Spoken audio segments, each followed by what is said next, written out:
a yellow poster on this side of the room. Don't know if that's the east side, northeast side of the room. So just to let you all know, if you are here and you wish to give public comments, you can do so down over there. Thank you.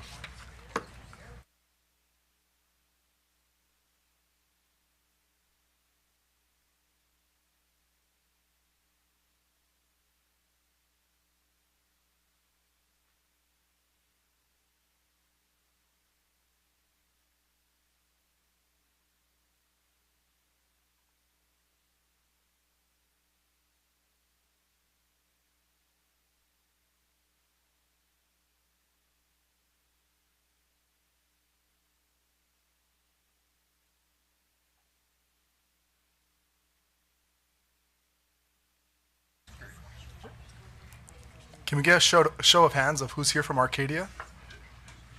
Oh, there you go. We were told we had some visitors. We want to welcome you all to FSD here. Awesome. We're waiting for one more board member, and then we'll get started.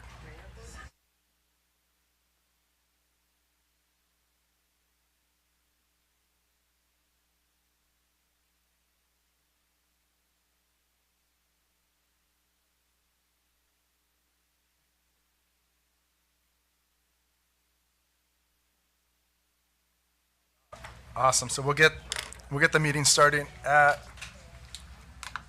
Sorry, I can't see the clock. What does the clock say, Bev? 6:02. We'll kick this meeting off. Good evening.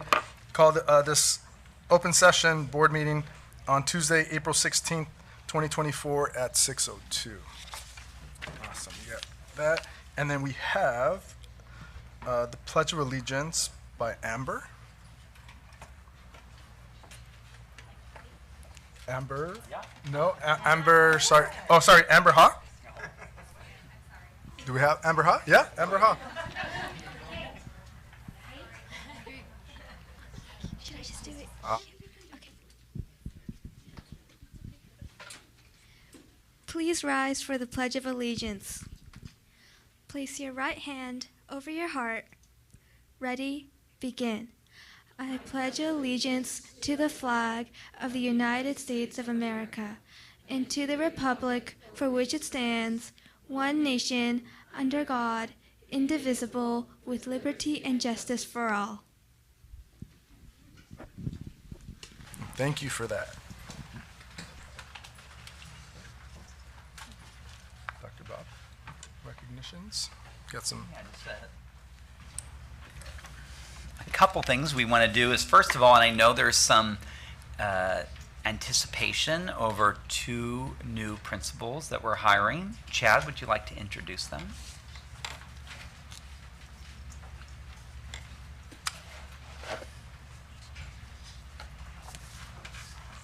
And Amber.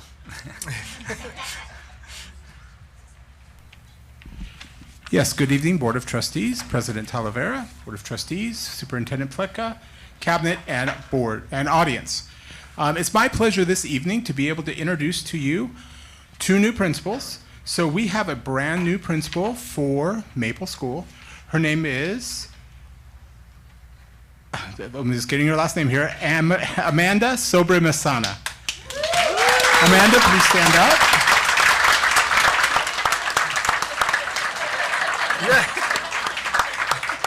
Our next new principal is principal for Pacific Drive, John Leonard.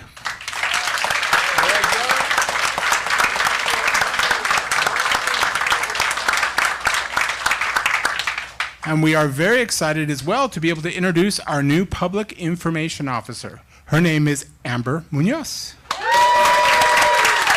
She brings her own cheering section. At this time, I'd like to ask Amber, Amanda, and John, please to come over to the microphone. And they're just going to give us 60 seconds of a little taster, a little appetizer of what we can expect. Yes, of who they Hi, everybody. Board of Trustees, Dr. Pleka, thank you for the opportunity. Really just want to express how excited I am. This is my 7th year here in Fullerton. I can't imagine myself anywhere else. I've been very fortunate to work in a couple of different roles here in Fullerton, starting as an RSP teacher over at Commonwealth Elementary, and then over to the district office in a TOSA position in our Student Support Services Department, and then a program specialist there as well, and then currently finishing out the year over with Dr. Lynch at Ladera Vista Junior High School. So really just eager to get over to Pack Drive and meet the staff and meet the families and the students. Education is not only my career, but also prevalent in my home. My wife is a 6th grade teacher over in Yorba Linda. I have 2 young daughters who are just entering their journey into public education. And so to see them experience that in front of me and also be able to serve this role has been very much a pleasure, and I continue to look forward to that, and really just very much looking forward to the opportunity, and want to say thank you to everybody here. Thank you so much.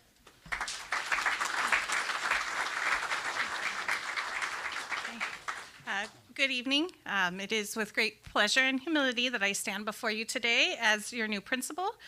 My name is Dr. Amanda Sober-Masana, and I am deeply honored to have been chosen to lead Maple Elementary for the upcoming school year. Yay, Maple. Thank you.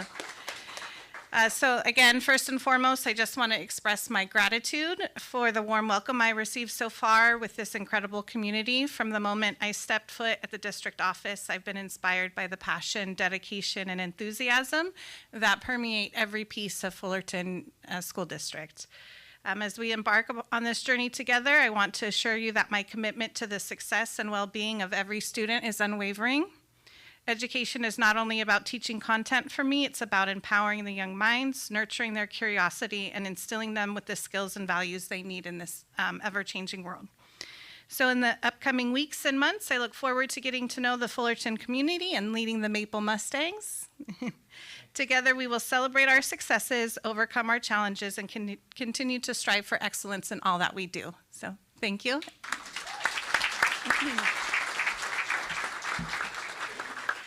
Good evening, FSD Board of Trustees, Dr. Pleka, executive team, everyone here in attendance and tuning in from afar. I'm Amber Munoz, and I'm so honored to be here tonight and to be able to share with you my excitement, enthusiasm, and gratitude to be joining the Fullerton School District family as your public information officer. I recently celebrated my 7-year school PR work anniversary, and I'm so grateful that 7 years ago, I genuinely can say that I found my calling in championing and supporting public education. Having had the incredible opportunity to serve the Arcadia Unified School District through my school PR journey to date, I just want to pause for a moment and thank them for all of the opportunities, the memories, and the experiences that have truly shaped my success and will allow me to be a great PIO here. And I just want to acknowledge my Arcadia people who are here tonight. Thank you so much for being here.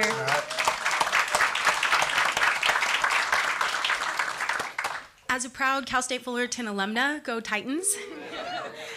And a graduate from Chapman University School of Law, this has really felt like the perfect opportunity at the perfect time to serve more talented and dedicated students, educators, school leaders, families in a community, in a city and a county that already holds a special place in my heart. And so it is with my deepest thanks that you're putting your faith in me to serve in this important role, and I assure you that as your public information officer, I'm committed to fostering transparency, enhancing community engagement, and I will be a steadfast FSD advocate, storyteller, a resource in times of crisis, and a thought partner in this ever-evolving landscape of public education. So I cannot wait to join you all in reaching for the stars and showcasing and supporting all of the innovative and inspiring work behind FSD's great schools and successful kids. Thank you, and see you all soon.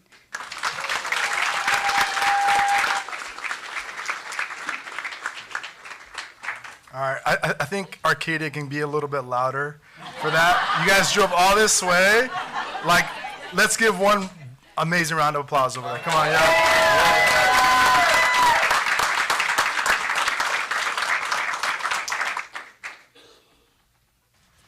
Also, we have, we were very sad to see Officer Amanda leave. We are very excited for her new opportunity. I know she's going to be an officer at Cal State Fullerton. And so we wish her well. We are going to miss her. She's been a big part of our community, and it's been great to get to know her. But we are also super excited that we have Officer Alexa, and already she's made a big impact. I know there was a situation where we needed her, and it was on her day off, and she was like, hey, I can help out, and she was available for us. She's been great. I've been able to text her, and we've texted back and forth, I think a few times on a weekend to say, hey, can you help us out here? She's been so available. So we appreciate and welcome you, and would you like to say maybe just a few words? Sure, absolutely. Hi, my name is Alexa. I feel like everybody knows that. Hi, my name is Alexa Alcamara. I've been with Fullerton. Oh, I'm pretty loud. I don't know about all that. I've been with Fullerton for about 10 years now total. I was an explorer and a cadet and all that good stuff before getting hired about 6 years ago as a police officer. This role right now, I love it. I'm super excited to be a part of it. I started this role right now because of when I was in school. My school liaison officer, he was so awesome. He was the best. He was an explorer advisor, and he made everybody that was in his program believe in themselves. And I always told myself, if I ever get the opportunity to get in the schools as a school liaison officer, I would love to pay that forward. So it's awesome to be here to fill in for Officer Morley. If the opportunity arises to continue the next school year, I would love to do that as well. So thanks for having me.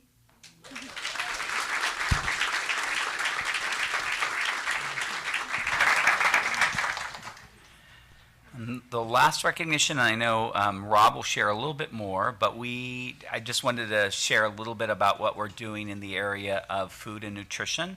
It wasn't that long ago where we did no scratch cooking, and Michael Burns and his team wrote several grants, and as a result of that, we now have 50% of our meals are scratch cooking, and that's growing.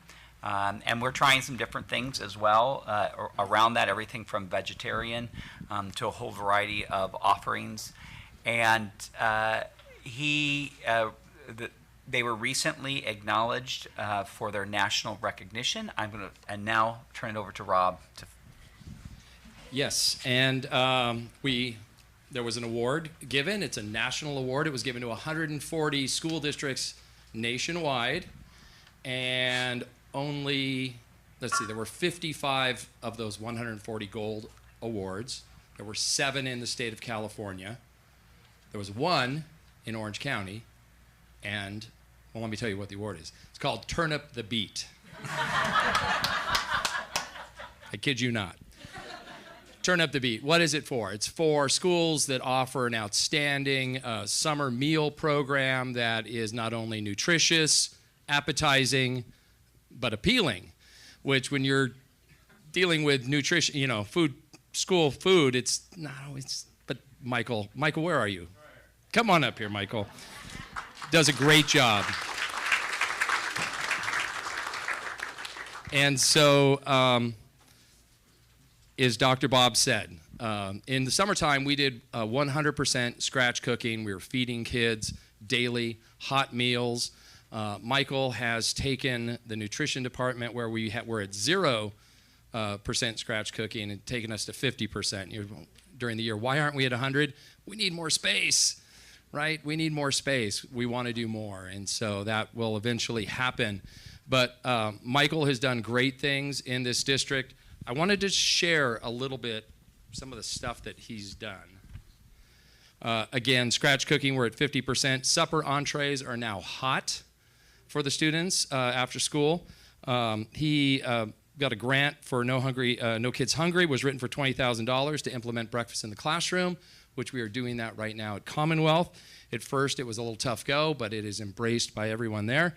He's done taste testing at many schools. He has a fresh fruit and vegetable program that he does. Many things. You hold that for a second. Yep. Thank you, sir. Got barbecue sauce on. He's, over the years, he's put together a district calendar where over 1,000 students submit the artwork. He's implemented programs with shared tables where food that's not getting eaten can be put on that table. If you've seen some of our trucks driving around town with the artwork on it, that's student artwork. So Michael has done just wonderful things. The best, well, I'm going to say the best, you've done a lot of things. During COVID, when we closed our doors on March, on a Friday, by Tuesday, we were feeding over 5,000 kids breakfast, 5,000 kids lunch. We did that daily, all the way through the summer. We did that at 17 school sites where our neighboring districts were at, maybe you go to this school or go to that school. We were at all 17 elementary schools. Michael was out there with his team leading that charge. Over breaks, we were boxing food. I've never seen a district do what we did. And that was under the direction of Michael Burns, the Director of Nutrition Services. Michael's been with us since May 22nd, 2017.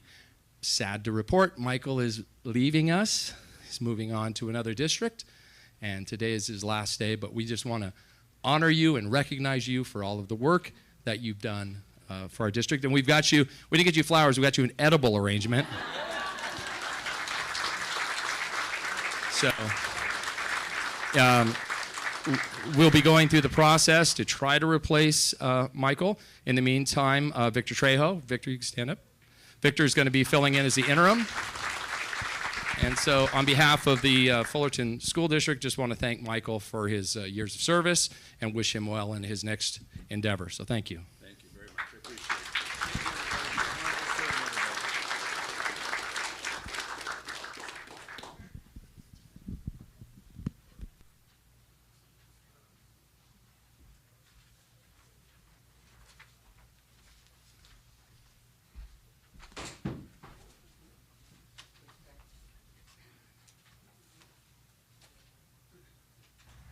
Who's that? Oh.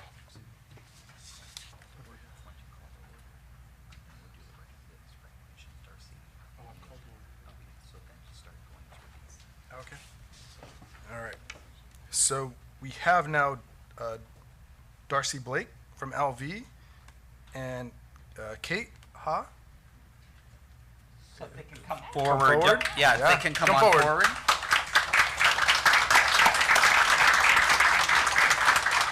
And then Darcy, could you say a few words?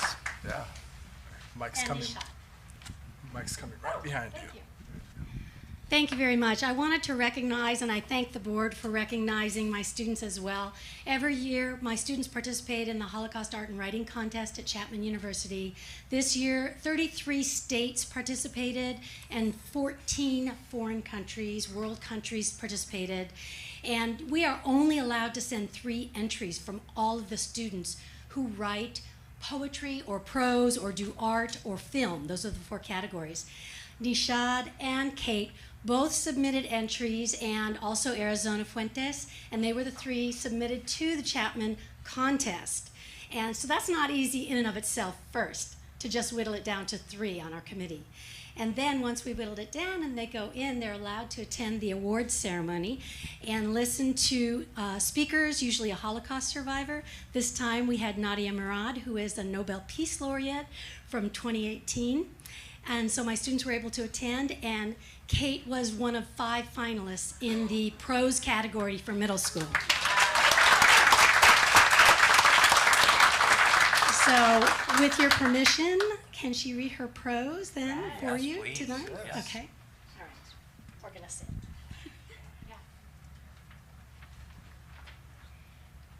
Good evening, and thank you everyone for giving me this opportunity. I would also like to thank my teacher, Miss Blake, for all her support. I will be reading my finalist prose essay for the Chapman University Art and Writing Holocaust Contest entitled Selflessness and Bravery. What does it mean to be human? To destroy and hate? To create conflict and deceive? As I watched Ilsa Diamant's testimony, I learned of her horror and pain, but also of the kindness she received. The people who supported her without wanting something in return. the very quintessence of humanity. Ilse Diamant, in her years during the Holocaust, suffered greatly. At 11 years old, she was taken away, separated from her family, and transported first to a ghetto, then camp to camp. Arbeitslager, Majdanek, Krasnik. At one point, the Nazis forced her to run from a Russian assault. As the artillery rained down, the Nazis shouted, "Faster, faster, faster." If she stopped, she would be shot. Ilse grew tired, lost her shoe, and with it, her will to keep going. But just as she fell, two selfless prisoners lifted her up. The men carried her, reminding her not to surrender. Even when the Nazis noticed their act, the men held her hand, encouraging her. Their action saved her life. They helped her even knowing they risked death. Ilse remarked that they lifted me up, so she passed the act on to others. She helped Emily Zinger, a woman who knew Ilse's father. When Emily was sick in Bergen-Belsen, Ilse sacrificed her own soup to feed Emily, giving her the most nutritious parts. She lifted Emily up, just as the young men had lifted her. When I was 8 years old, my father fell very ill, but my mother was at work. As I rode in the ambulance with my father, my kind neighbor offered to come with us. He drove to the hospital and stayed with me. I remember waiting, alone, except for him. He was with me the entire time, making sure that I was okay in a time of confusion and helplessness. I will always be grateful for his selflessness, for lifting me up. It is not easy to help others. After all, others' problems do not belong to us, and we are already so busy. However, Ilse Diamant and my neighbor both taught me the importance of compassion. Humanity lies in its ability for selflessness and bravery. Ilse Diamant's testimony helped me realize the responsibility given to us. Giving and being compassionate. It is a heavy duty that rests on me, but not a burdensome one. I will gladly perform these duties. Everyone deserves encouragement, just as everyone should give encouragement. Bravery and selflessness bind us together as humans and keep us alive. Even when I'm tired or busy, I will continue to volunteer, lifting up disadvantaged children by teaching them to play piano. I will encourage my friends when they feel burned out. I will support my parents during hard times with their businesses. No matter the situation, I will pass on the bravery and selflessness Ilse Diamant has taught me. I will lift others up. Thank you.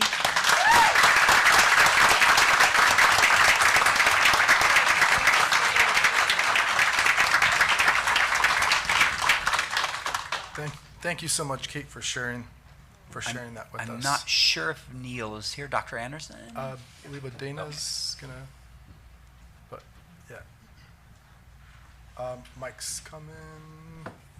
We need the mic. There we go.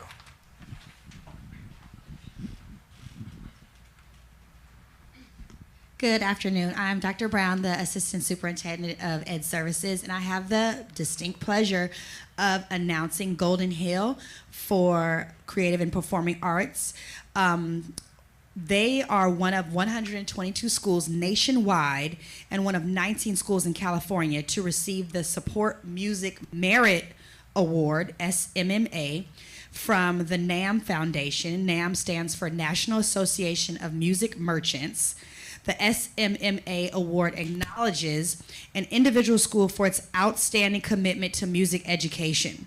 The Support Music Merit Award recognizes individual schools that demonstrate outstanding achievement to provide music access and education to all students. So we want to thank Dr. Neil Anderson, who couldn't be with us tonight, but he did send an amazing music teacher, Patrick Johnston, to, okay, maybe not. Patrick Johnston, okay, don't be shy, come on up. So Patrick Johnston is our music teacher from Golden Hill for Creative and Performing Arts. So do you want to say a few words about this award? Oh, well. You can sing too. I don't know about that. Well, actually, it's quite an honor, and it was quite a surprise. Dr. Anderson called me about an hour before the meeting to come sub for him, and it's like, what is this about? But NAM is a big organization, and every year they have an amazing conference, which I've been going to for the last few years in Anaheim and at the convention center. It's huge. If you've never gone, you should go. It's amazing. They provide a lot of services for education, especially recently. And so having this honor is quite a big deal for us. And not only is it Golden Hill, but I also teach at Maple as well. So we do the same thing there as well. So it's nice to spread that love around. But thank you so much. Congratulations. Okay, so to announce the second award, this award is also near and dear to my heart. As a former middle school teacher, I know how hard it is to keep students engaged and create an amazing educational program for students. So this year in California, Superintendent Tony Thurman announced 52 new and re-evaluated California schools to watch. Schools are re-evaluated every 3 years. And so there are 200 total schools to watch in California. And there were 36 this year that were reinstated, I guess you can say, or for 2024. And California schools to watch are schools that really pride themselves on educational innovation and their dedication to close the achievement gap in their school community, especially in K-8 schools where it's so difficult to really innovate and uplift students and making sure that they really receive the education that they deserve. So this year, their redesignation is LV. So come on up, Ladera Vista Principal Bill Lynch. Congratulations on your redesignation.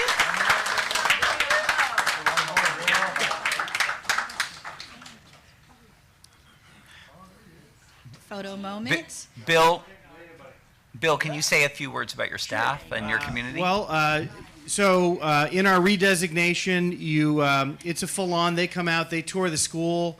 There's an application process. They go through, they interview students. And, when the guy coming out who goes through every school, he's retired principal himself. He's now running this. And he's just saying, man, I wish I had a blog. All the things you guys are doing. You have sensory rooms. You have all these different things. You have all these programs. You have, the arts, of course, everybody sees. And our performing arts was incredible. But we also have a cybersecurity team and just so many things, so many programs, so many offerings for all of our students.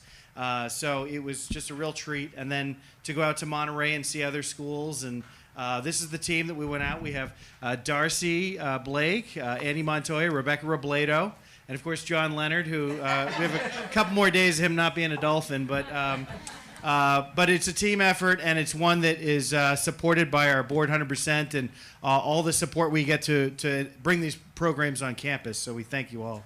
Just to say two things. One is I think schools that strive and excel, it's about good staff, both classified and our teaching staff. They have an amazing staff. Darcy has been doing this essay and promoting this and bringing it forward for as long as I remember, so at least 12 years. So go with 16. 17 years, and it's been going for 25. But LV's been in it all 25. In addition to that, they, shout out to Mr. Wilson and Darcy for the AP English as well. They have kids every year that that score 3, 4s, and 5s for college credit. And they have amazing English teachers, math teachers, and I'm looking at Andy because Andy's a math teacher and doing some really good work. I want to give love to their STEM program. They just have an amazing, their arts program. If we go back a few years ago, almost to the time I came, they only, at one point, they were only servicing 100 students in the arts, and now it is available to every single student, and they have an amazing team there. Andrea does so much with the triple threat and all of the work that they've done. I think if you think of the development that they've done in the area of the arts, it's been spectacular. So it's about not only good staff, but it's about good parents, and it's about a good community and supportive community. And one thing I do want to address is a little bit of the elephant in the room. LV has had some challenges in the last few weeks, and the last couple months have had to face.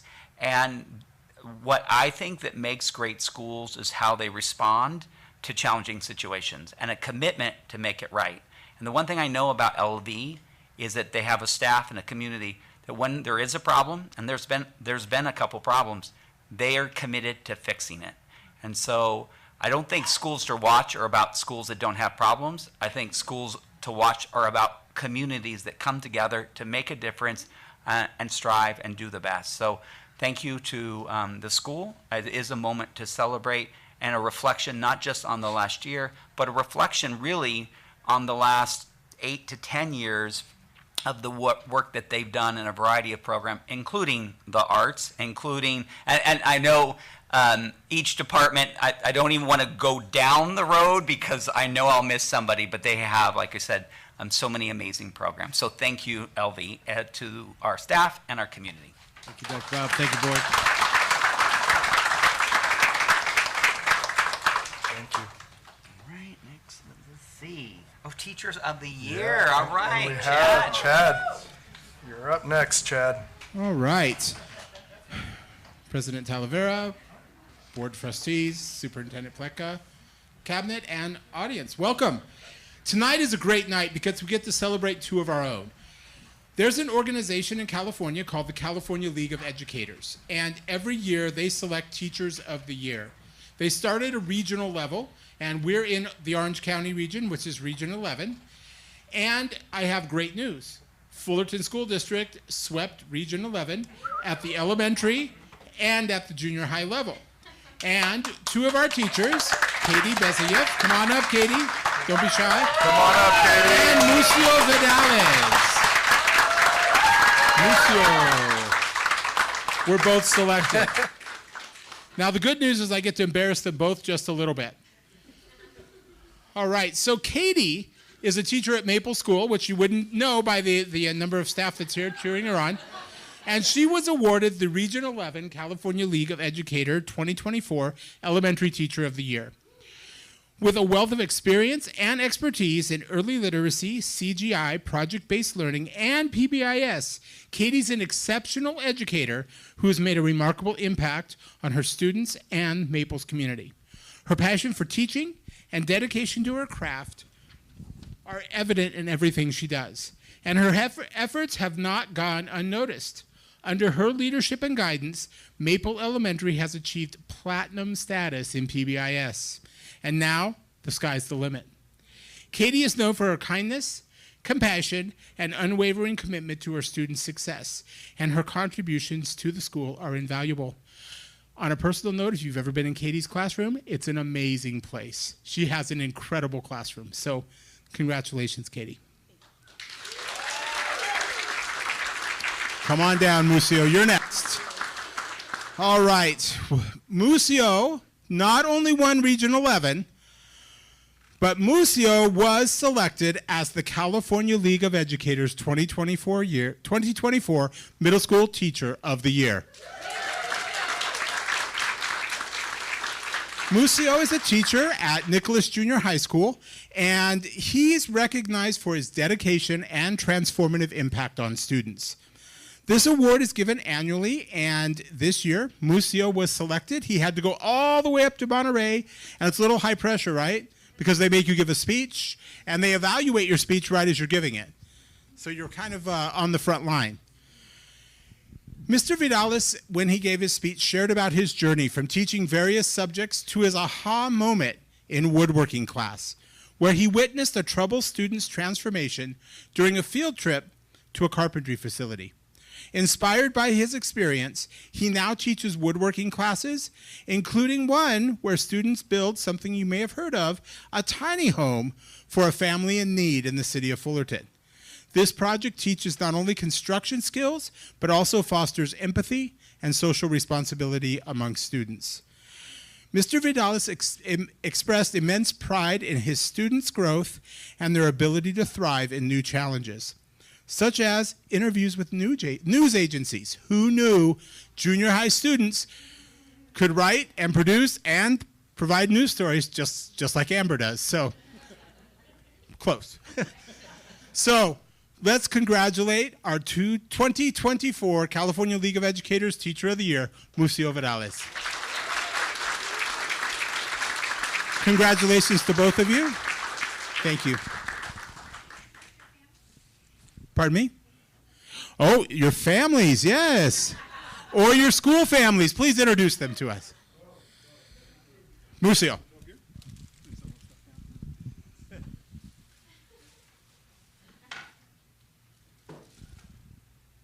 So with me I have my wife, Catherine Vidalis.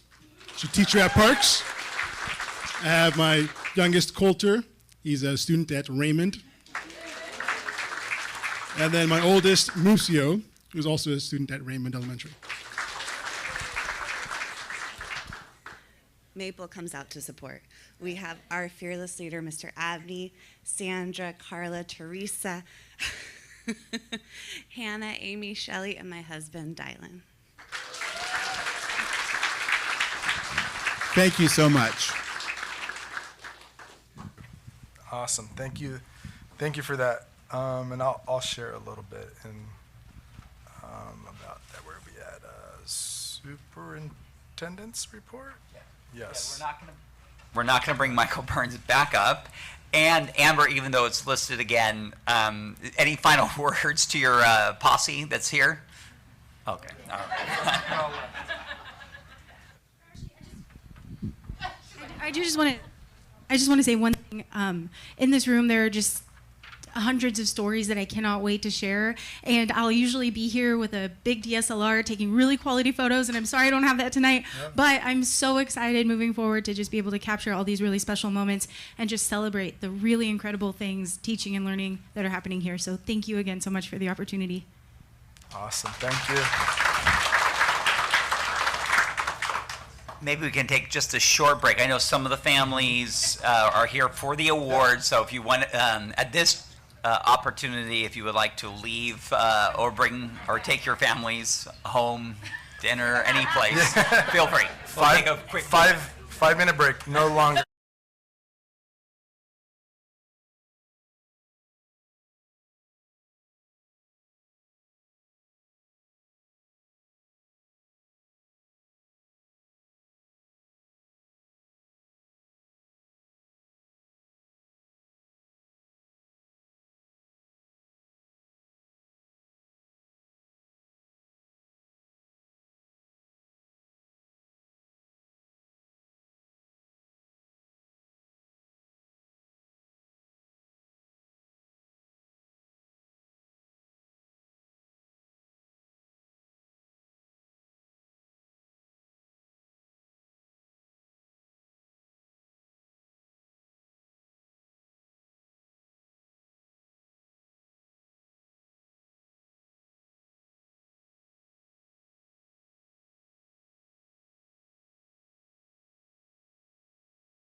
still have a report. I think all of that speaks for itself. Thanks to everybody. We appreciate it. And all the new folks, as a side note, Valencia Park, there is a position open, and it'll be closing soon. And at our next May meeting, everybody will find out the new Valencia Park principal. So stay tuned. Stay tuned. Awesome. So I'm going to reach out to my fellow trustees for their reports. And I'll start over to my left with Trustee Berryman. My left, yes. All right, welcome. Thank you, guys. Thank you for coming. I'm thinking, did we just have spring break, or was that a long time ago? Have we been? I don't know if we've been here since then. So yeah. Well, welcome back from spring break. We're on. We don't. How many more days of school? I'm sure 32. People know. 32, but nobody's counting here, right?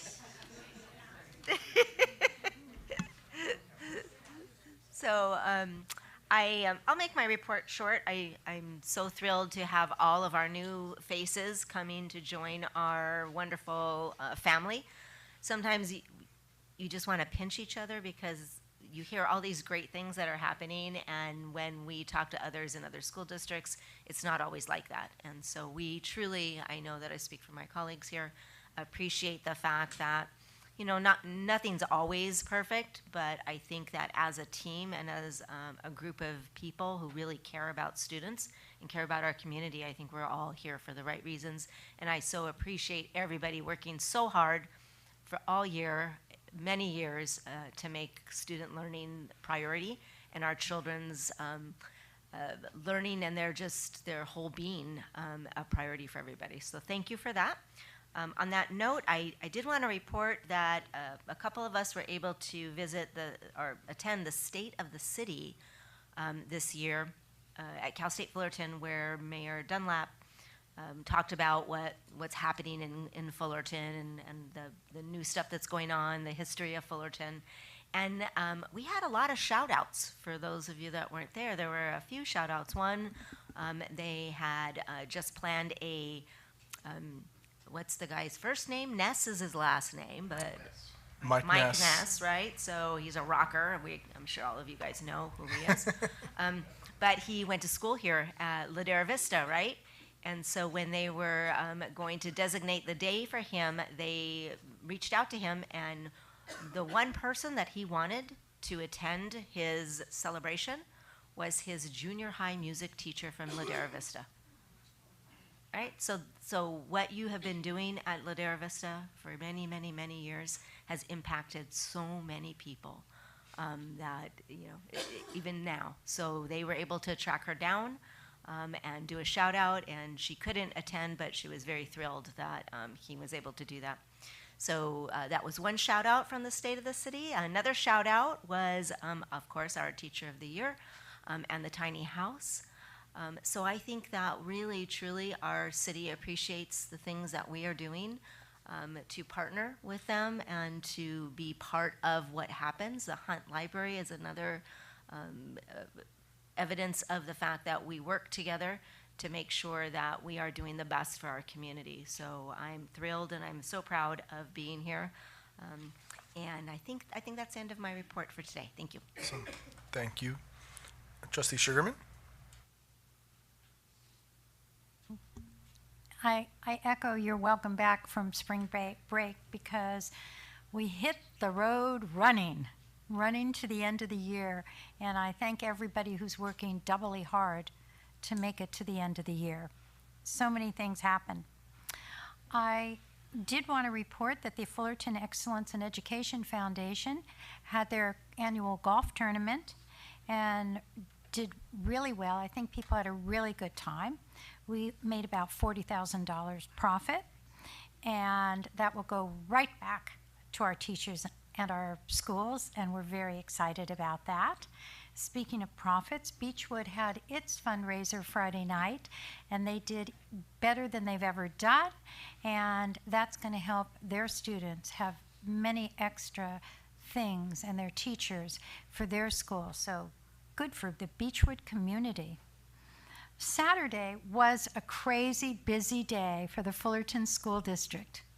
First of all, early in the morning, started the Mario Kart League games over at Ladera Vista. This year, 3 districts other than Fullerton competed in the games. The games are for 4th to 6th grade students. And what was really super nice is, you know, when you invite people in, you don't know if they're going to take over or not. And I'm so proud to announce and thank, well, first of all, I have to thank all of the coaches for the children from all of our schools. Everybody participated. But our winning team was coached by Miss Santos and Miss Zanell from Hermosa Drive School. Let's hear it for them. Our second place team was coached by Mr. Francisco from Orangethorpe. Let's hear it for him. Third place was taken by Monte Vista, which is an elementary school in Ontario, Montclair, and we were honored to have them join Fullerton to participate. Almost at a parallel time, in a different universe, the Hunt Library was being opened. It was a fabulous opening. It was really exciting and something that our community needs. But I want to put a shout out that that library will only exist if people use it, and they need to use it for things that they have to pay for, like weddings, receptions, bridal showers, birthday parties, maybe a carnival on the grass. But they need the income to ensure that it will stay open. They've worked so hard to make it a happening. And later tonight, Fullerton School District's going to share how we plan to support them, but it will take much more. So a shout out to the amazing opening at Hunt Library, and an underscoring of the importance of that opening is I saw so many retired teachers and city employees at that opening, and I was thrilled to see them, but I was impressed how important it was for such a plethora of people to come back to make a statement on the importance of this library. I also wanted to say that on Saturday was the event for all the arts, for all the kids. Whoops. Even the bags are amazing. If you've never been, it's a great event. And I do want to underscore one part of the event. They have, under the leadership of the wonderful artist Catherine England, they take very large hearts that are larger than I am, and they're decorated with mosaic, okay? They are stunning, simply stunning. So there were 5 hearts this year. One of them, well, 3 of them, the starting price was $2,000. A 4th one was $3,000, and I didn't see the starting price on the 5th one. So beg. My husband said, okay, you could try. I was left so far in the dust. The $2,000 one I was in love with, $7,500. Another one that started at $2,000 only went for $5,000 or something like that. Anyway, for the 5 hearts, they took in $30,000 for the arts program of the Fullerton School District, and that's not counting everything else that they sold. So congratulations to all the arts, and I'm just so happy that our program is moving forward so strong and with so much community support. Community support for the donations of the arts, and community support for coming out and enjoying the evening. And I was going to congratulate everybody who won all these awards, but they know that they're congratulated and the heartfelt. And I'm excited for the children who are now going to be experiencing Mike Burns, because he's taught us the importance of pure food. And he's now taking that to another school district, and he's going to grow and make many children aware of the importance of good quality, pure food, and that it really makes a difference. So good for him.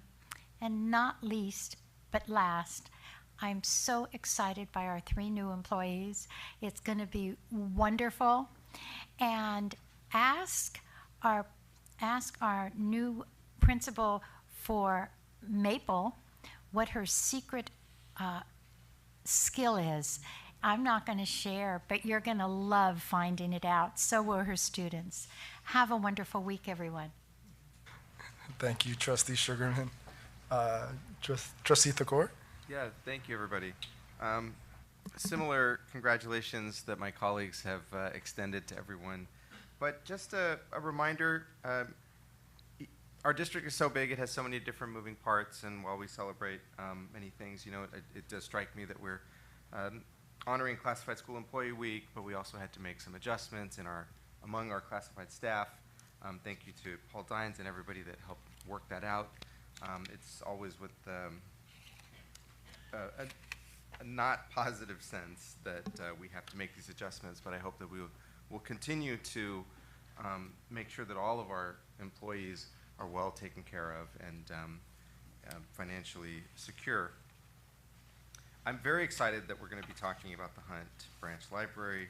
I grew up in that library, and the fact that our district can play a part in keeping it open and providing services there is something that is just so important to my very fabric and my being. It's why I wanted to be on this school board. I also wanted to innovate when I hear about a great idea from another district, or when I hear that parents are interested in pulling their students out of our district so that they can pursue some other passion. You know, one of my first reactions is, Dr. Pleka, can't we do something like that? Mm-hmm. And the answer is almost always, and I appreciate this so much, let's take a look at it. And to me, that is innovation. That is having an elastic mind. That is being clever and being there for our community. And I think that if we can grow our numbers, and if we can show parents that something that they would pay money for, a lot of money for in another district, and we can provide it at little to no cost, I think that's a huge win. So congratulations to everyone. It seems like the only constant in this life is change, but I welcome everybody new, everybody that's leaving. I wish them the best of luck. And I think just a really great example of how a school district can always be improving is that when I was at Orange Thorpe, we had the metallic slides of death, and I don't know, whose idea it was to face it exactly due east. But by lunchtime, that slide must have been like 120 degrees. And, we just slid down it. There were sharp metal pieces, maybe from earthquakes. If I wore shorts, I'd stick and burn and stick and burn. I guess but you did it anyway. It goes to show that, we don't always get things right, but in time we look back, we see how we can improve, and we do that. And I know that we're improving on a lot of our playgrounds in today's budget as well. So, thank you to everybody that's just continuing to innovate and continuing to address problems and continuing to make this the best district for our students, families, and employees. Awesome. Thank you, Trustee Thakor. Trustee Hatchett. Okay, my turn. You all have mentioned a lot of the great things that we've had this month. I got to volunteer with the golf tournament and attend the arts auction. I appreciate the hard work that many of our community put in to support our schools and our kids.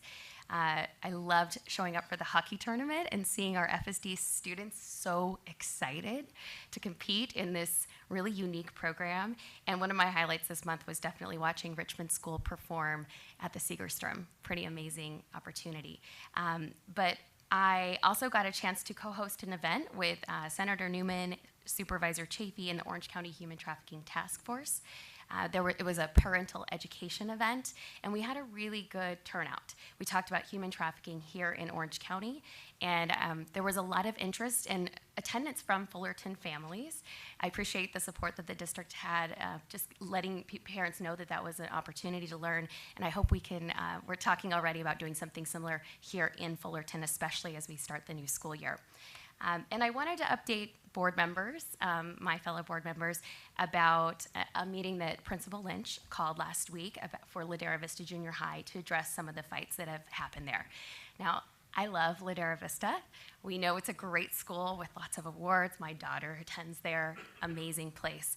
But there were two reasons that the Principal Lynch took leadership to have this meeting. One was that there were a lot of rumors going around that were simply not true. And then that fights at the school, as he said, have reached an unfortunate severity because we think because of a very performative nature. They are being performed to be filmed, to be circulated, posted on social media, and shared amongst students in private threads. And so it needed to be addressed. And I personally attended. I thought the parent meeting was very productive. I was proud of the way the staff and the community came together with solutions and care for the students, all of the students involved. But what I heard was it's not just a Ladera Vista problem. It's not an administrator's problem, but it was really a societal problem. And it's a growing concern that social media has an effect on our kids, on our society, and all of us. And that this concern really was attracting notoriety. There was a certain street cred that someone gets for having the first one to have that fight on their phone and to share it with others. And so what I heard was parents talking about taking responsibility too, about talking to our kids about the impact that has, about the importance of not sharing violent videos, of not recording these violent videos without consent of the kids involved, and the pain that that causes. And I think as Kate just shared with us today, you know, kids have an opportunity to be brave and selfless and stand up to this culture that is circulating around them and to change it.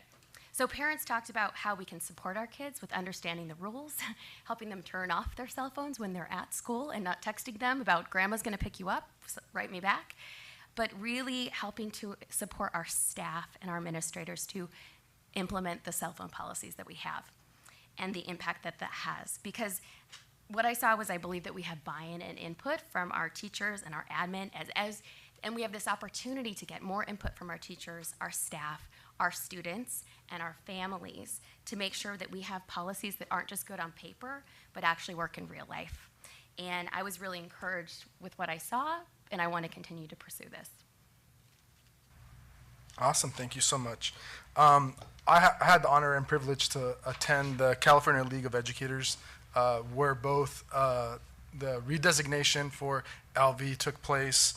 Super amazing to kind of learn, and actually ran into some old friends from school, and also Bill introduced me to someone that my wife knew, so it was like super neat that education circle is always really a lot smaller than someone really thinks.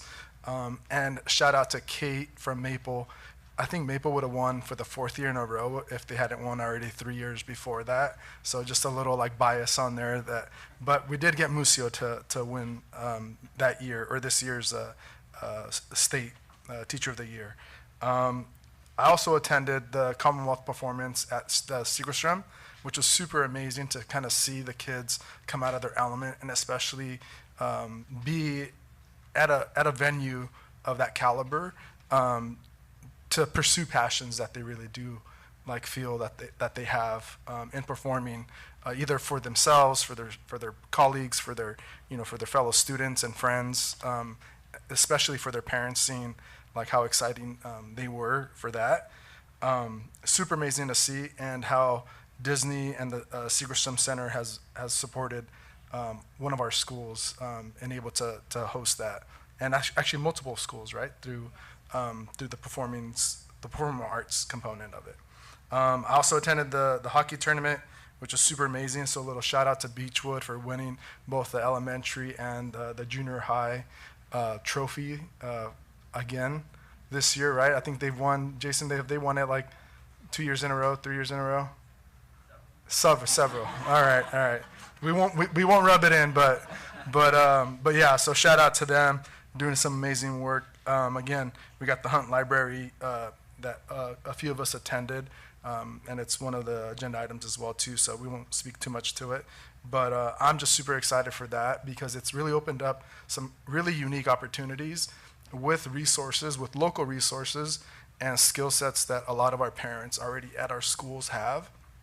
One in particular, I had met a parent at Pacific Drive where my youngest Joshua attends, and she is she's on a all-female mariachi group, and she's willing to provide services at the Hunt Branch Library for, again, female, male, whoever it may be, mariachi singers. So I'm just super excited to see it kind of come full circle, especially getting it reopened, and it just being another huge resource for the community, especially here in South Fullerton. So super excited for that. So with that, we're going to go into information from our associations, from DLAC. Do you have someone here from DLAC?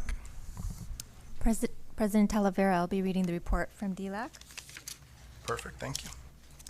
Good evening, President Talavera, school board members, executive cabinet, superintendent Dr. Pleca, and all families present and listening. We hope everyone is having a good week. Our last DLAC meeting occurred on Friday, April 12th at Woodcrest Elementary. The students sang the Star Spangled Banner beautifully, and band students performed 2 instrumental pieces. Mr. Wilkins gave an informative presentation about inclusivity at his school. The Woodcrest community was a great host. Essential Connections guest speakers presented on understanding stress and avoiding burnout. We learned about the different types of stress and how to manage them successfully. Ruth Guerra presented on neurodiversity, and we played a game called Roll and Tell.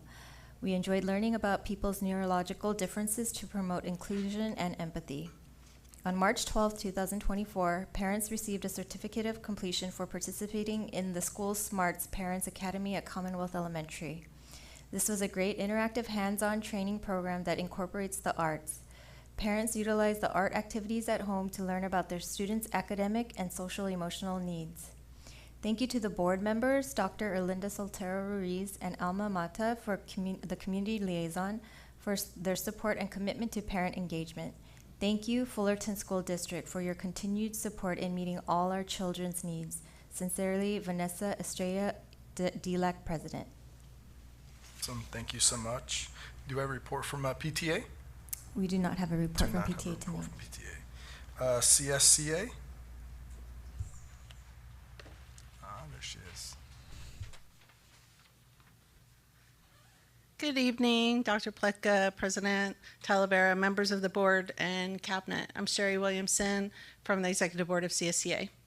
This year, as we face budget constraints, layoffs, and some possibly uncertain times, I'd like to thank the members of the negotiation teams and the HR teams for navigating rough waters gracefully. CSEA and FSD negotiations team successfully reached a tentative agreement that is before the board tonight, hopefully for final approval. Our CSEA negotiations team asked hard questions. We researched budget information down to the account level and worked with our labor rep and the district to reach what we feel is the best result for our members. Thank you to both teams for open, honest conversations without judgment or negativity. We're grateful to work in a district where we can be at an impasse, then work through it together to reach a result everyone can back. Unfortunately, this year, 12 classified members faced layoffs due to financial reasons. CSCA Chapter President Tanya Bilek and I attended every single layoff meeting held with the affected employee, Dr. Hammett and Paul Dinas. I would like to thank Dr. Chad and Paul for how these meetings were handled. Employees were addressed with empathy, with compassion, with support, positivity, and grace. I would also like to thank Dr. Rob, Mike McAdams, and Scott Schlabs, who attended to support their own employees at several of these meetings. Finally, I'd like to thank Dr. Chad and Paul again for thinking out of the box to find ways to retain employees facing layoff by placing them into existing open positions for which they were qualified. Next, I'd like to report that Tatiana Ortega and I will be Chapter 130 delegates at the CSEA Annual Conference in San Jose this summer. We're looking forward to that. Tanya Bilek and Marlene Acosta will be alternates. And then finally, some shout outs to transportation. 9 of our school bus drivers competed in the annual OC School Bus Safety Rodeo, ROADEO, this past Saturday at Garden Grove Unified. The main focus of a school bus rodeo is safety. At the rodeo, drivers compete against each other in events that are either timed or measured to determine the score. Our very own Cesar Munoz Solis took second place in the novice category. So our competitors, if you know the bus drivers, were Roxana Aviles, Francis Chavira, Marith Morales, Manuel Santos, Maria Campos, Elizabeth Buyukasik, I think, Cesar Munoz Solis, Arturo Romero Ramos. The Southern Sectional School Bus Rodeo, which is the state qualifying competition, I think maybe Caesar might go to that, is on May 11th at Irwindale. Thank you. Awesome. Thank you. Thank you so much for that. FETA.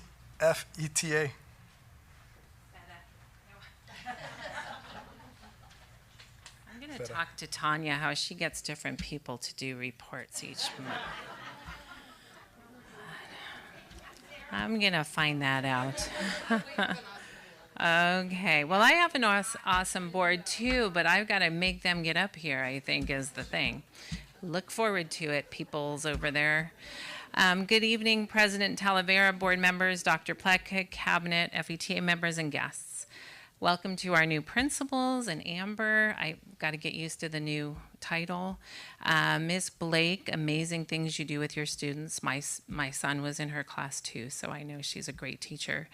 Golden Hill, LV, congratulations. And Educators of the Year, Musio and Katie, awesome. We want to thank board members Takor and Dr. Brown for attending our rep council this past Thursday. We appreciate you taking the time to visit with us and answer questions. This is the time of the year when there are many changes with our members.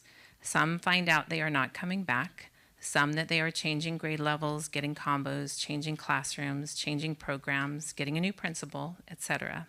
This also impacts our classified members. There is a huge range of emotions percolating out there. There's excitement, sadness, disbelief, and also the feeling of, how can I make this work? We all need to support each other as we go through this next month and a half. Support can come through listening ears that include actions to support the changes. Sometimes it comes with a smile and a willingness to collaborate to make the changes more bearable. Sometimes it is actually a pair of helping hands to physically move boxes. At the end of the year, the goal remains the same. What can we do so that our students succeed? Our members are committed to our students and families. We continue to do our best no matter what comes our way. Thank you to all of you out there. Thank you for that. FESMA?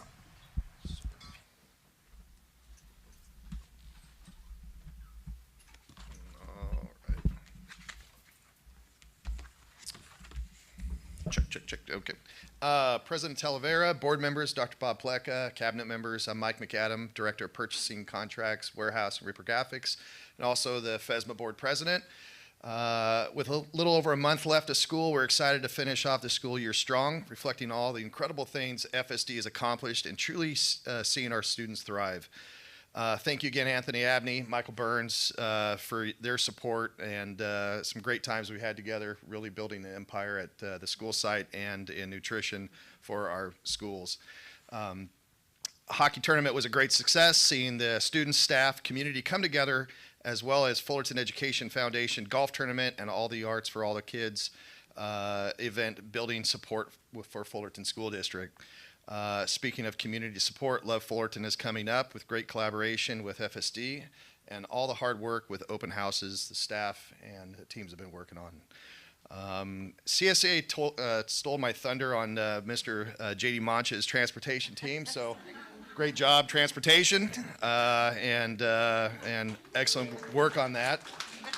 STEM Nation FSD Fest coming up May 18th, and thank you again, Classified Certificated Management, to finish off the year strong, get ready for summer programs, and then kick off the year ready to go round one for next school year. So thank you. Awesome, thank you so much. So we're going into the portion of public comments. I'll read this statement and then I'll call those. So if you are here for public comments, there are slips over to the northeast side of the room that you can fill out, and then we'll add you to the public comments. So the Fullerton School District's board meeting adheres to the decorum rules outlined in board bylaw 9323. Please submit your public comment request slip at the entrance of the room. Individuals are given 3 minutes to address the board on each agenda or non-agenda item. Public input on each of the items is capped to 20 minutes, and the total public comments is limited to 30 minutes. Comments on agenda items will be heard when the item is discussed, while comments not on non-agenda items will be heard during the public comment section of the agenda. No action will be discussed or allowed on non-agenda items unless permitted by law, which will refer to the superintendent for handling. So the school board required items for future agendas with the timely discussion by the board president and superintendent. So we have 3 public comments right now, and we have Misty. Yes. Misty, you have 3 minutes.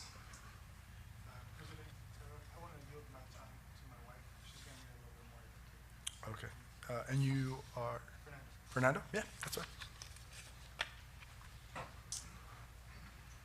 Do we have a stool for the shorties or just? Okay, just gonna stand on my toes then.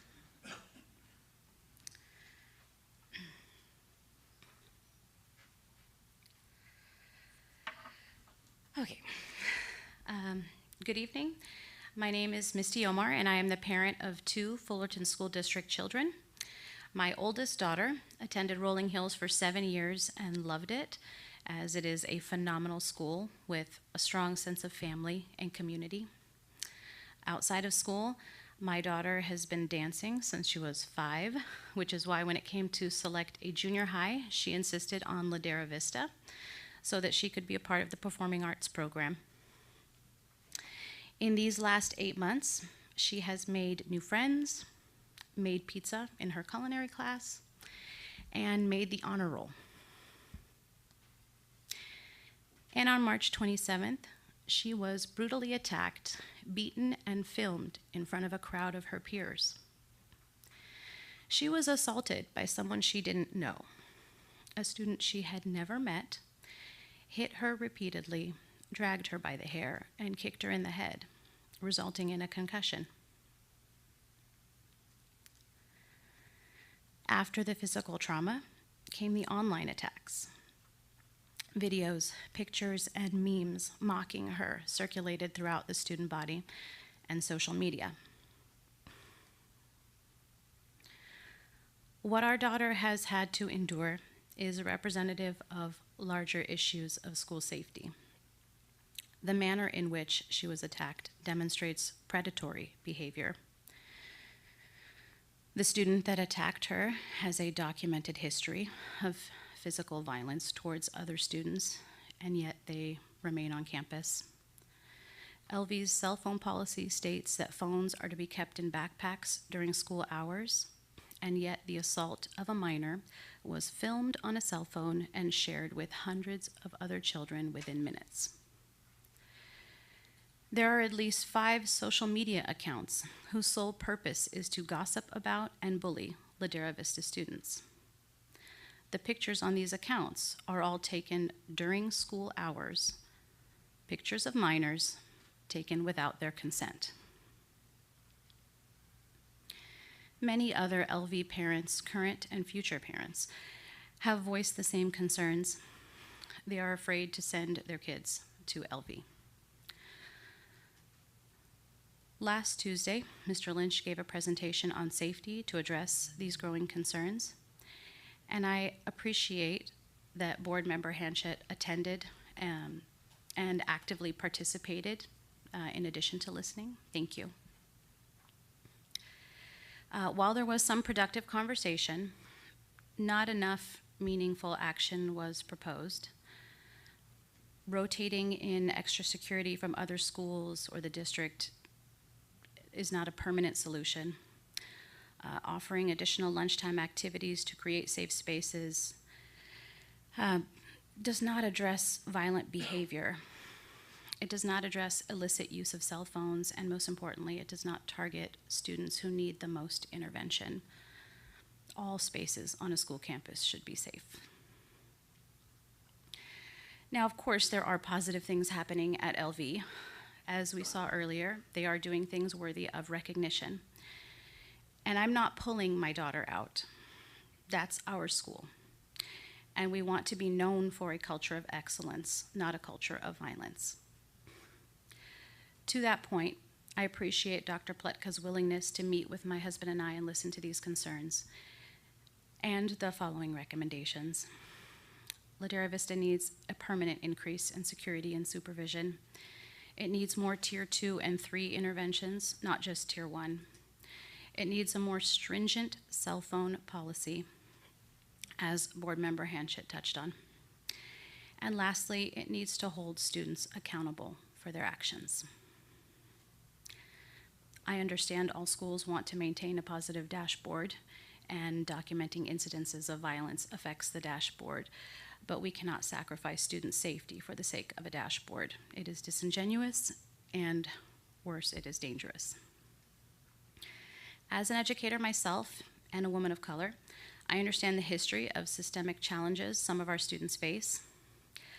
But in this effort to avoid criminalizing our youth, perhaps the pendulum has swung too far in the opposite direction. Discipline should not be a dirty word. Children need safe, structured environments in order to thrive, and consequences are not the antithesis of intervention, they are a part of it. Holding our kids accountable now while they're young can help prevent behaviors from escalating as they grow. These are a few basic suggestions. Between the 6 of you, there are many years of experience in education. What's more, you are all parents, and you have within you that fierce desire to protect your children. I'm sorry that it took my own child getting hurt for me to recognize these issues.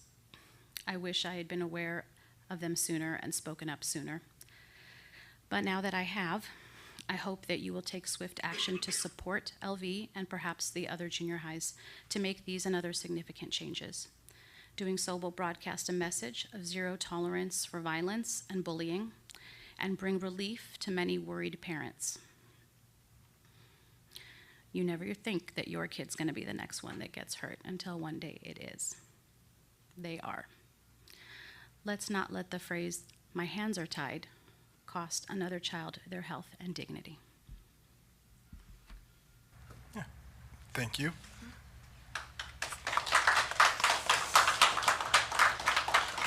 Fernando, go ahead.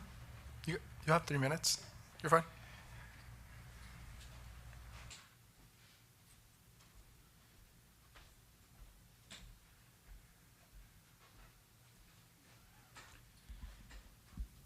My name is Fernando.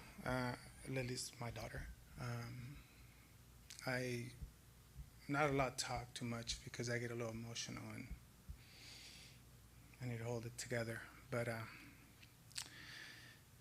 had all sorts of questions. Why did it happen to my daughter? She's an honor roll student. She's highly dedicated to dance. She does extremely well with the little ones, with the kids, at the dance studio. Why? And like my wife said, you know, I got a variation of somewhat the same answer. You know, our hands are tied with something like that. I've been in education for 25 years, and you know, sometimes they do want to tie our hands, but we must find a way to untie them. We must find a way to make sure that parents are accountable, because our kids are a reflection of who we are. And I had a rough past, but I didn't pass that on to my kid. So that's all I have to say. Thank you. David?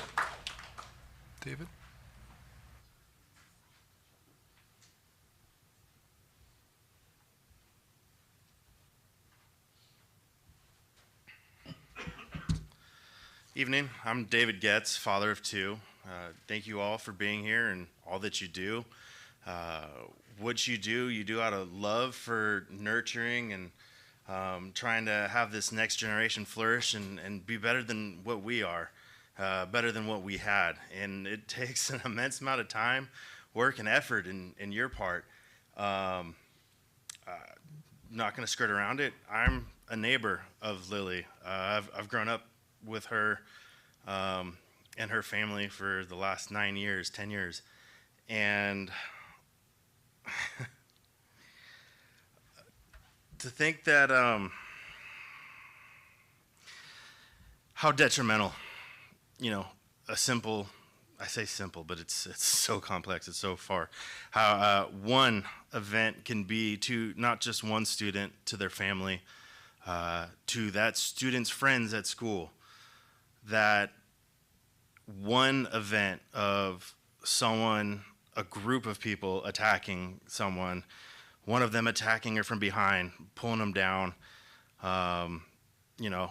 horse collar, grabbing her by the hair and the sweatshirt. That's a move that in professional sports is banned, and that people, paid tons of money for, because that is a crippling, life-ending thing into the cement that instantaneously, this is all now put online, social media, and not only will she have to live with the physical pain, but the mental and psychological pain. You took someone who was so bright, and now you've made them afraid of school. You've made them second guess every day. Everyone at that school feels, some sort that they could be next, that this isn't the first time. And, as we're kind of finding out, this isn't just the school. This is a school district, school-wide. This is every school district. This is the new issue that we're facing. In the professional world, we have progressive discipline. Progressive discipline, small infractions lead to small discipline. Continued behavior leads to, bigger discipline. Well, when you have something as outrageous as this isn't a fight between two friends, two teenagers that don't have the coping skills to deal with their anger and frustration, and it leads to fisticuffs or words. This is someone being brutally attacked. And in progressive discipline, this isn't we're going to take steps. This is what is final step. What is the thing we're going to do to protect? And hopefully, moving forward, we can continue to protect our youth so that they feel safe coming to schools, because my kids, I want them to feel safe. Thank you. Yeah. Thank you so much, David. Next item, we're approving minutes from our regular board meeting on March 12th. Do I have a motion to approve those minutes? I can move to approve the minutes for March 12th. I'll second it. One second, awesome. And everybody in favor? Aye. Aye. 5-0. President Talavera, we need to do the public hearing. I believe there's the public hearing for the developer fees.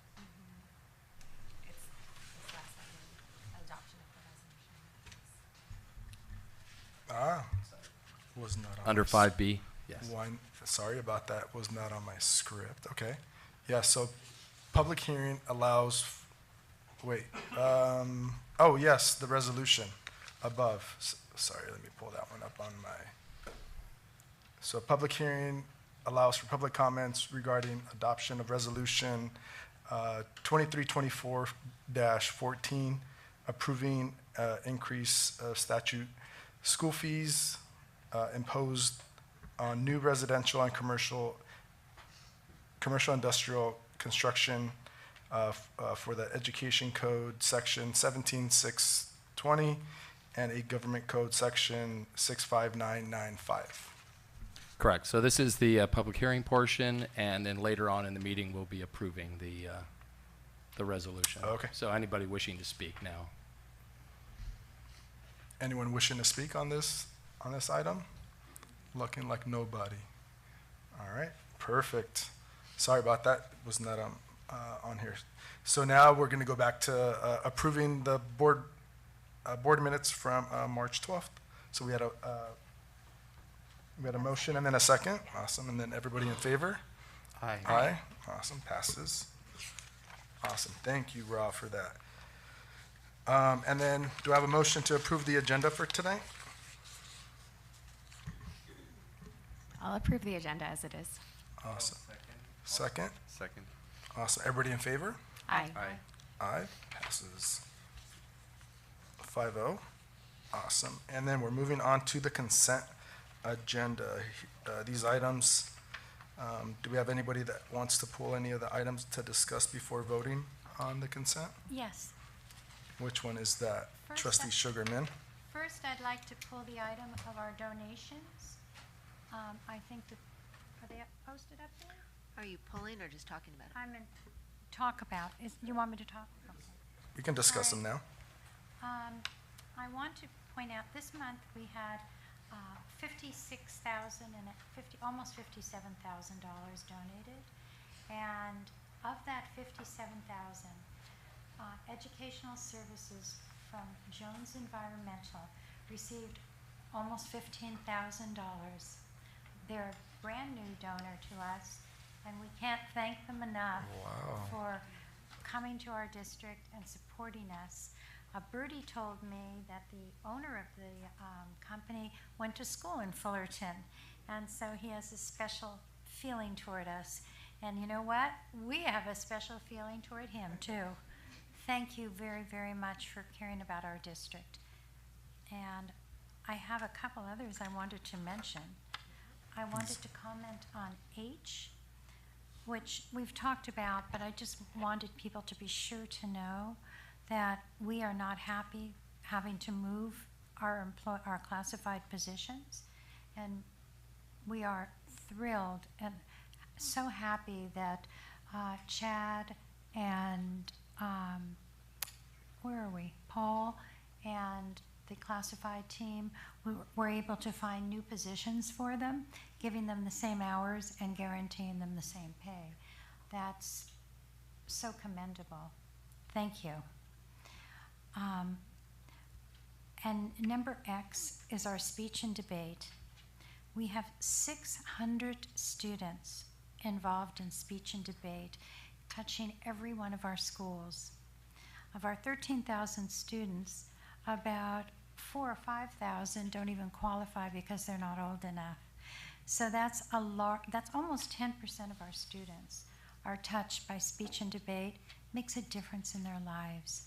It teaches them to stand in front of people and try not to be shy and look people in the eye and understand with respect that you do have to dress appropriately for what you're doing when you're debating or thinking of becoming maybe an attorney or something or presenting prose.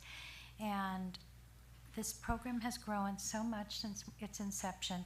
I want to thank every one of the coaches that helped make this program a success. And I'm so proud of the students we are sending from junior high to the competitions in, it's Minnesota? Is that where we're sending them? Iowa. Awesome. So thank you for all the people who helped make this happen, including the parents and the siblings. Awesome. Thank you so much. Those were a few of the things I wanted to point out. Thank you so much, Trustee Sugarman. Anyone else have comments? Yeah, I wanted to point out our resolutions proclaiming our Teacher Appreciation Week, Nurses Week, and Classified Week, and just again how much we appreciate our staff and all those that are serving our children and our families. So, and then to just add on to what Hilda said is about the speech and debate program. Whenever you're out and in part of what I do in my day job is work with a lot of volunteers and a lot of students, and you can always tell when you're interviewing a student or a volunteer if in fact they've been in speech and debate, because they can hold their own. They are so proud and brave and confident, and just seeing them and seeing this program and how much they've done over the years is just amazing. So again, I thank the district, because it's not easy to bring this program in. All of our staff and all of our coaches who put in that extra time for those students. This is one we have many programs. This is one program that truly, truly pays off and will help these children for the rest of their lives. Yeah. Trustees on my right? I guess so. I wanted to publicly acknowledge that one of the consent items, GG, is a contract with the nonprofit group Soulful, which is running a summer camp for us at Richmond Elementary. The insurance carrier and signature on that contract is One Life City Church. I attend One Life City Church, but I have absolutely nothing to do with the contract, with the program, and in fact, they've had a relationship for over 15 years, long before I attended that church. It is a non-religious program, and it's paid for through our Extended Learning Opportunities Fund.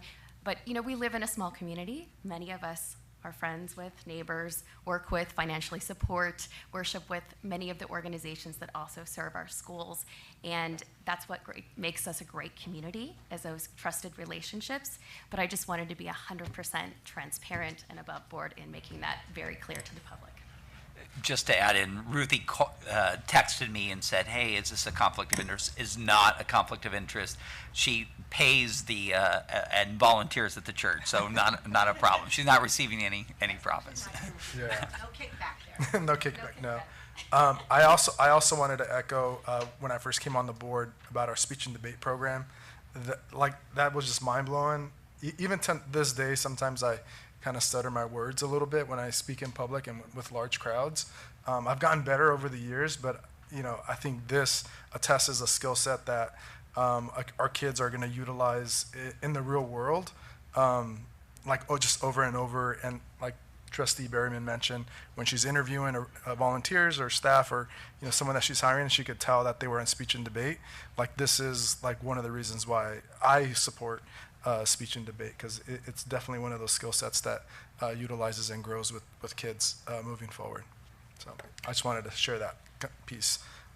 Awesome. So, with that, do I have a motion to approve the consent agenda? Do I have a second? Second. Awesome. Everybody in favor? Aye. Aye. 5-0.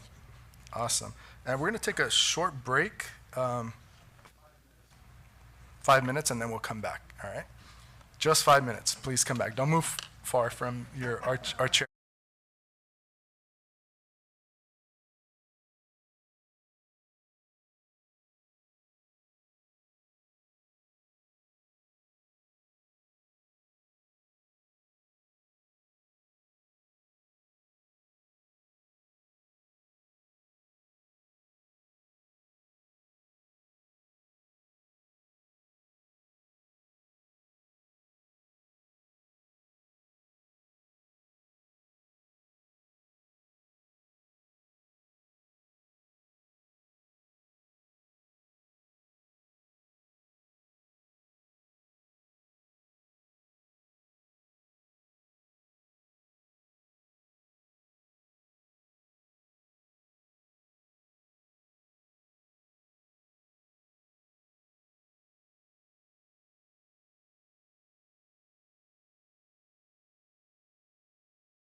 All right, we're gonna get this meeting back in order. Yeah.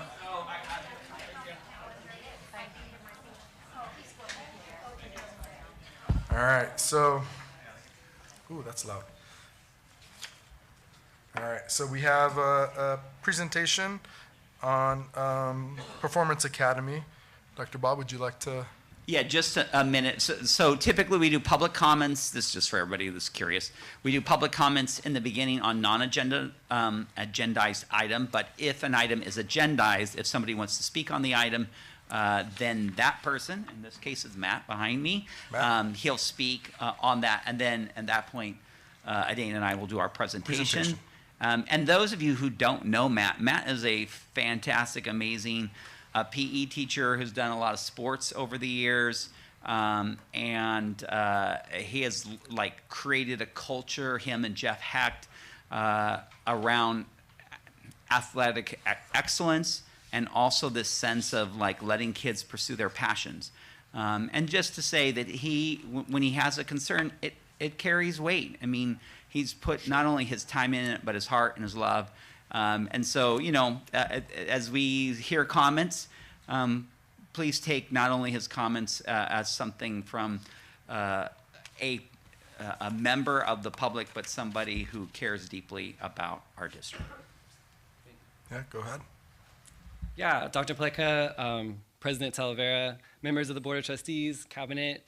My name is Matthew Stricker. I'm finishing my 23rd year as a teacher in the Fullerton School District, 19 at Parks, where I currently serve as a physical education teacher and a coach.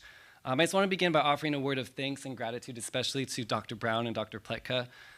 They both took time out of their schedules to come to our campus over the last 2 weeks to kind of lay out the framework for this sports academy proposal, ask for our input, and listen to our concerns. Not all leaders would take the time to care for us that way and take a concerted effort to come and talk to us and answer our questions and address our concerns. And I just want you to know that we're extremely grateful for both of you. So thank you so much. I also want to take a moment to acknowledge Coach Jason David from Delta Sports, who came to our school also, was nothing but respectful and friendly to us and to our staff as he shared about the history and vision of his academy and offered us teachers a preview of what this could look like on our campus. So thank you so much for that. As a former scholarship athlete myself, I was really impressed hearing the programs he offers to aspiring young athletes and wishing that whole time that I could have participated in something similar. So thank you for that. Parks represents an extremely wide range of socioeconomic diversity. And comparison culture can run deep in the junior high psyche. And as the program was described to me, there will be afternoons when my regular PE classes will be sharing a field with the academy.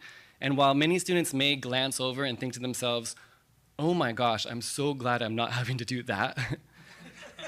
There could also be, at the same time, inevitably, some students who may not only feel left out, but feel disheartened, feeling like they're falling so far behind in sports that maybe they might get to the point of quitting their sport aspirations altogether. I hope that you can hear my tone that I have nothing against Coach David or Delta or training academies in general. I only wish I'd have the opportunity to do that myself and work with his staff. But my concern stems actually out of a deep sense of love and care for our population of students and families who don't have the means to access such a world-class training, but still have to see what they're missing each day when they come to school. Even if they aren't the caliber athletes that would be accepted into the academy, still watching each day could certainly trigger some negative emotional consequences. And parents most certainly deserve the freedom to pay for their kids to receive specialized and elite training, but if that training takes place during the school day at the school site, let's just make sure that there are students who won't feel left out or that feel that they're deemed less than. If this program is something that the board deems responsible and reasonable and appropriate for the public school setting, then you have my word that I, along with our entire physical education staff, will work with Coach David and Delta to ensure the success of all of our students, both inside and outside of the academy. However, is it okay? I'm almost done. Oh, thank you. For sure. Yeah, thank you.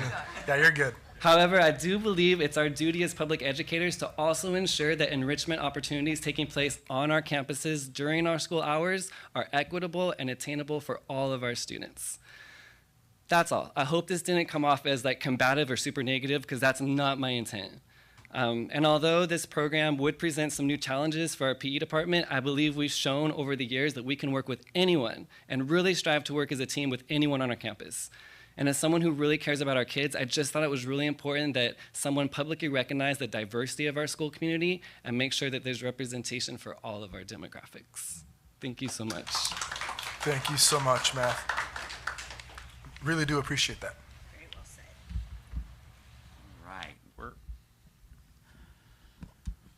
So just a little bit of background. I believe it was January, but I know Leonel brought this forward as something the staff could try to find some background on and be able to present. And we've been working hard, and we've had a lot of people from our JD we've talked about, busing, to legal aspects, Dr. Brown and I have definitely put in some time on this project, and we've just had so much support and help. A big shout out to the Parks PE department. Robin and Jenna, thank you. I can't tell you all the work that was done by them to put this together. Lindy, over at Rolling Hills, the principal, she's been working with her staff and talking about it. And so we're here to kind of share what's possible and what we can do and what the pathway could be forward if the board is interested. So the journey for me began actually at a pizza kitchen at a CSBA conference, and it's the first time I had heard about it, and I know Lionel and Dr. Brown had shared a little bit about this. And so it's been very exciting to learn something and in some ways like open up to a whole group of people and a community that I didn't even know existed. And so the Performance Academies, we want to give you some background knowledge about what they are and a little bit about that if as a board you were to pursue, what would be our next steps moving forward. Just a little fun piece. Anna and I had some fun with some AI, and so courtesy of a little bit of AI image generation here. There we go.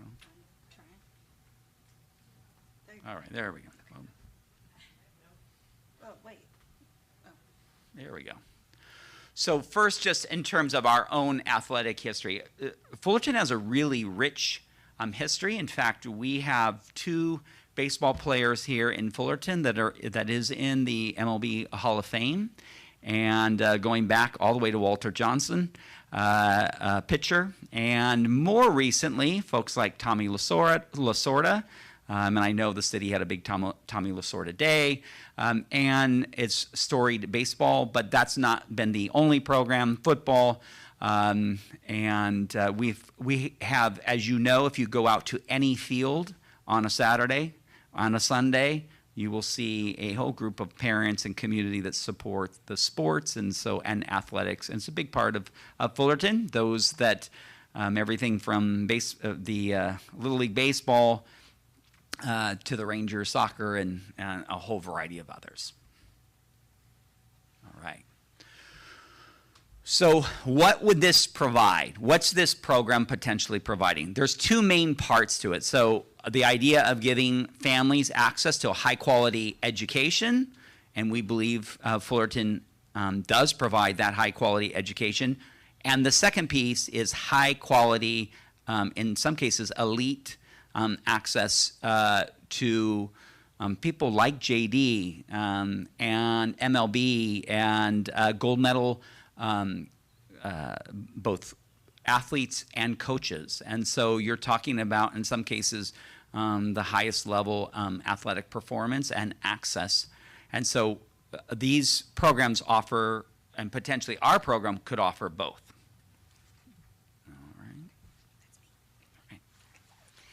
So what we've seen in terms of sports academies that have emerged in the last, I would say, 8 or 9 years, is that there is a niche in education that we are definitely we definitely need to tap into or haven't tapped into yet. Many of the programs are embedded in online schools or private schools where the students spend half of their day doing online work, or they spend half their day at a private school or even a charter school, and then they do the last part of their day actually with the training facility with a specified trainer in their actual sport. This could be anywhere from swimming to gymnastics to soccer, basketball, football, you name it. Some of the models that we've seen in Orange County and even in the IE or Inland Empire are Delta Sports Group, Togethership, which is primarily in South Orange County, Winter Circle, which operates out of the Inland Empire, ZT, which is in Orange County, Red Line, and others as well.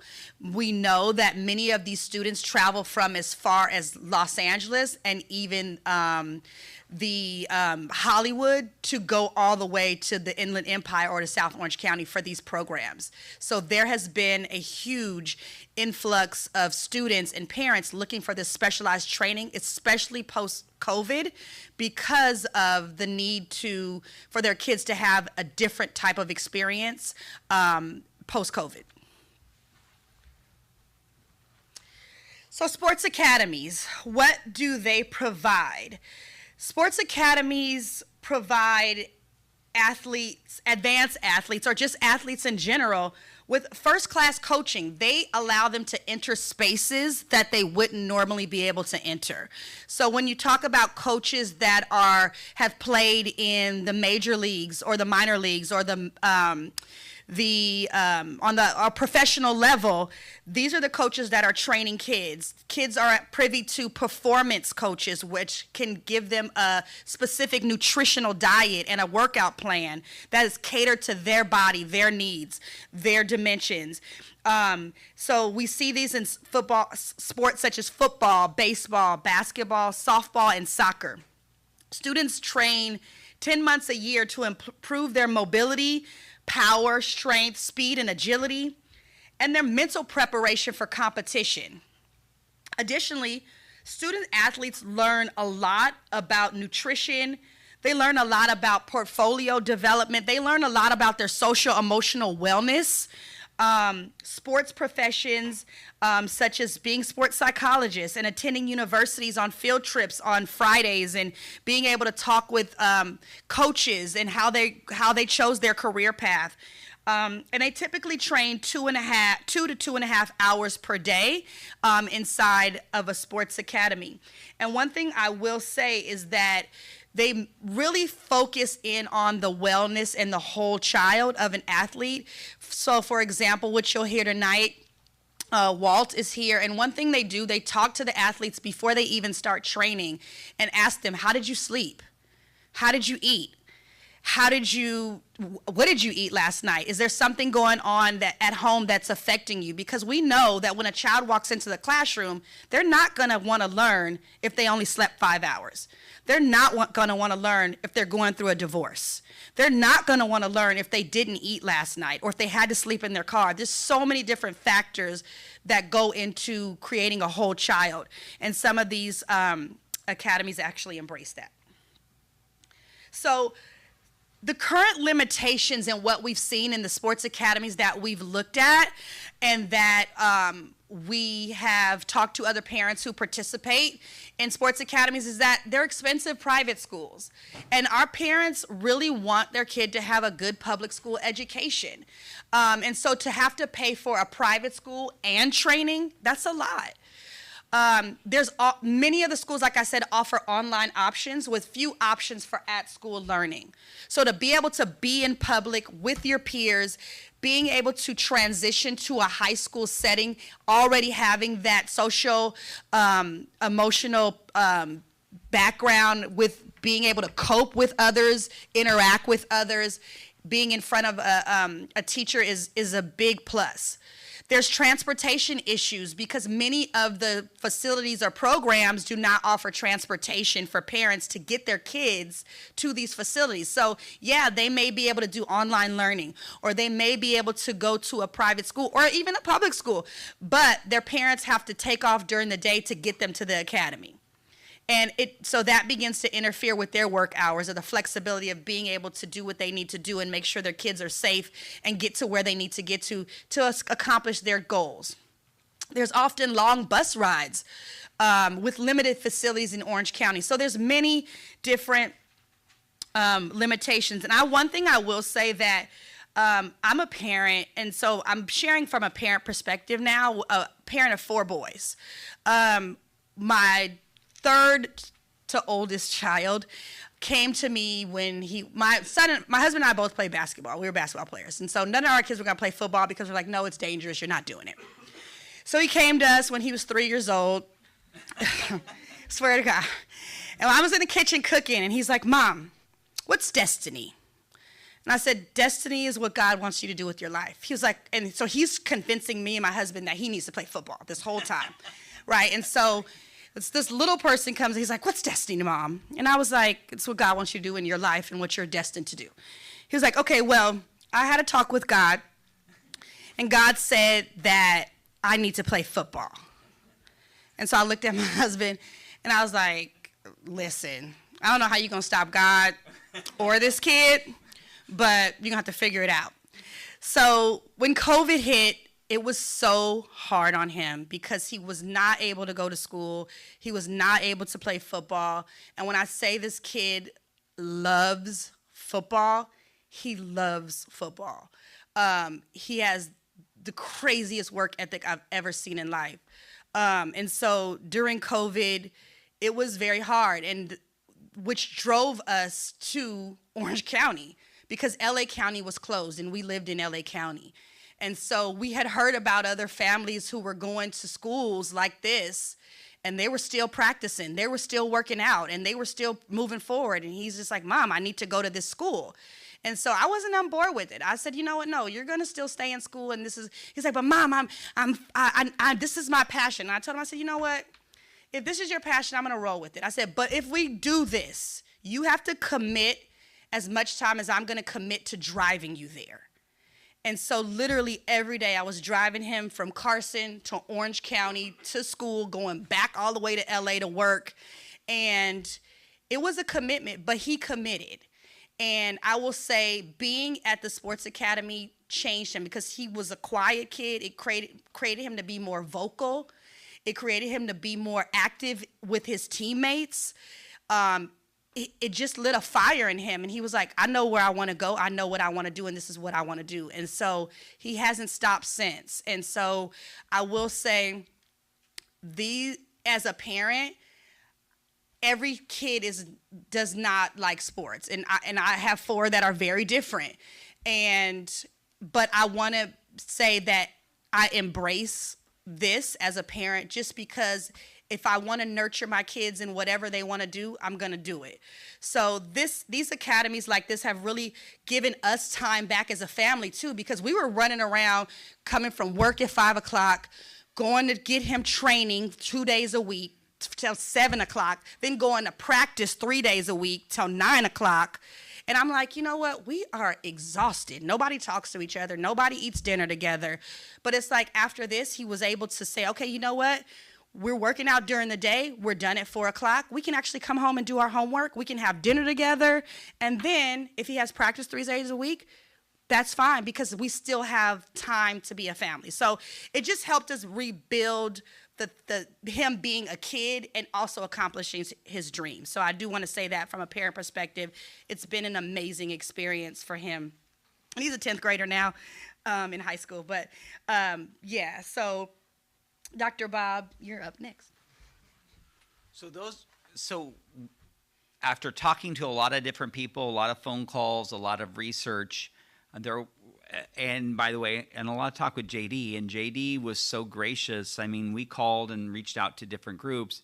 And JD, as the owner of the company and maybe also his heart and passion for it, he just shared his experience, shared how it works, and he's been so gracious with us. And so I've learned a lot. I'll just speak for myself. I've learned a lot on this journey.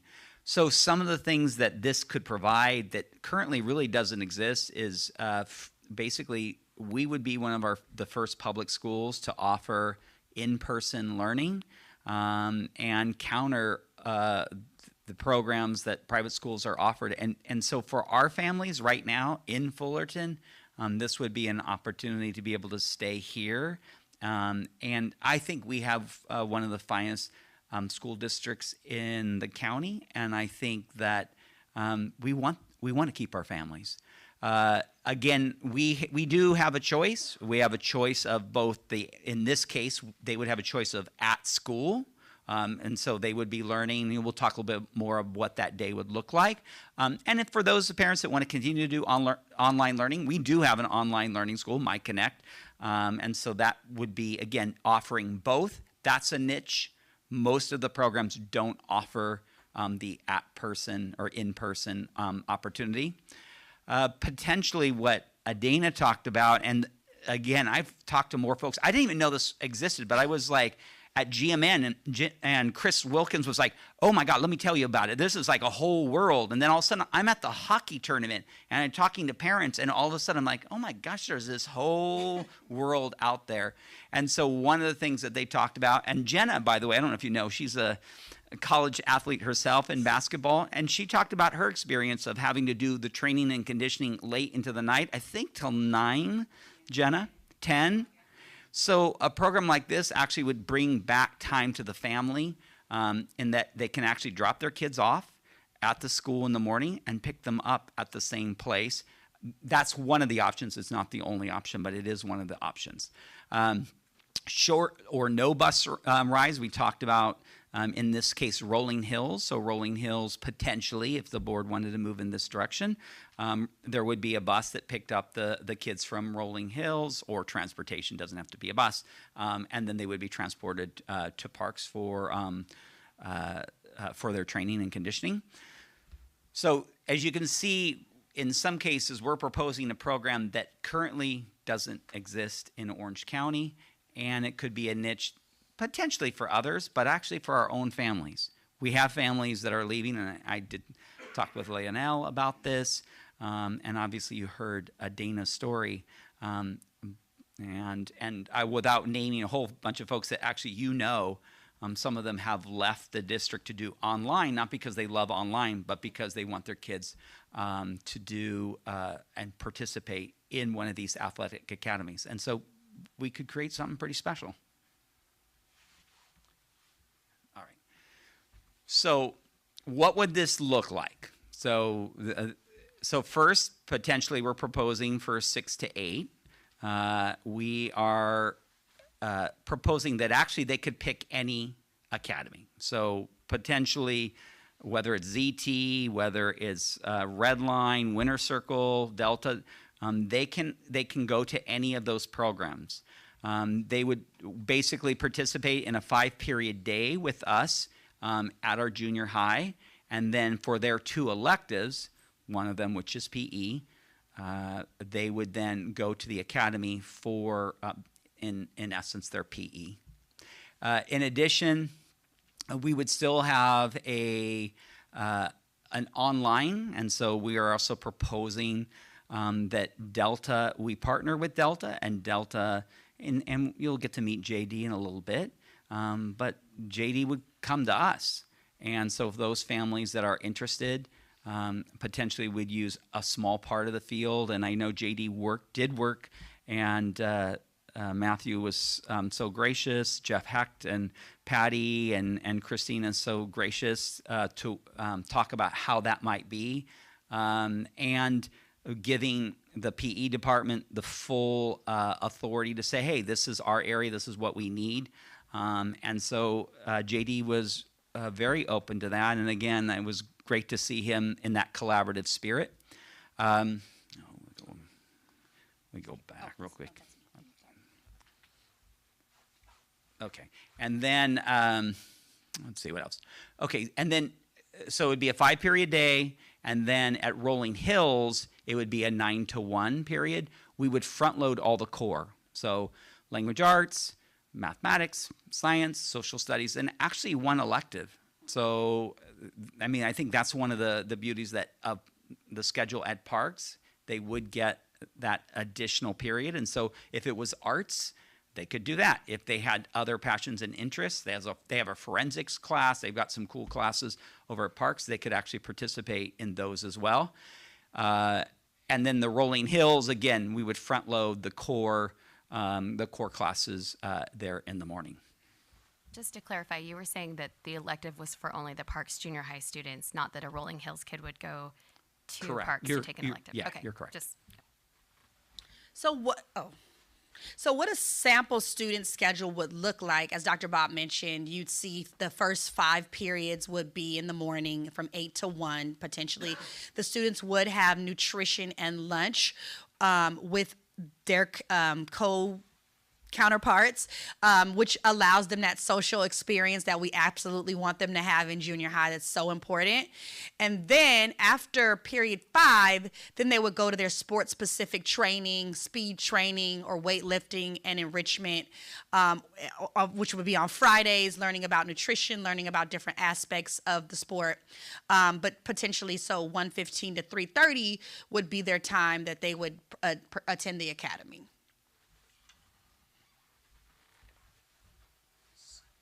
So just to say a few words, I didn't know JD before, so my experience has been, the last four or five times we've met.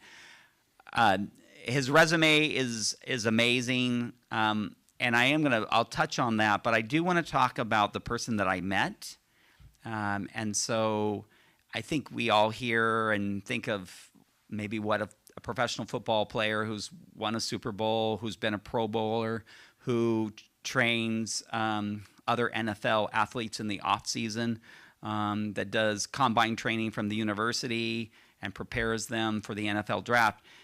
I think I was expecting somebody that was maybe unapproachable, and my personal experience with him has been somebody that is kind, somebody that is collaborative, very humble, somebody that, and we asked him to share a little bit, but somebody that really wants to make a difference for kids, who's passionate about the work that he has, and most of the time, I forgot all his credentials, because what I saw was a person that I enjoyed working with, and maybe most importantly, somebody that I would be proud to mentor and guide our kids, and join a really great community and a great staff community at Parks, and a great athletic program that they have. And again, I'll shout out to Matthew and Jeff Heck. There's been so much love that they've really shepherded. So just to say that he's been somebody as a person that I've really learned more about and have enjoyed meeting him. And we asked him to say a few words. Dr. Pleka, before we hear from JD, I'm so excited to hear from you. Could I just ask a few questions, Dr. Pleka? Okay. Fullerton School District is losing some students, a handful of students every year, to programs that cater to elite athletes, or parents who want their children, or children who want to be elite athletes. Is that right? That's right. And most of what I've heard is anecdotal. I mean, it's just stories I've done. I mean, Leonel has shared some story. And again, I don't want to out some of the people that told me personally, but they have left specifically for that. So, But in addition to that, there's a rise of programs like Delta that are located at other campuses, other districts, sometimes private schools, or maybe these are programs that parents pay extra for. Correct. So that these outside programs can use those school facilities. And it's an enrichment program, again, for very highly trained athletes or highly motivated athletes that are also students. Is that and they also have their own facilities. I know, and we actually visited his fitness, JD's Fitness Center, Delta's Fitness Center. So they have their own facilities as well. But just speaking in general, in many cases, they use a variety of facilities. I know Santiago Charter School, for a while, different sports academies used that particular place, but they have other spaces, private spaces in some cases. Well, I'm supposing that we did this program. We now have a public information officer who could help get the word out.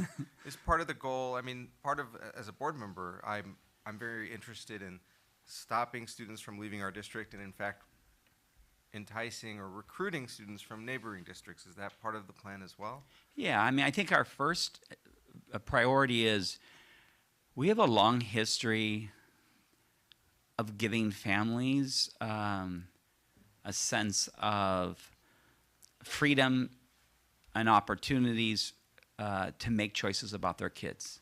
And so one of the things that we've done, I mean, everything from multi-age to our latest school at Golden Hill, the School of the Arts, providing opportunities for families. And maybe we wouldn't all choose those.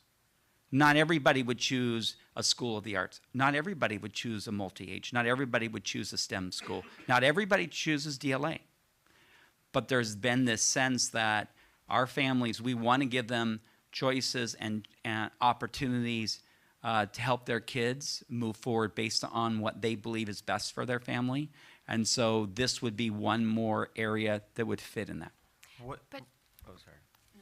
Please, well, go to ahead. be clear, all of those programs are no cost to our families, and they're public education opportunities that parents can choose or not. But this does come with a cost. So, do we know, to that point of how many people are leaving? Do we have any research on how many families are leaving our district, like to back up that assumption? Sure. Two parts. First, we do provide, and we're proud of this. We're all proud of it. A plethora of opportunities. Some of them are free and some aren't. And we facilitate things like Washington, D.C. trips. And we facilitate, and yes, we have some of our own free camps, but we have camps like the arts historically where people have paid for. And we've been this sense that we do give opportunities for kids, not just for paid, but for free, with this idea that if we can provide something that's something our family wants and needs, we're willing to do that. So I think that piece. The second piece, to your point, for sure, there is no survey data. Just at this point, I've talked to different folks, and I know Leonel maybe can share a little bit more about that. But I would just say in my short 12 weeks of learning about the program, I would just say personally, I've run into 9 or 10 parents who have either said that they have left or they were planning to leave. And it is interesting once you just start talking to people, they love to share. I have some staff members that currently send their kids to that program. So, but yes, we haven't done surveys on it. I also expressed some interest in learning more about this program, so I'm excited to hear Excellent. about All right, it. Rooney. I'm giving a Rooney credit too there. To Yes. know more about this. What could our capacity be? How many students could we accommodate if we were to get started later this summer? Yeah, I mean, I don't want to scare anyone because I don't actually think that we're going to get hundreds of kids the first year. But let's just go back a little bit. We lost 1,500 kids during the pandemic. There was a time where both LV and Parks were at 1,000. A time when I was here, there was a time where LV was right under 1,000, and Parks was slightly over 1,000. So if we start looking at it, and Nicholas, it's been a while, but Nicholas is a campus that could also hold potentially 200 or 300 more kids. I'm not suggesting that. I'm just saying, what is our capacity?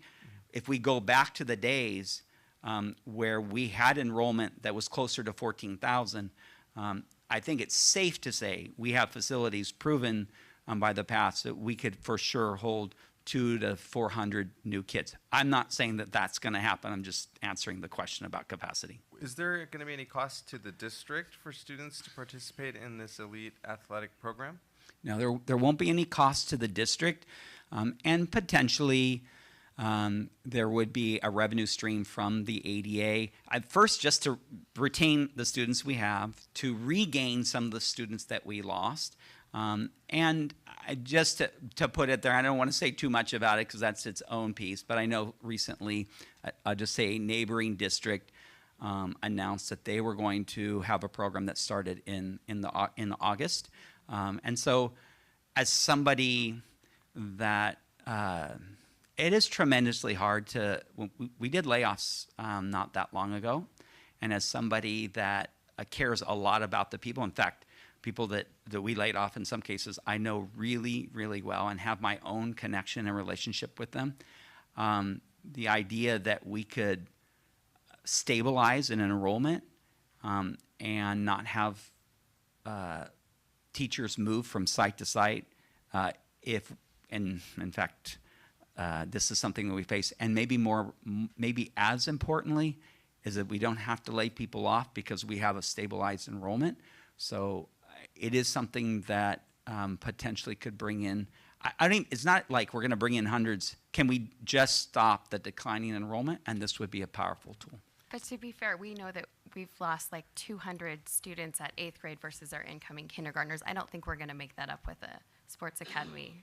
I mean, that's just declining birth rates in our city, right?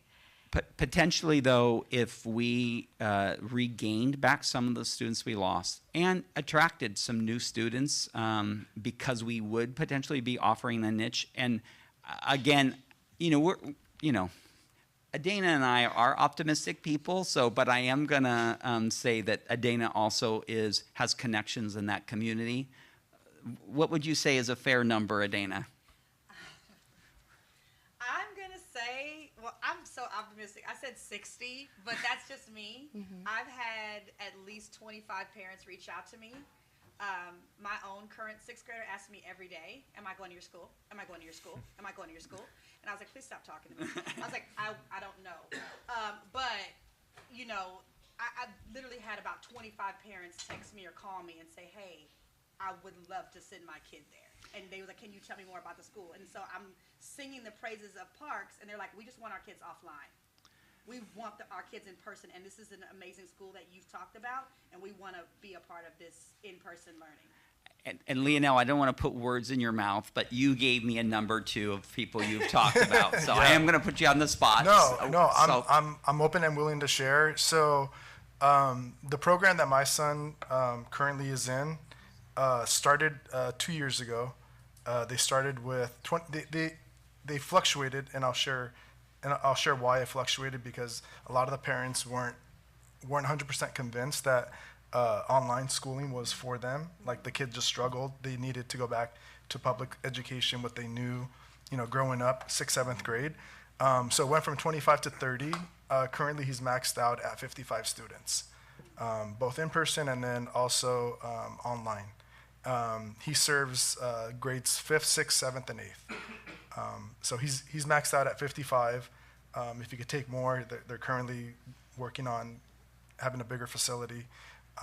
So from 1 year to the next, he gained, 25 students. And Leonel, I'm going to put you further on the spot. Yeah. I think you had said potentially 8 to 10. Yeah. So currently, I know for sure. So my kid went to Parks 2 years ago, or last year.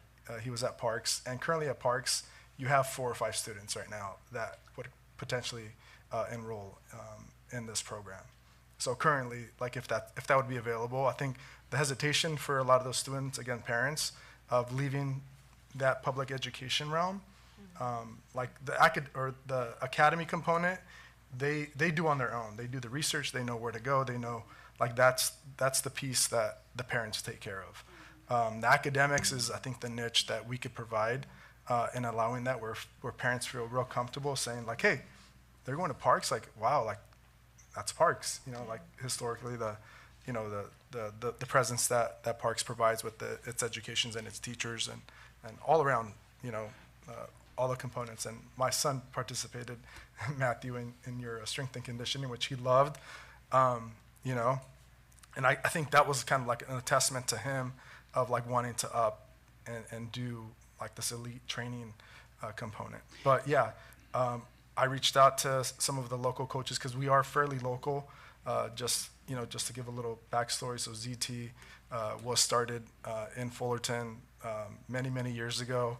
It didn't grow to the program that it currently is now until maybe 4 or 5 years ago, and now we have just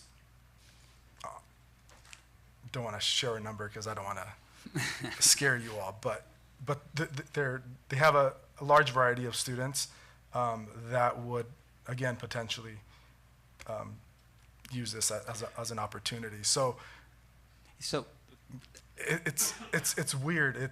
So we'll go with the 10 for now, right, Leonel? Honestly, 20. So it's really interesting. It's once you're immersed in this world and both education and then like just the whole child aspect of it, wanting to come to school, knowing that they're doing.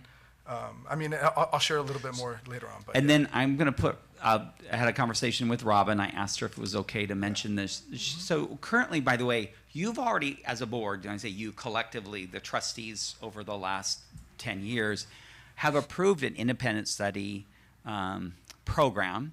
And currently there are, I believe it's about 15 kids at Parks that participate. Fissler, I talked to Kim Benaraw about it. She has kids right now participating.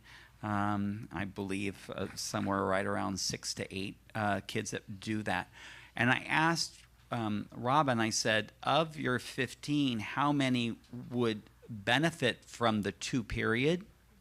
And she said in the last couple of years, she said probably 5 is a pretty conservative number of kids that already participate, and they end up going late to their academy, and so they're not receiving the full benefit. And so, again, those are some of the students that exist right now that could benefit potentially. I think one of the issues, of course, I like the idea of increased enrollment, maintaining students.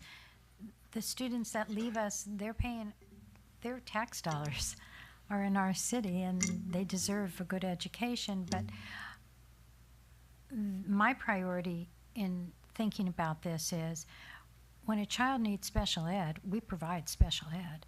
When a child is gifted, we provide gifted education. We work really hard to look at the whole child and provide children in Fullerton with what they need. Some children need multi-age. Some children, that's not great for them. Some children found out that they did better online learning than they did in class for whatever the reason. And so we've established a program that they can do that. Some people like to homeschool, and 8 or 9 years ago, we started a program for homeschooling. This is one other aspect of meeting the need of a child. And yes, I've had children who played college sports, and they were sometimes not respected for their academics because they spent a lot of time practicing for their sports, and that's demeaning. That's not accepting the whole child. And so I look at this as one other area that has been brought to our attention that we can service children. And I think back when we were doing technology, when we first did it. And yeah, I was a huge advocate, but people didn't want us to charge anything, okay? That was a huge issue. People didn't believe that children under college, let alone high school, should be working with technology. Now we can laugh at it, but that was the current thinking at that time. And this district said, no, we believe that this can work for younger children. We'll try it as an experiment. And we actually did experiment. We did it at 7th grade Nicholas. Can children at Nicholas use technology? We did it at 5th and 6th grade Hermosa. Does it work for gifted children? How's it work for them? And we started it at the new school, Fissler. And we discovered, as the whole nation has discovered, there isn't an age limit to this. So there was a cost. Was a cost. There's a cost for all sorts of things our students do. But as a person who knows about kids going to after-school training till 9 or 10 o'clock at night, it's disruptive to a family. You eat your dinner in the car, so we can talk nutrition all we want, but it has to be a meal, right, that you can eat in the car. You do your homework early in the morning and hope it's acceptable to the teacher because you're so exhausted you can barely put your name in the top right-hand corner of the piece of paper with the date. And I think it's... does the homework for the kid. Or you do the homework for the kid. No, mine are dyslexic. I have to proof the homework of the kids. But we want to be known as a district that services all children and all families. And maybe that's even more important than how many kids are we getting? What's our enrollment? I know that we want to save teachers. I know we want not to let go of our teachers. I was here when we got rid of teachers, right, Bev? 2008, 9, it was heart-wrenching. It was heart-wrenching. I don't want to lose teachers, but I want to service students. That's what public education is about.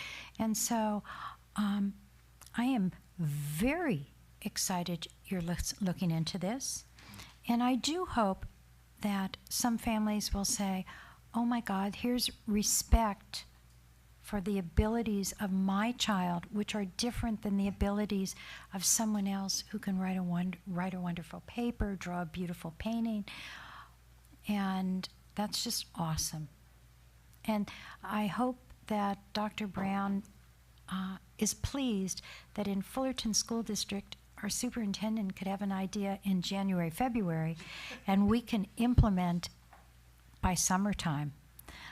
Some districts don't do that. We'll give Dana credit because I think in the pizza kitchen, I'm like, what? I have no idea. So it's been a good journey together. So I've learned a lot from Dana on this, and she has all kinds of personal experiences. If it's okay, we could bring up JD. He's just going to say a few words. I think getting to know him just a little bit, just a moment, I think you'll experience what I experienced. Thank you, Dr. Bob and Dr. Brown. Extremely honored to be here. You know, I think anytime I get the opportunity to share about Delta Prep Academy and evangelize all the cool things we're doing, it's just a huge reminder of the hard work that we put in as a team and as a staff to create a really good experience for our families and our kids. And it's also humbling because it reminds me all the attention to detail that we take to make sure that, you know, these kids and these families are serviced properly. I know you guys are aware we are a sports academy, and I don't want to spend time up here to talk about sports or to talk about all the cool accolades and scholarships that have come through our program. In fact, I prefer to talk about some of the stuff that you probably won't see on this slide or that doesn't look cool in marketing material or that you might not see on the website, which is the real impact that this company creates, right? So we know we have a really unique platform with Delta. And we are aware that we service kids at an impressionable age. And we understand that we have an obligation to teach these kids things that transcend sports. And we understand that if we can teach kids how to be accountable, we can teach kids how to be responsible, how to be good leaders, how to operate with integrity. To us, that's the real win. And whether or not these kids go to college or play professional sports, we know that these kids will one day, in fact, have families of their own. They'll be future business leaders, future community leaders. And this vehicle that we have allows us to teach these kids those important characteristics. Furthermore, these kids will one day be better fathers, better wives, better husbands, and to us, that's the real win. We could talk about all the cool sports activities, But what's important to us are the stories that we hear from the parents that we can't put on here on these slides. And anytime we get a chance to speak to a parent and they talk to us about, hey, what are you doing with my kid? My kid is a totally different kid at home. He's a little bit nicer to his sibling. They're listening to me more. And for us, that is the real win. We also like the stories of hitting 3 home runs on the weekend. That's cool. But for us, it truly means that we're making a huge impact, not just in the athlete's life, the student athlete, but their families. So now everybody's impacted. My daughter was a part of the first year at the academy, and it was a tough one. There was 5 people in the academy. She was the only girl there. And as you could imagine, there was a few car rides home where she wasn't speaking to me. And it's okay. I was willing to endure that because I knew what we were building, and I knew what was best for my daughter. Fast forward 3 years to her 8th grade graduation speech. She is crying tears that she has to leave Delta Prep Academy.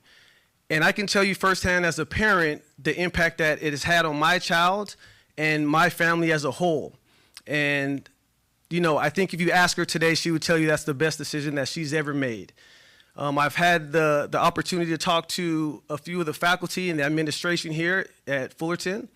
And I can tell you right now that you guys are onto something special. You have the right people in place, and your guys' values and goals completely align with what we do and who we are as a company. And so tonight, I'm just extremely honored to be here in front of you guys, just kind of hearing some of the things that are important to this district is the same things that are important to us as a faculty, as a team, and as a staff at Delta.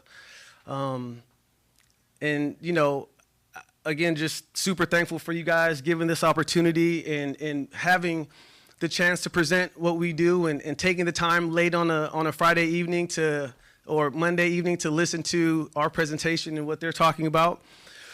But that is really it. I didn't want to take too long. I don't want to get the buzzer rang on me, so I'll sit down. But I know there's a couple questions that you guys may have for me. I'll be here for the rest of the evening. Please, if you have questions about strength and conditioning, divert your attention to Walt Cortez. He is the expert in that field, and I will talk to you guys about anything else. This is my ministry. I'm super excited to be here, and I'm looking forward to working with everybody in this room. Thank you. Shall we ask questions of JD now, or you want us to wait? We'll do it whatever is the board's pleasure. We were going to do a few more things and then open it up for questions, but whatever you would like.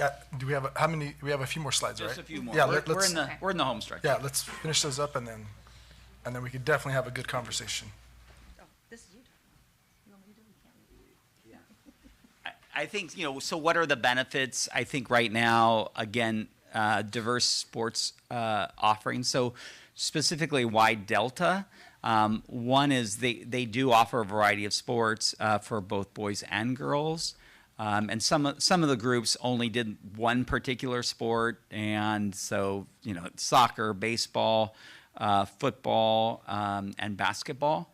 Again, probably the biggest benefit to partnering is to be able, for parents, you heard about the long rides that basically they could drop their kids off at the start and potentially pick them up back at the school without having to drive an hour across Orange County. Again, limited drive times. In the case of Rolling Hills, they would go from Rolling Hills to Parks. We've also talked about the ability to... Talking about Rolling Hills, do you mean that would be a gathering point for children in that area? Potentially, one of the things that we're suggesting is to actually, for kids that maybe want to come in and do this program, and particularly at Rolling Hills, where they do have a lot of great programs that include both online and at school. Students could go to Rolling Hills in the 6th grade, and then they would be picked up there. However, Okay, it's a 6th grade program. Yeah. Thank you. Yeah. But they would have their PE and something else missing at the end of the day. Yeah. So basically, then we would.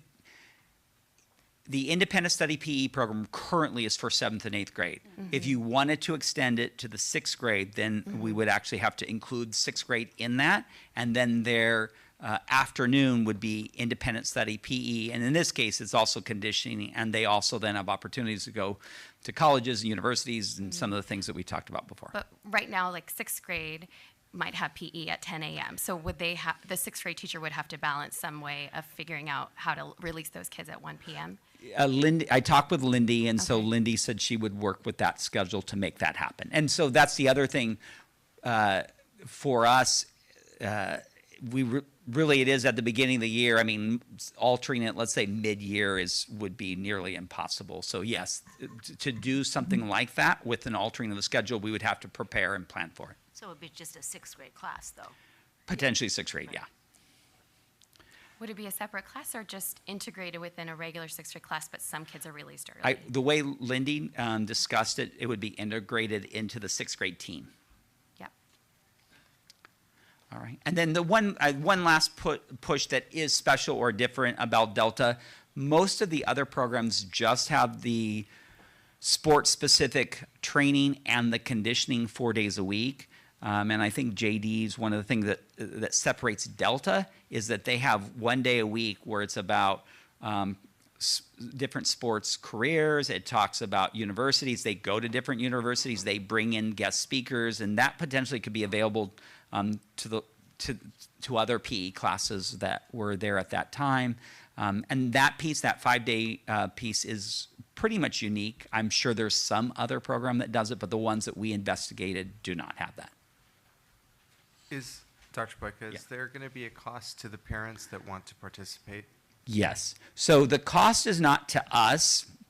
It's currently, again, if we kind of look at what's happening now as a basis. Right now, the kids that participate in independent study PE, they're going to other elite programs where they pay. So as an example, I'll use, Kim's not here, but at Fissler, golf is a big thing. So they leave and they go to a facility where they pay top dollars to participate in that. And we have others. Swimming is, as you know, very popular here in Fullerton, and we have kids that then leave and pay to be part of the FAST program. So currently that is the case, and this would be what's, I think, unique about it is that potentially it's for 2 periods versus the 1. And I will say, I did talk to a kid who attends Parks, I believe. He is a pitcher. He's on Dr. Bob's Superintendent Academy Council, and he leaves after school so many days a week and goes all the way to Compton for baseball training. And in addition to the training, his dad also pays for the weightlifting and speed and agility. So they're paying for multiple trainings throughout the week. So he has baseball training, pitcher academy, and the speed and agility training. So parents are paying 3 different fees throughout the week and getting their kids to multiple different locations, whether it's in Compton, LA, whatever, just to do whatever their kid needs. And this was a kid at Parks, I believe, who I talked to.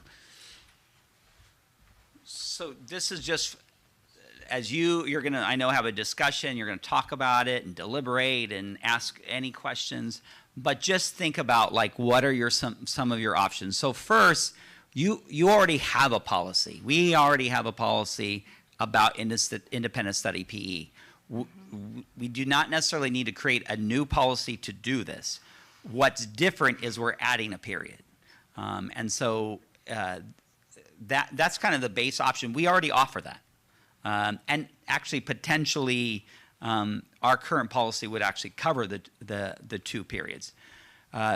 What's different, potentially, is that we would create what we're calling the Performance Academy, and that academy is really a structure for people to put letters of intent, to give information, not necessarily to provide an athletic program, but to create a structure so that when people come in and are interested, we have days and times and opportunities to meet with parents and share what's available.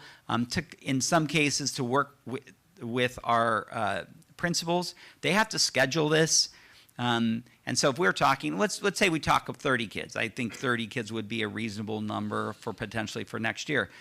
Robin needs to know that in advance. And so we don't want them just to kind of go through the regular process. We would create this, we're calling it a performance academy, which really is just a structure so that parents could access the athletic academies all around.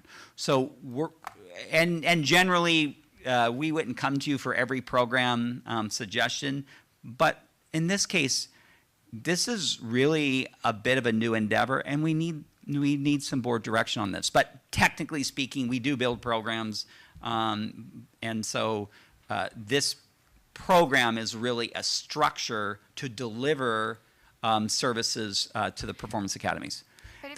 Go ahead.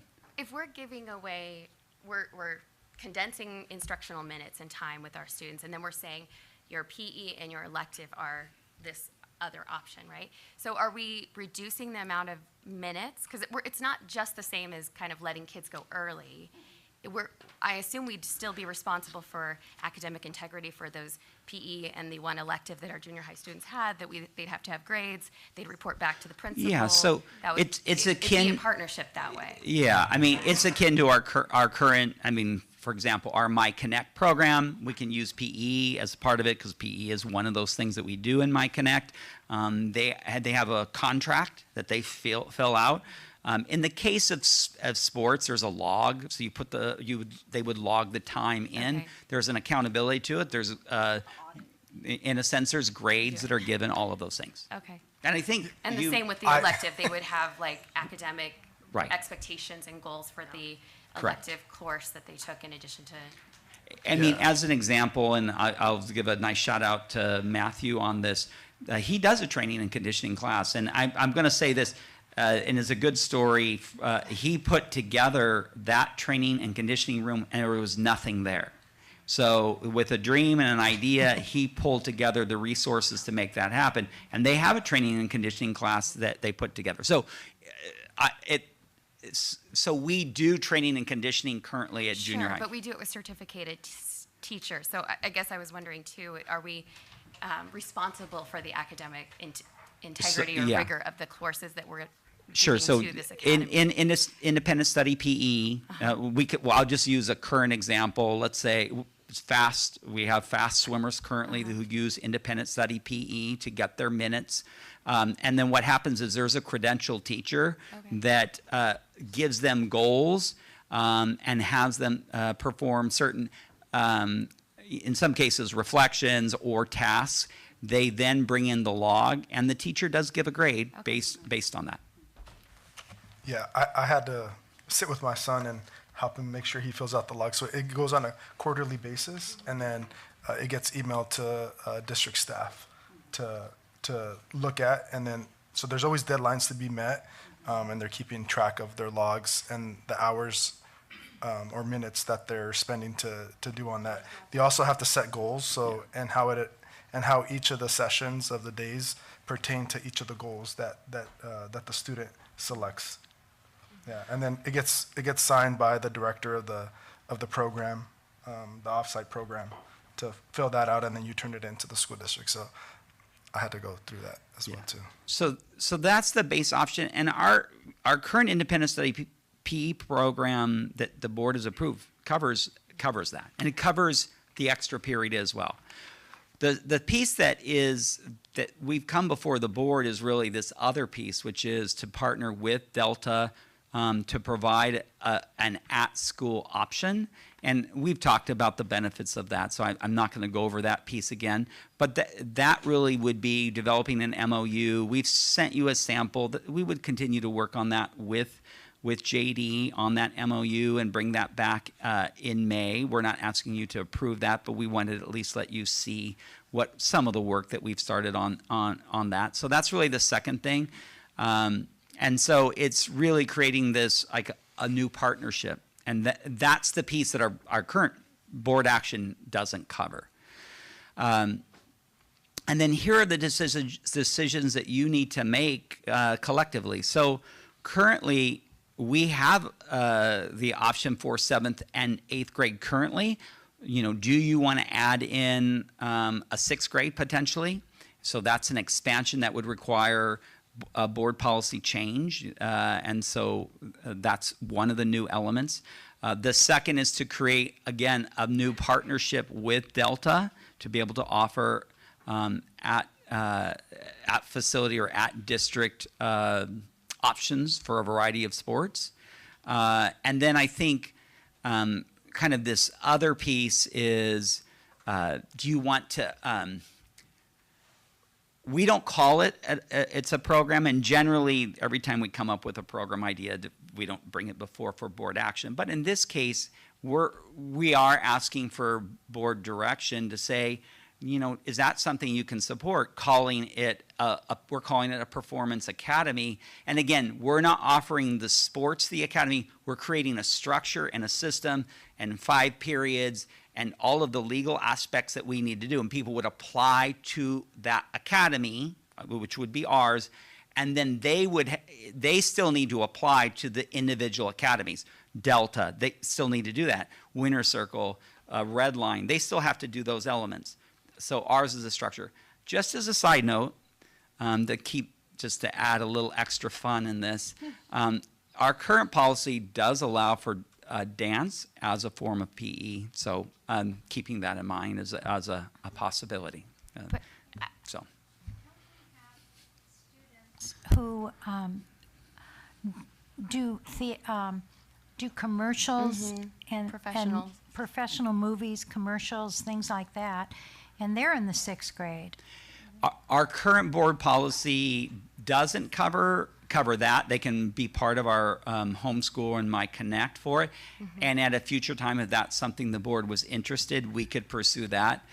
At this point, what we're asking you to consider is really this performance academy that would be sports, but I'm going to add in dance because our current policy allows for that, and dance is considered as a part of physical education. So those are things that currently, but to your point, at some point, could you expand it? You could. Or it could be ice skating or an individualized sport as well. Yeah. I guess I'm still trying to grapple with, I understand how we already have that policy for PE, right. But if we were reducing it to 5 class periods, there's 2 more for junior hires, right? There's the PE and then an elective. Right. So I guess I'm still grappling with, what if someone wants to do dance?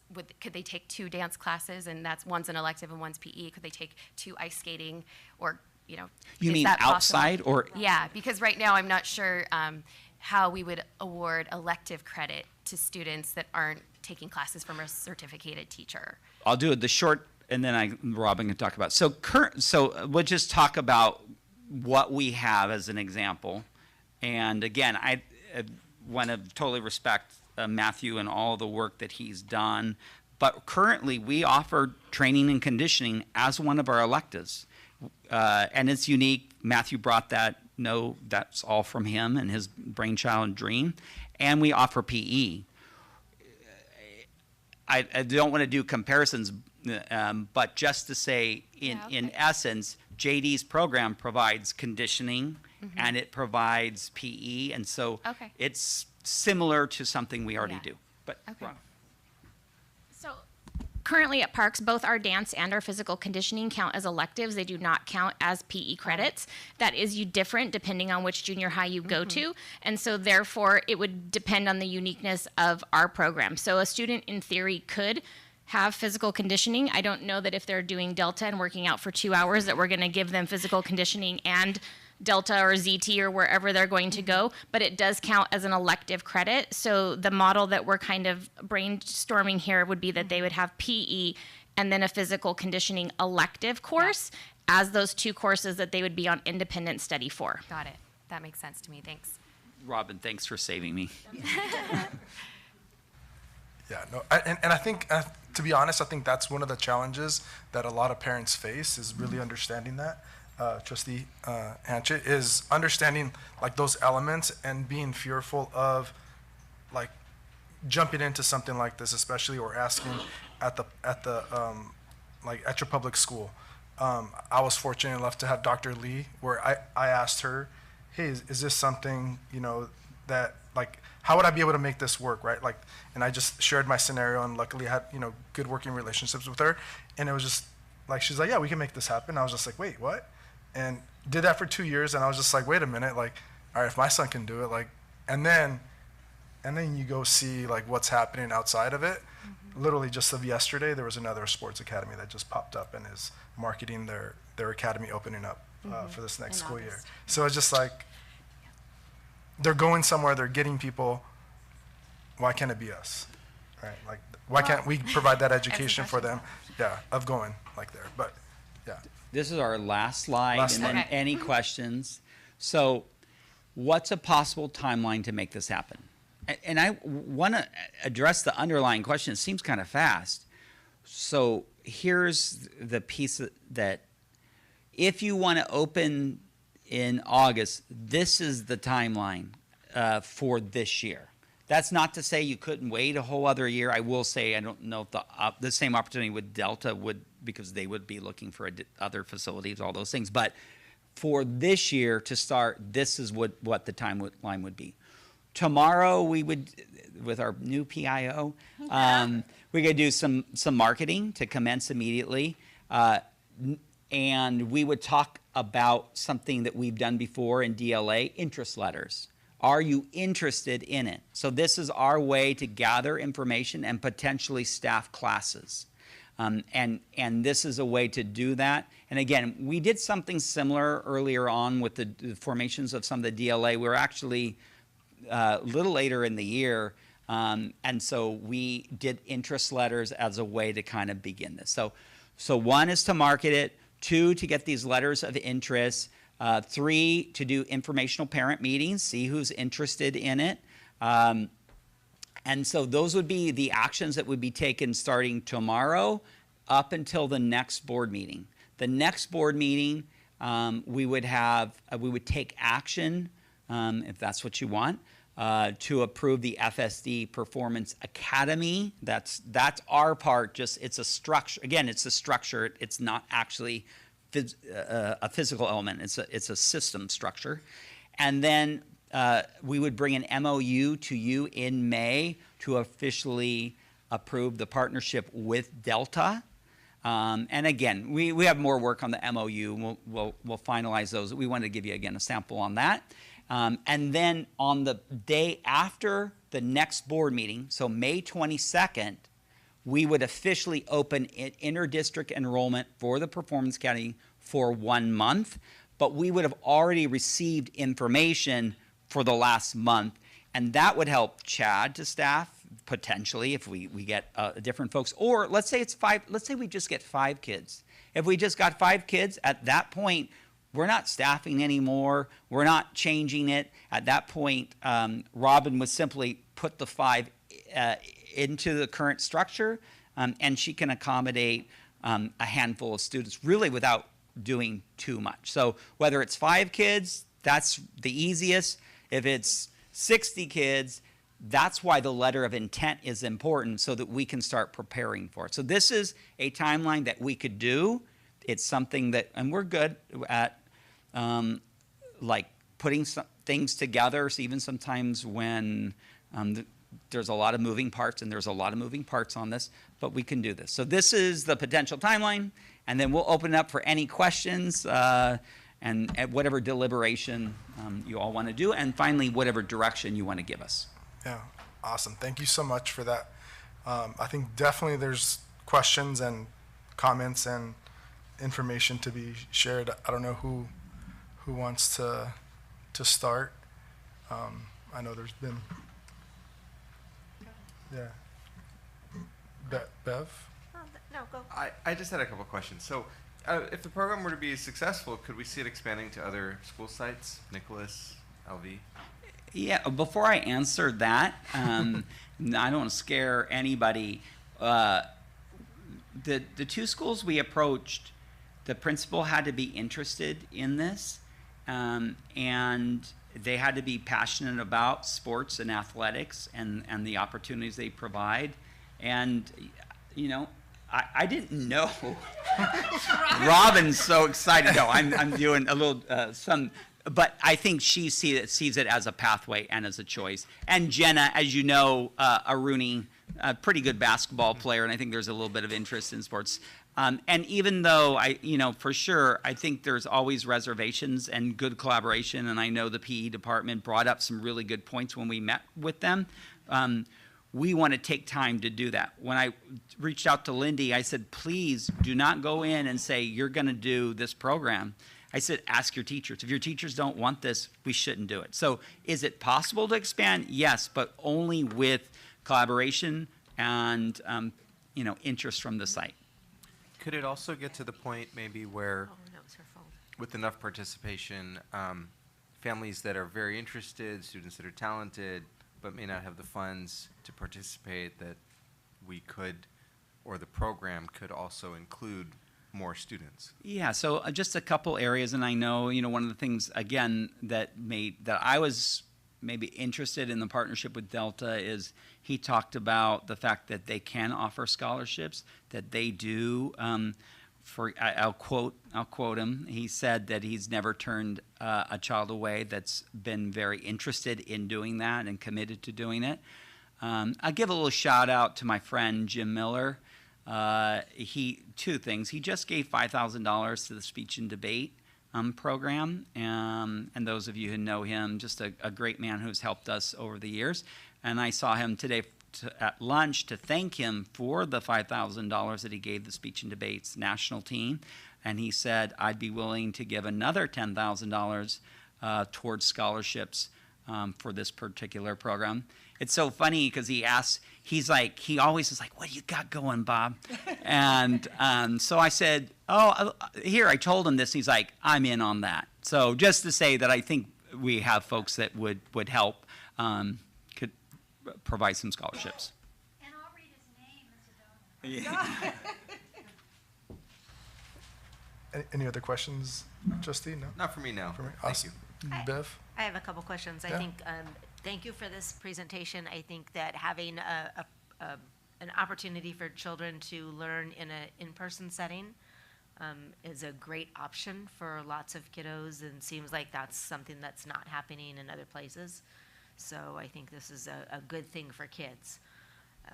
I just had a few questions. One is the application process. So from what you're saying, is that a student would apply to our piece of it, and then also apply to Delta. Right.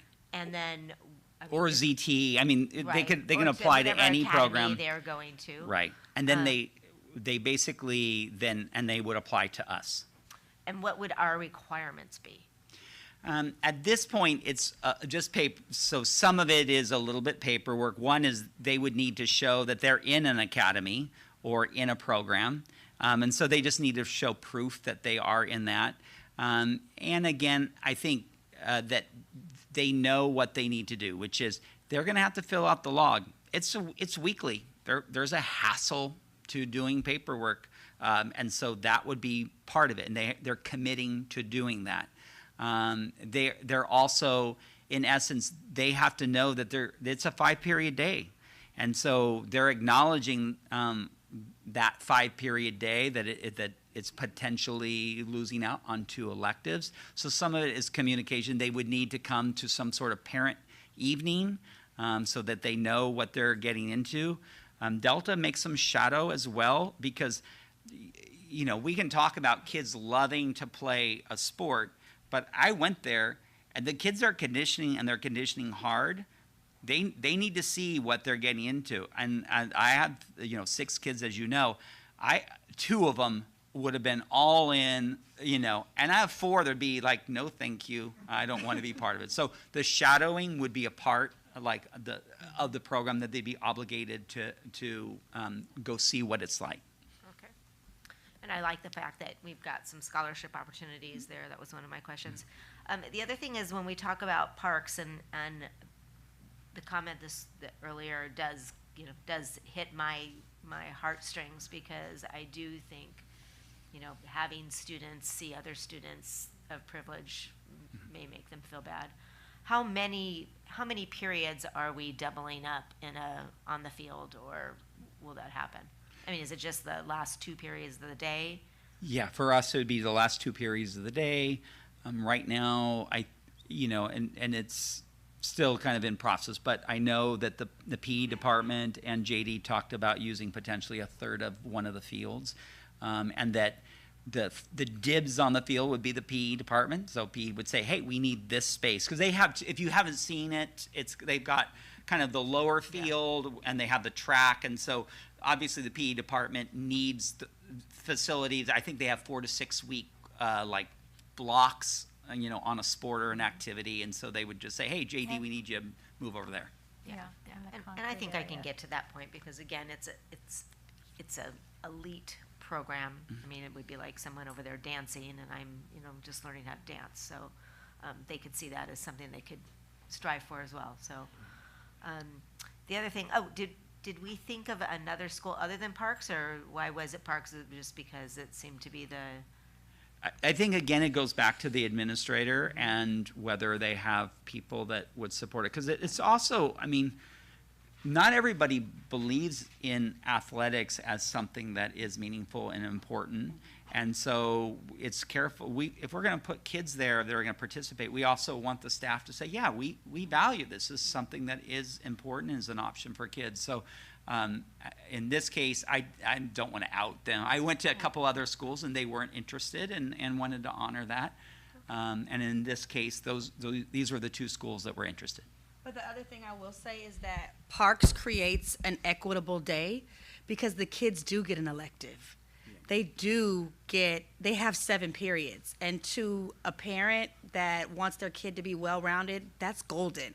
To get an 8-period day is even more golden, but to get a 7-period day is amazing. So that just added a bonus, that they still get an elective and then they get to do something they love. So Yeah, I have a that was Robin's usually I do have a question. If a student commits to this, are they committing for the whole year? I mean, to set up a program and have kids start opting out at different periods, that's very difficult for the school. So how does that work? Yeah, I mean, I think generally speaking, and by the way, we face this with My Connect currently, and so we're always encouraging people, in the case of our elementary schools, the trimester system, to wait till the trimester. In this case, I mean, we're really going to encourage them to a year commitment for that. And but legally, honestly, if somebody says I want out, we would accommodate. We do that now. Not everybody does go the entire year in My Connect. I know Lindy, if she was here, she would be like, yeah, I need him to commit more, but we do accommodate it. I know, Robin, you want to say real quick? Yeah, just to clarify, I don't do sports, and I don't necessarily have anything to do with sports. I am the rec parks mom. Like, my kid rolls across the grass and picks the dandelions, and we're okay with that. So Jenna is the elite athlete here, but what I was telling Dr. Bob is fundamentally, I believe that kids should have a choice to do a program they like, and so should parents. My kids are in dual language. My daughter only gets 1 elective, because guess what? I picked the other one. So at the end of the day, the fundamental concept of this to me is not a foreign concept. And when Dr. Bob and Dr. Brown came to me with the idea, it wasn't because it was sports-based, it's because for me, if a parent believes that fundamentally this is what is best for their child, I can accommodate a 1 through 5 period schedule in a heartbeat. That's no problem. We did it with Lionel last year. He'd come in his flip-flops and pick up his son every single day. No problem. It's not, that piece is not hard. Whether or not Delta is the one who's on our campus providing training, or they're getting picked up by Grandpa. I have a kid right now who goes late every day because Grandpa picks him up. They are on the bell. He finishes his crossword puzzle. He puts it in his pocket, and they jet to practice. So that concept is not unique to us at Parks. So expanding that for 1 extra period wouldn't be a problem for me. I did have concerns about my PE team, and I told Dr. Bob, like, if they're not on board, then this isn't going to happen. We're going to have issues, because I respect them and they respect me, and we work together. So it's a collaboration, but we met JD. We've had a really great experience. So it's something that could work, but please don't think that I got the one rolling across the grass picking dandelions. And that's okay for us, but that's why it's not every family is the same. And my son will probably never do this. He's probably going to do esports, and that's great. We love esports. But I have your female mariachi singer, but that's okay because it's not what every family needs. It's something unique for each family. And so if we're able to be the place that provides that, then great. And so it's an option that kind of opens those doors, and we'll, which pieces and which direction you guys want to go as a board, that's fantastic. And we can figure out the how and the why and all of those other questions as we go. And then just to answer your question, Hilda, like if a kid doesn't want to do it, right? So one of the things JD and Walt mentioned when they met with the PE team is that up front when parents sign up, they have a conversation with them about what this experience is really going to be like for their kid. And then the other thing they mentioned is that the kids are able to rotate sports. So let's say I come in, I'm a basketball player, but every so many weeks, or 10 weeks, I think it is, JD, 10 weeks, they can rotate to another sport. So they really get an experience. If I might fall in love with soccer, I might fall in love with something else, or I could just stay with football the entire 40 weeks. But they also have real conversations with their parents every so many weeks about their progress. So it's also being able to have those upfront conversations where parents come in and say, hey, my kid's a quarterback. And sometimes you have to have the conversation and say, no, he's not. Right? So it's a lot of real conversations that go back and forth so that parents understand what they're getting into. They might love something else. They might want to do something else, and that's okay. But being able to know that up front and establish that relationship with the parents. So Thank you. I like that option. very Trustee much. Talavera, can we get a couple minutes break, please? Or it's just restroom. I can just leave for a minute. Bev had it. Go ahead. Oh gosh, what was it? I can't see. Oh, so have we ever had a period of time or where the student wasn't performing sport-wise, and you had to come and say, your kid might think that they're a great athlete, but they're really not. Yeah, JD. Or GPA, too.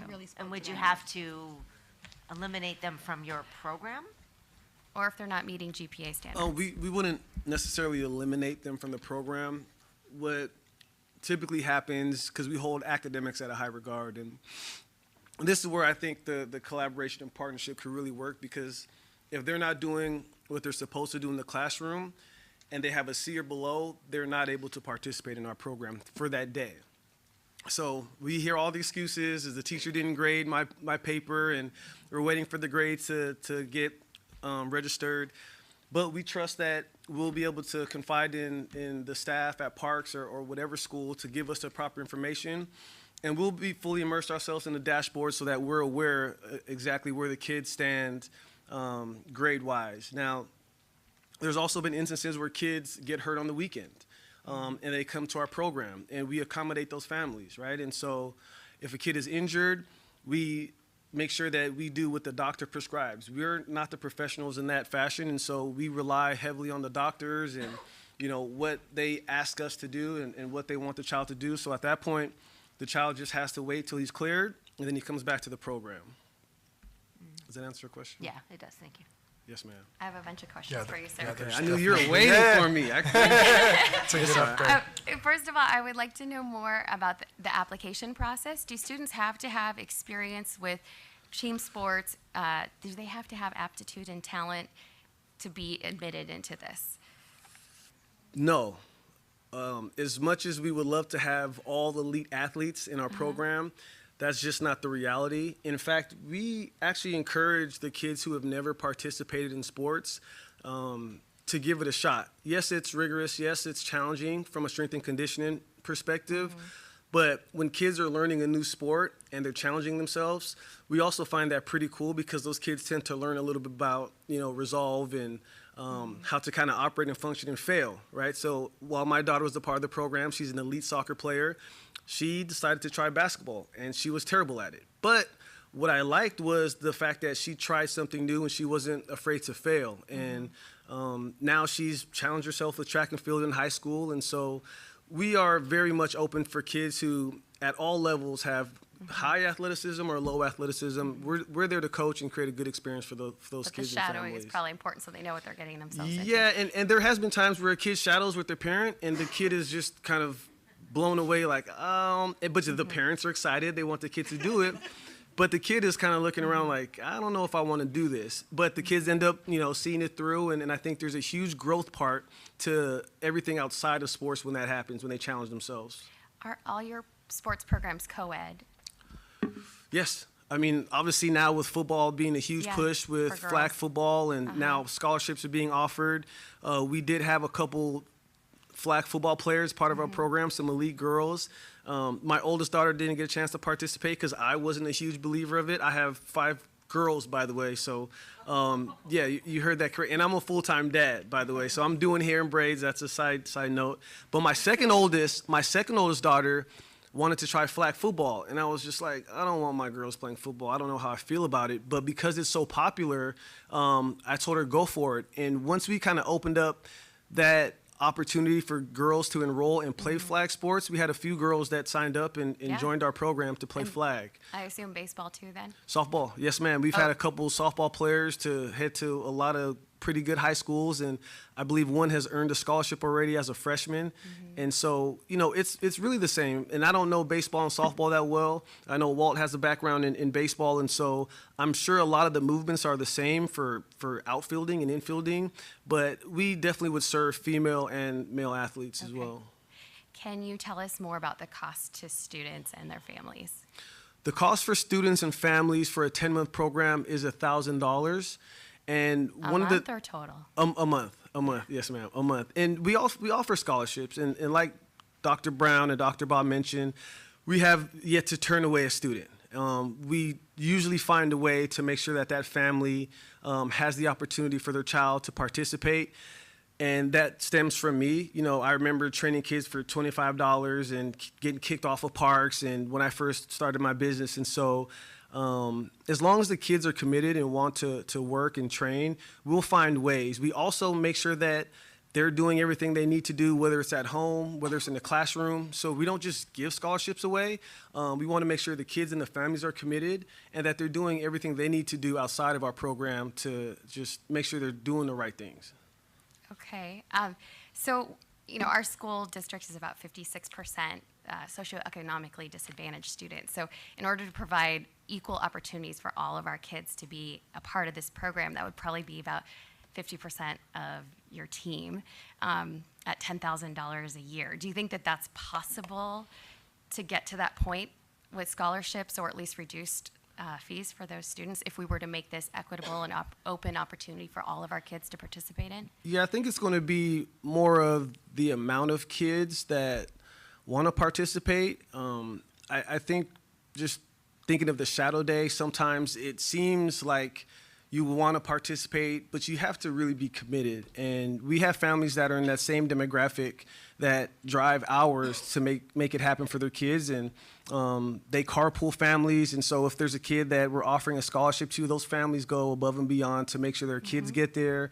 However they can help out the program. When we go to university tours, they're the ones asking to drive and help. And so we just try to find a way to work with the families and make it more of a partnership for them than it is just a transaction. I guess, can you clarify what you mean by that? Are you saying that there's like an expectation of families to participate if they receive a scholarship? No, we love our families to participate. There's not an expectation. I was just saying that the families who do take advantage of the scholarships, they do as much as they can to support the program. And by that, whether it's a carpool, whether it's bringing lunch or handing out merchandise, they just try to do as much as they can to give back.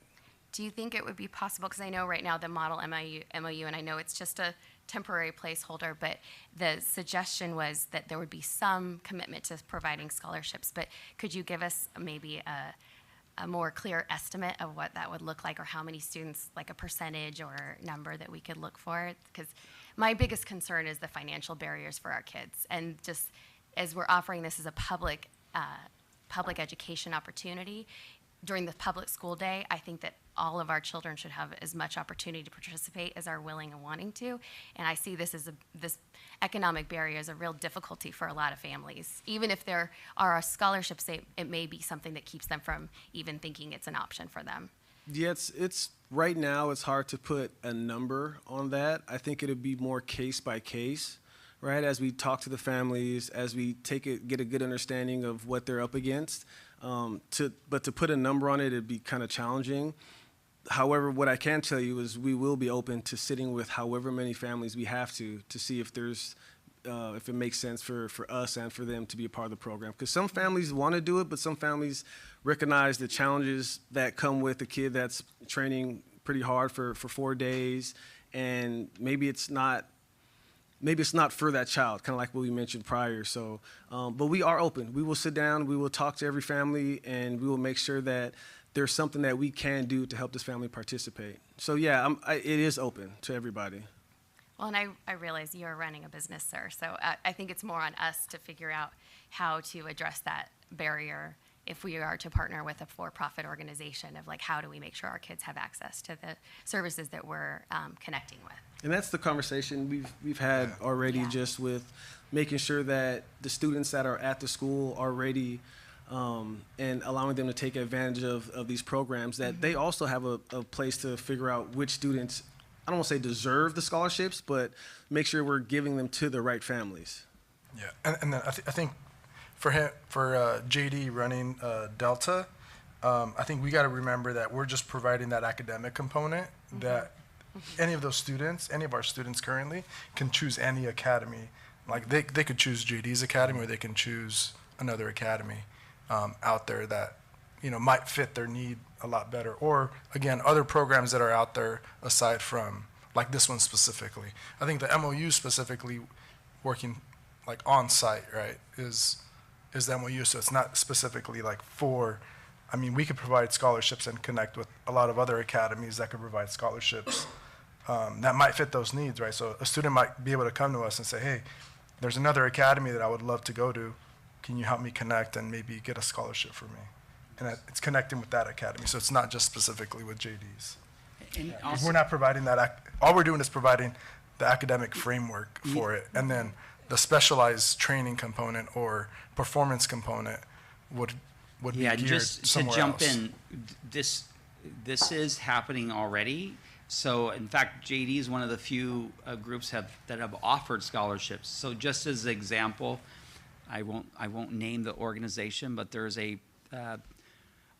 we'll just call it a soccer organization that it's $5,000, $6,000, $7,000 a year to participate in club soccer. The baseball, I don't know the number off the top of my head, but it's thousands of dollars. So in terms of this aspect of it is not a new piece. This is something that's, I'll use Kim's example. We have kids right now doing golf.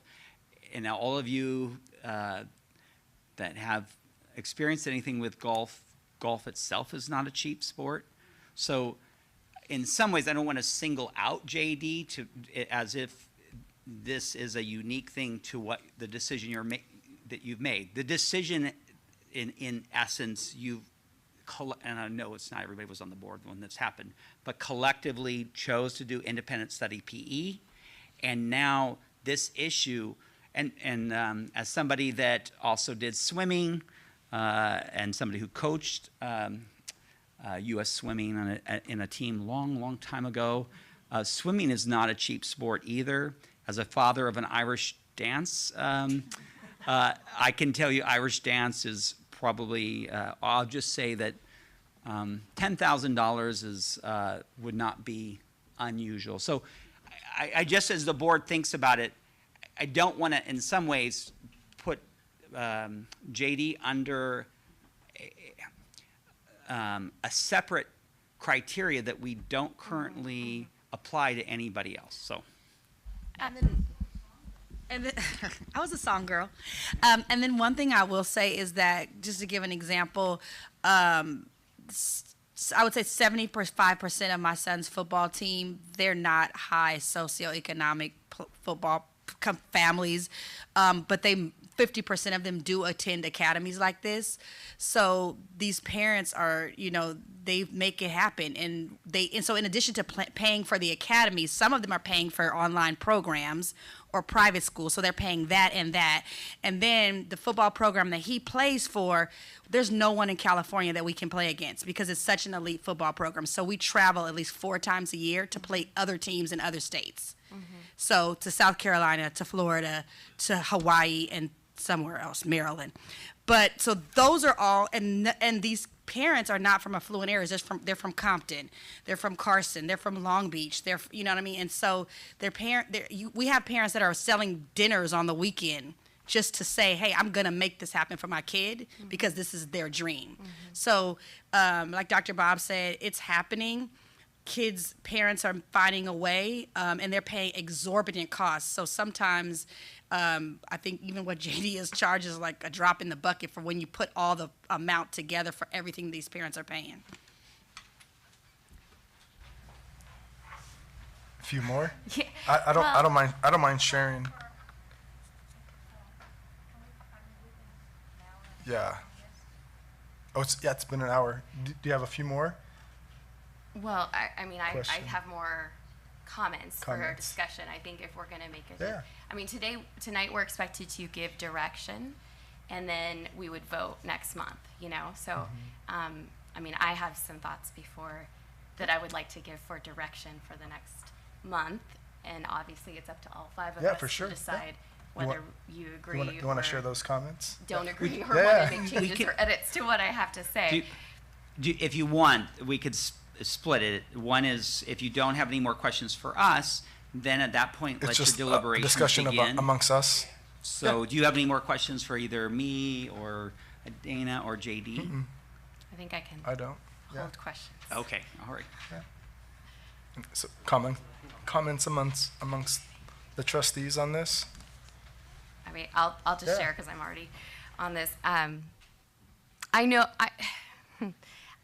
that families are already paying money and seeking out these sports and opportunities for their kids. And I appreciate what you said, Dr. Brown, about not to discredit or assume that if you don't have a lot of money, you're not making it work. Like parents aren't putting everything they can into the best for their kids. Like I want to give credit and honor to parents that are doing their very best to support their kids in whatever way they think is best for their kiddos. I guess just there's something that really is concerning to me about the fact that it feels like an economic barrier, financial barrier for public education.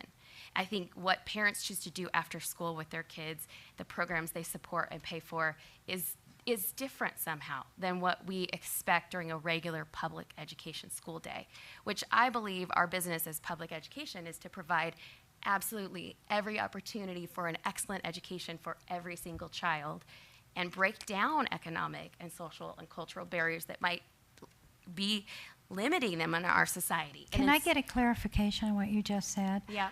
We're not limiting the academic education of these children. We're actually saying they don't have to go online. They can come and have an excellent public education. What we're saying is, at the end of the day, they can go do something else. That's not limiting their academic education. It is doing something different with their elective. And like your child has one less elective because they do Spanish, right? Yep. So they're not having the same equitable choices as other children at Ladera Vista, but it works for your family. But they are because it's free. Well, we're talking about a lot of programs that aren't free. I don't know if your kids are going to go to the 8th grade trip to DC. It's not free. But it's an optional out of our school. I mean, it's not. This during is an option. It is. Washington D.C. is in school.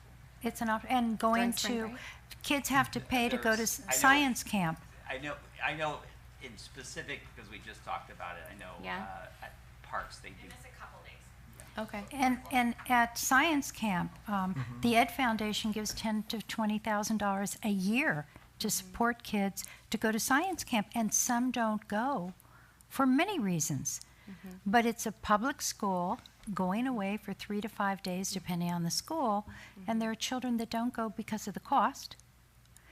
And we're sorry about that. And Or some because of children, the culture that aspect of was my next spending, thing. yeah. Some children don't go because of the culture, but we don't stop the program because we don't allow, we offer it to everybody, and we don't stop it because somebody could say it's inequitable because some can't afford it. We try to find ways to sponsor them. And so I'm going back to what you said and saying, gee, we're not limiting the educational opportunities. As a matter of fact, I think we are enriching the educational opportunities. But we are saying you don't have to do these electives or PE, even if we think our PE program is better. If you want to do something else, you may go. And that's an important thing. For the children who leave parks with grandpa or anybody else to go to a program currently, or there are children that leave before every baseball game a half an hour early. They leave school to go to a batting cage and to warm up, because those kids who are really committed, they know you just don't walk onto the baseball field and hit. They want to warm up and they want to go to a batting cage. So we are already allowing those type of choices, and there are still costs. Do we still charge for some technology at Fissler? They have a choice of free. Yeah, or they have to pay. I mean, but if they don't pay, it's not theirs. It's the schools. So for me, like, and I know it's hard to kind of wrap like your head around, like understanding, like hearing the, like the rich versus the poor aspect of this. Trust me, I am not wealthy at all. Again, find ways to make it happen. I think JD, you shared like perfect examples, and it's like really similar to, I guess what Hilda was mentioning about, like, sixth grade camp. PTA puts on, like fundraising opportunities, selling, food, or, the pozole at Woodcrest, when they do festivals. Typically people love a good cooked meal. So when they make things like that to fundraise for events like this, I think you find those opportunities. Because my son, this is what he wanted to do. And again, I found ways and means to make it happen for him. My little one, different story completely. Luckily, a lot of energy and effort towards Gavin, my oldest. But it's not like a rich versus poor. I think it's more of the parents making that choice that their kid really wants to shine and thrive with their strengths and their talents and what they do, and really bringing it back to like the time and the energy that parents are putting in. And I think either pre-COVID, post-COVID, again, I came on the board in 2020, seeing that we already had an independent studies PE program or a policy in place. Again, parents are already finding ways and means to make that happen. It's just really putting that structure, the academic structure component, without really even thinking about the sports or the performance component to it. And I think alluding to, again, what Hilda just mentioned as well too, is the opportunities there for those that want to participate in this. So JD, like sharing, like it's not for everybody, right? It's not, not everyone's going to be into STEM. Not everyone's going to be into speech and debate, even though those are opportunities that we provide. Parents still got to, take the kids to the speech and debate program. They still got to take them to the tournaments that they got to be involved in. It's still like that component. Yeah, maybe like the clothes.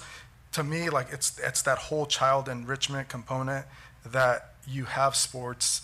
It's just one of those elements that maybe hasn't been focused on, but it's happening outside of this. And I think we at Fullerton School District could provide that opportunity to share that in person, because I don't, there's not really right? There's not a public school that's providing or even marketing this as a way for them to get, right, In person. an in-person opportunity. It's always been online. Parents are, you know, they're up in the air. You know, the kid wants to do it. The parents are like juggling. Do we do this? Do we not do this? Like, how do we go about it? You know, personally know some kids, again, that are in Fullerton School District because the community is so tight-knit, and when you live in Fullerton and you've done a lot of work in Fullerton and you're on the board here at FSD, there's been some students that have, you know, had to leave our district because these opportunities weren't available or marketed for them in the sense of like, hey, this is what you could do at FSD to make this happen. And I know there's a handful of kids. So again, know some of the kids that my son went to at Parks, some other schools here locally, you know, they've had to leave and still participate because, again, they find the ways and the means to do this. If we provide this, then in a sense, they're going to come to us just like they're going to, you know, to do any extracurricular activity. You know, parents find the ways and the means to make that happen. I just feel the main reason I brought this up a few months ago was really just to see if our district, would this be something viable for our district to do? I knew, again, about the ISP component, but what would it look like for in-person? What would that impact be? You know, and I think having that time spent away, 2 years ago, the only day I had off was Fridays. So both kids were playing sports, right? Practicing Monday, Tuesday. So Tuesday, Wednesday, Monday, Thursday were practices, and then playing on the weekend for each of the kids. So like it takes a toll on a parent as well too. And so when you add those practices, right? Kid gets out of school at 3, got to go to practice for 2 hours, and then has to do some homework, some projects. It just takes a toll on them to come back, you know, refreshed, energized. And I think just education is evolving. And I think as a district that's really innovative in that sense. And we've heard, you know, many people, especially here today, speak about how innovative we are in what we do. And I think this just could be that next innovative piece in being, you know, potentially one of the first, you know, Orange County districts to offer in-person learning for those students that choose to, you know, go train somewhere and enrich whatever, you know, whatever strengths and talents they have, you know, to further their both academic and then even potentially career opportunities that this could land them. Yeah. I appreciate what you guys said about the like sixth grade camp being an example of something that's expected of our curriculum. I guess at Title I schools, usually it is free for most of the kids to go. At many years it has been. Some schools did. Yeah. So some schools before I came onto the board didn't even and I was provide going to it. say, and I appreciate that there's fundraisers that go into it, that there's scholarships that I think our staff work really hard to make sure any kid who can't has the opportunity. So maybe I should clarify. I really don't.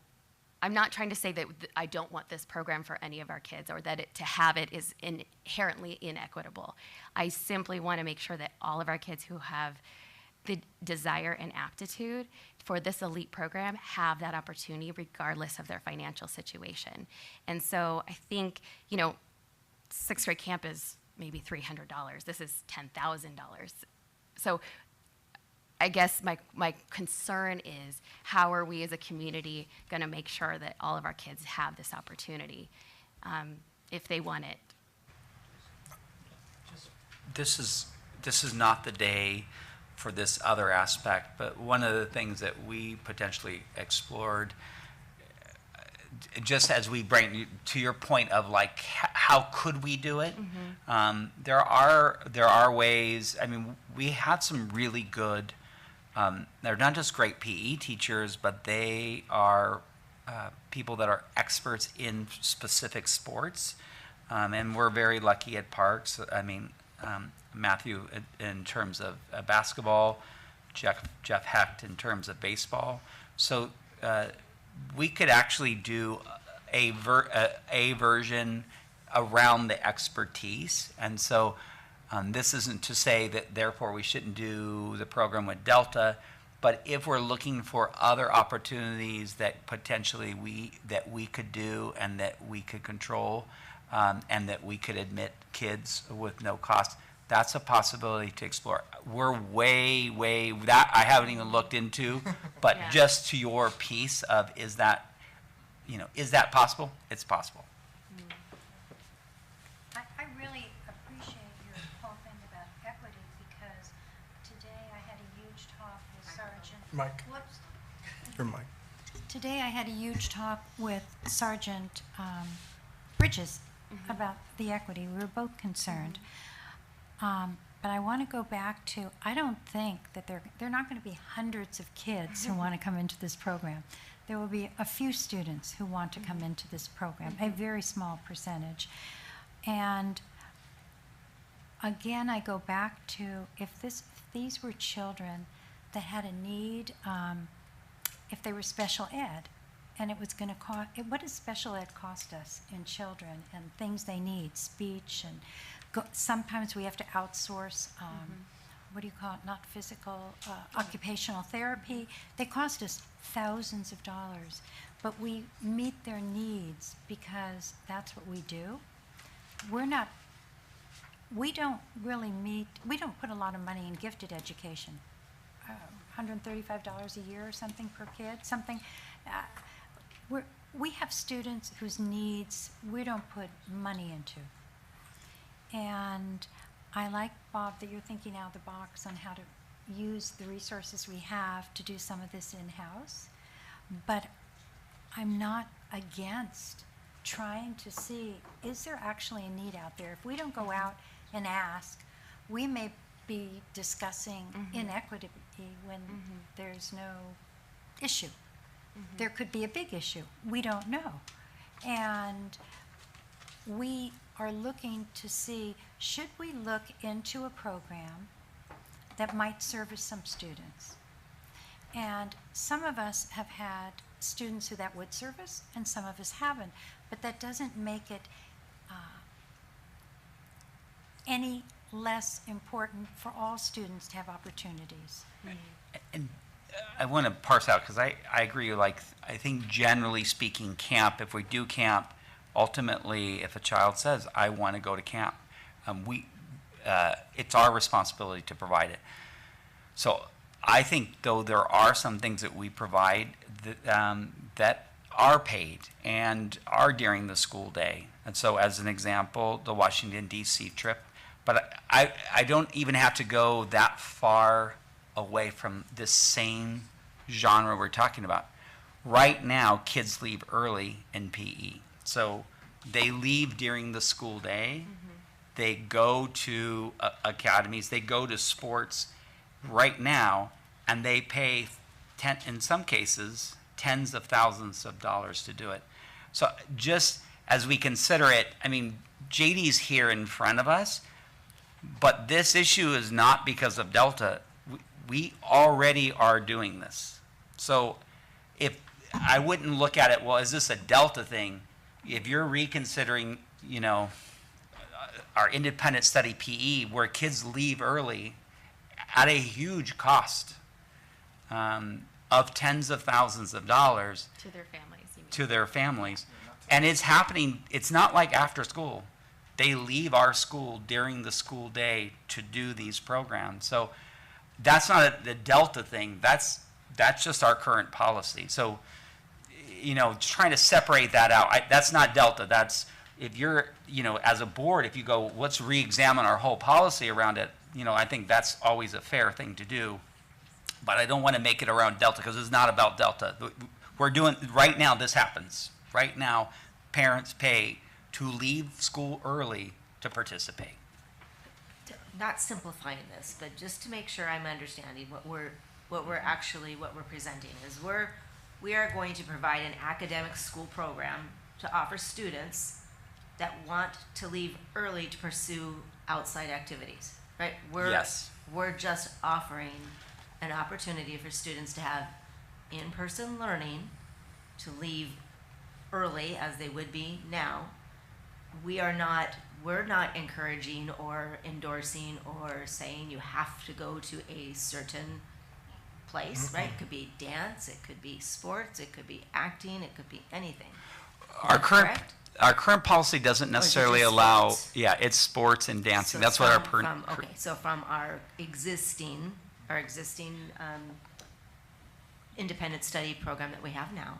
Right. So what we're doing is we're just offering a program to be able to allow students Collating to be those able to do students this. together. Yeah, we're just creating like a structure to it. Yeah. So And I would add, though, I mean, I want to be clear, the part that is unique to Delta is that they would potentially be using the field. Now, it is and it that's isn't. separate. That's a separate thing.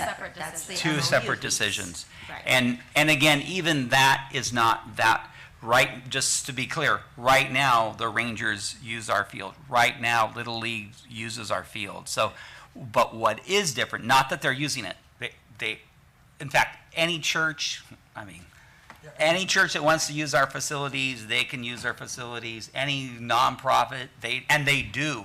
So that's, but what's different, which is a separate piece, that's the separate. So the separate piece that's unique to Delta is not using our fields. It's not providing even in-school opportunities. It is potentially the use of the field. In this case, it'd be at 1:15. During the school time. Yes. Yeah. Would we be kicking out any other of our partners that use the fields in the like slightly after school hours? No, it all starts at 4 o'clock. Okay. Don't we have, though, all the arts people come in and they use our facilities? They do. And in this case, I mean, to be clear, just from a logistics piece, it's no small feat or sacrifice. I mean, you know, and the Parks P department has been very gracious, and they're willing to work and accommodate. And again, you know, it would be a third of the, I think they talked about a third of the field. But there's push and pull in that. If you've used, I'll just say my wife and I sometimes are in the same bathroom and we use the same sink for toothbrush and toothpaste, and there's always in the towel. And so just think from a practical side, you're using the same space. It can be irritating at times. And so I don't want to minimize and say like, oh, that's no big deal. The fact that, you know, Jeff Hecht and Patty and like, well, we, you know, said, yeah, we can, Matthew, that we can make this work. Christine. That's a sacrifice on their part and something that they said they would be willing to do. I don't want to minimize too, though. Matthew did share his concerns about the equity issue. And I think that was more the issue than the sharing. You know, I don't want to completely say, well, we do everything the same. Like if we partner with Delta, somehow everything's the same. But I don't want to make the money issue unique to Delta. Could, in theory, if we move towards just basically keeping our policy but creating this kind of collated performance sports academy that's 5 periods at a junior high level, students could go and play Rangers soccer at 6 p.m. or could they do other sports that are lower cost to that family if they chose that? Sure. I mean, from a practical side, not all sports begin at 1:50, Yeah. you know, and so. But if it's just a matter of like logging the hours and the time, is that allowable? I'm just trying to better understand. Yeah, I mean, our current policy, though, asks for advanced athletes, and so that's, I think, the piece for us.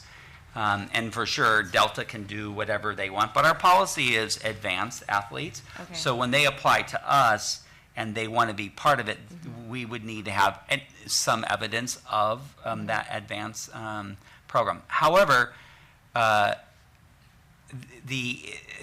answer your question, let's say I have an advanced athlete in an advanced program, and it's not a performance academy, it's not an athletic academy. They're skiers or something that's They can do that. They can apply for it. And so if as a board you said we want to create our performance academy, which is really just a system, a coalition or of kids that then utilize a 5-period day, and they're an elite athlete, in an elite program or advanced is the word is used, advanced program, they don't have to go to Delta, they don't have to go to ZT, they don't have to go to Winner's Circle. They could go to another advanced elite program. And let's use golf as an example. There are some great golf schools where they're preparing, and I know we have some great golf teams here. And so that could be an example that you're talking about. And that's a real example that is happening right now. So, and so yes, what you're suggesting could happen. I think the key part, though, is that not all sports, not all academies begin at 1:15 in the day. And it's finding those unique opportunities for those parents. And the parents really do find that on their own. I would like to ask if any of my fellow trustees would like to give some direction to. Are we voting or just No, providing just direction? So the direction. There's a few pieces. So you're the board. You get to do whatever you want. So and at the end, and I'm. So with seriousness. So what are your choices? One, you could do nothing. You can say, you know what, we're just going to table this. But that's one of the options. We can just continue doing the program as is. We already have a board policy, so you can do that. The one specific to what we talked about tonight, we're suggesting you should create a performance academy, which is a system that's going to help Robin, that will help Chad to be able to plan for the future. So that's just a practical piece, and we would suggest that the board do that. I mean, we could technically, those are the things we have done in the past, but I would really want your blessing if we're going to do that. So one is, do we have your blessing to do a performance academy? Two, the independent study PE. Do you want 6th grade to be part of it? Right now it's a 7th and 8th grade thing. 3, do you want to open letters of intent starting tomorrow for the Performance Academy? So that would be, and then in addition, do you want to partner with Delta and JD as we move forward to utilize some of the space, in this case at Parks? Those are like 4 different really pieces. I will say by default, if you give us no direction, we can't do this, because at this point, let's say you said, oh, let's come back in 2 months. By default, you're really saying we don't want to do this until next year, or not at all. So I need either just say, hey, we're not ready for this, or B, what is the direction you're giving us? Will Delta be paying some facility fees to the district? Yeah, so we've talked about some of those things. I think one of the things we want to look at is what's the impact to the field, and so that would be something part of the MOU. Which you're still kind of looking at and developing? Yeah. Okay. If we came back with no students interested, we would just drop it. If we had no students interested, right, at this point, we wouldn't move forward with it, at least for this year. If we just had 2 or 3, they wouldn't need the Lowen area. They're already doing what's going on now. They could be bused to the academy. Sure. Yeah. Yes. Yeah. If you want, I can tease out each issue and then have you kind of discuss what direction. So, okay, I'll go with the easy one, which is, we already have a board policy. Do you want to create a performance academy, which is just a structure to group kids and to gather input? So that would be the first piece. And if that's the case, you want to do that's our part, the performance academy. Would you authorize us to market that and send out letters of intent or applications for letters of intent? Maybe start with that, see if that's of interest. Yeah. Is it possible to promote it as something that is still to be confirmed? Because I think, like Hilda said, if we have 3 people who say, I'll do it. It's already happening. But yes, so that is yes. To answer your question, though, it is, yes, but Ruthie, that's possible. Of the district is in the exploring this for next year. would you be interested? Tell us your intent to apply, should it be Yeah, so I think the first way, adopted. right, so it's how we did DLA when we first started out. We actually missed the enrollment, the period. And so we sent out and said, those of you who are interested in doing DLA, can you send us a letter? If nobody had sent in, well, I don't know if we But I would. remember there were surveys that went out well before Right. that, right? I mean, I remember having a Yeah, 3 or 4-year-old and getting a survey. Sure, Would you be we- interested, and then it was, are you ready to register? Are you? do Yeah, you I want think to, there was you know? two parts. One is what you're talking about is the marketing, Yeah. but the letters of intent. Yes.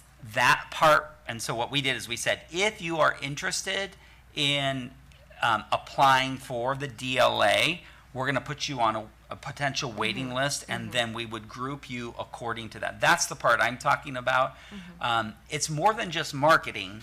Yeah. It is soliciting to say, are you interested in this? And if we get enough folks, most likely we would proceed. That, I think that's I guess the difference is we're not just asking to market. We're saying we want people to turn something in that says we're interested in doing this. We would attend an FSD school, Parks, Rolling Hills, if they turned in that letter of intent. Yeah. I still have some concerns about, equity, that the program is centered at Parks rather than maybe Nicholas or something like that, but I understand the reasons why, because I appreciate you answering all the questions. Maybe I'm a little bit concerned about gender as well, but I know that there are many girls that are interested in sports at a high level, so I'm also interested, though, in growing FSD's reputation as a place that can accommodate just about any family. And I'm so proud of the work that we do for our Mod de Severe children, DLA, just earning accolades in every category, although I do worry sometimes, maybe from my recent experience as board president, that I don't want to be extending staff time or extending people's responsibilities to the point where they're getting frustrated or they're overworked. But in this quest to sort of have FSD be known as a destination for just about anything that a family or a student is interested in, I could support those first two options, developing a framework for an academy, an elite sports academy, and then even moving it to sixth grade between now and next month. So I think that this is interesting, and I think it could be great. But I still have some concerns. So on those first 2 points, I think for sure. So, just to clarify, are you counting pursuing the partnership with Delta? Yes. So about that, I think that you answered some questions, but maybe if there were any other concerns. It seems like Delta was looking for a partner, and we started looking for a partner, and it just worked out. It did. Right? Like just in this very serendipitous way. And then it just sounds like everybody's experiences with your team has been great. And I do want to apologize again for sort of interrupting when you were about to speak, but I just had a lot of questions so that I could sort of develop a narrative in my mind, and also for everybody here where we were coming from and how we got to your program. So again, I'm good with that as well. Awesome. Any of fellow trustees okay with moving forward with what Trustee DeCoeur shared? I don't like to share my sink, though. You're what? I don't like to share my sink. Your sink. I think the big thing that concerns me is sharing a space during the school day. I think that's one of the things that really, if we can figure out how to mitigate something there, I think I feel better about this with an MOU. But I also think that providing this type of program and structure for anyone, any student that wants to pursue something through independent study and have the ability to get a in-person education where we know that they're getting what they need, I think is key. So I think I'm okay with going forward with that. And I think, you know, if we look at, aside from the pragmatics of like sharing the space, like why is it valuable, why would it be valuable to have a partnership with Delta for our families? One of the biggest advantages to that partnership is that our families don't have to worry about the driving and the transportation. And if we talk about access, this will give access to families that would not have access because you have two working parents. I mean, and I would be real so, excited about it. No, yeah. absolutely. Yeah. So that's probably the. I look at that and I'm okay with that Yeah. too. It's just, it's that tinge of of having to share and having that space. So, but other than that, I think all the advantages, the family time, the being, they're going to do it anyway, doing it during the school day, being done, being able to have your children at home, have them pay attention, do homework and spend quality time, I think is well worth it. So. I also want to clarify that they're not sharing the field 5 days a week. They're only sharing the field 2 days a week primarily because 2 of the days they're doing sports-specific sports, and then Friday is enrichment. So technically they're only sharing the field 2 days a week. It may extend to potentially 4, but it could be anywhere from 2 to maybe 4. But the sports-specific days, they're not really sharing the field. So I just want to clarify that. I want to discuss the question about 6th graders because I see that as potentially disruptive to the 6th grade classroom for the teacher that's sort of trying to figure out, okay, this kid has to leave at this time, so I want to make sure all the instructions included before. Junior high is very segmented. It's very clear periods of time that make it easy to think about, some kids leaving at different times. I see that, not a 6th grade teacher, and I know Rolling Hills isn't represented here, but I can see where that would be a challenge. I also think the 6th grade year is really important developmentally.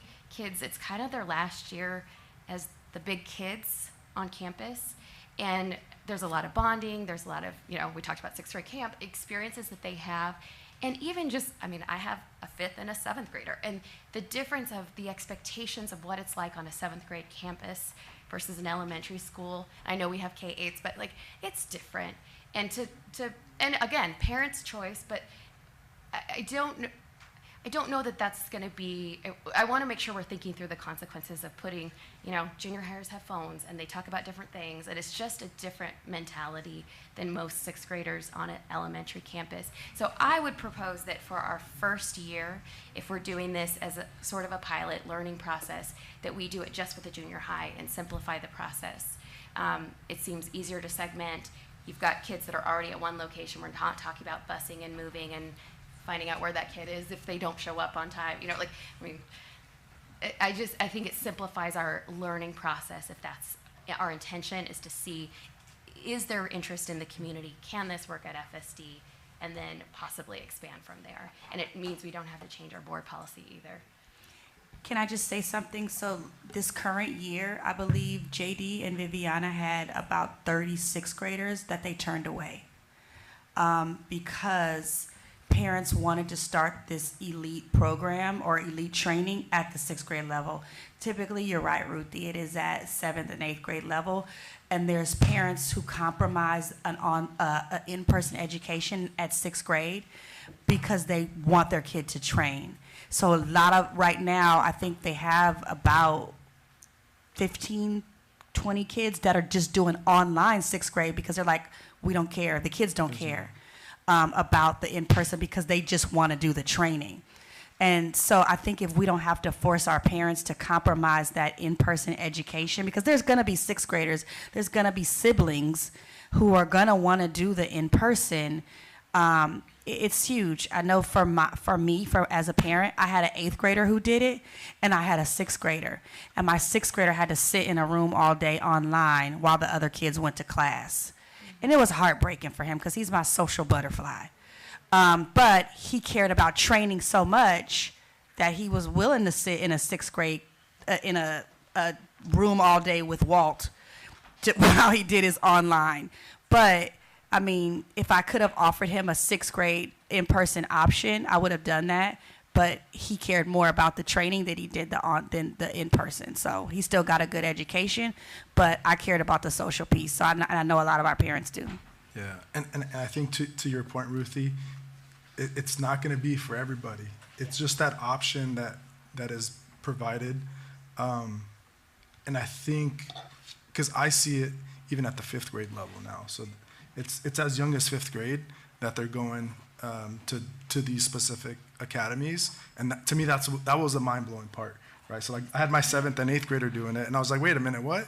You have 5th graders here? I was just like, how is this happening? So you think about, right, 5th, 6th, 7th, 8th, 4 years of that, like that dynamics. Now, yeah, again, they tailor like the workouts and things differently, but it's not going to be for everyone. So even if there is, 8 to 10, potentially 15 6th graders, like the younger you get, the more specific the parents are looking for something like this. And right now, I think, especially for 5th and 6th grade, there's only an online option. There is no in-person option, even at a charter, even at a private school, from my understanding, that I've been like looking this up.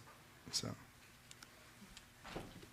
but I mean, just to parse out two pieces. So one is, I think as a board, you look at it philosophically, and that's why you were elected. So you should decide that. As far as, I'm going to take Lindy at face value, and she said that she talked with her teachers, that she worked with the 6th grade teachers, and that they was something that they wanted and that they were willing to do. And I mean, I will say one small advantage for the 6th, and I don't know if this is why, but it does create in the afternoon smaller class sizes potentially. So I'm not sure if that was the issue, but I do know that in particular the 2P, what Lindy expressed to me was that the 2 6th grade teachers have interest in sports. They themselves are sports folks.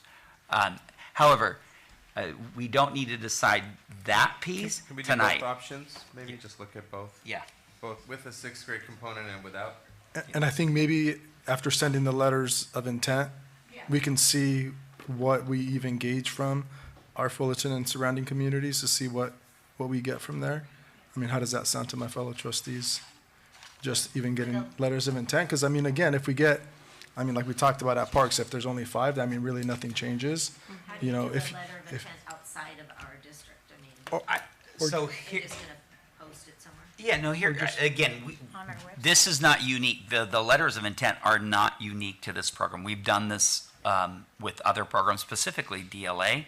So what we would do, again, to go over the potential timeline, is we would mark it and say, we are looking forward to doing this. This is something that we're exploring the availability. If nobody comes, we're not going to put further effort in it. So I'm sorry, Bob, but Go if ahead. this is only at Rolling Hills, what if somebody at Commonwealth wants to be in it in 6th grade? I think potentially you could expand to other grade levels or other schools, but For the first year, you're only looking at students from Rolling Hills. Well, they could transfer to the- Rolling Hills. potentially for 6th grade. transfer. And in this case, I mean, we have heard, and this was in the case of Viviana, that there were some 6th graders that were interested in participating in the program. I think there's another side benefit if, the combo classes are not the favorite activity. Actually, if we got some students that potentially would have a full class of 6, a full class of 6, and a full class of 5th.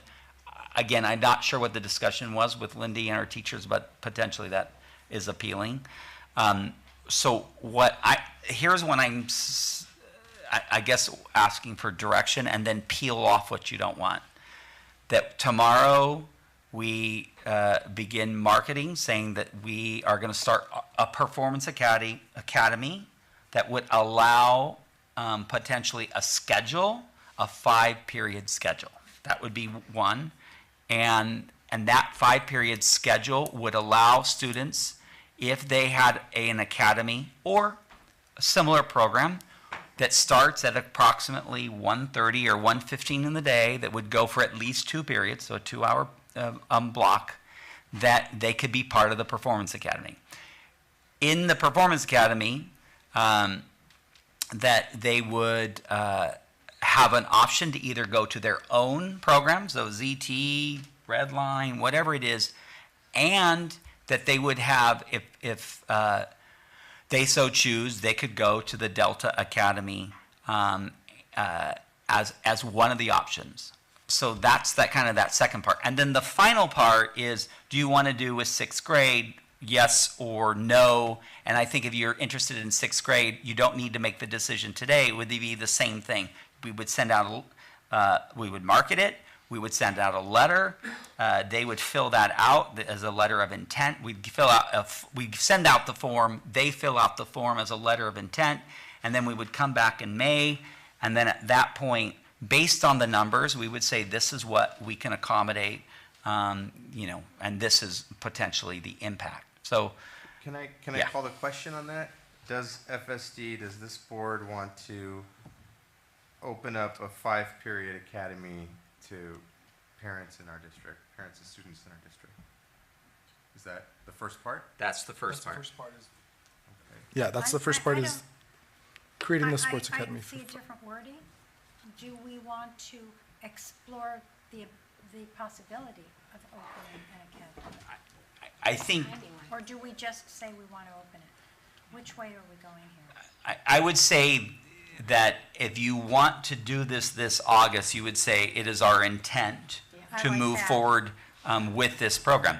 If in the end there's like one person, we probably won't do the one, you know, at this point. It will depend on the numbers, but we would say our intent, what we would advertise to the community, our intent to do this program based on interest levels. Yeah, so as a step one, because that's the change in our policy. Right. We have a 1-period program. This is to move to a 2-period program. Correct. I'm in favor. Anyone else okay with that? Okay, part two. Part two would be, and it is, again, it was a little bit of serendipity. Delta was looking to expand, and you know, we were looking literally at the same time.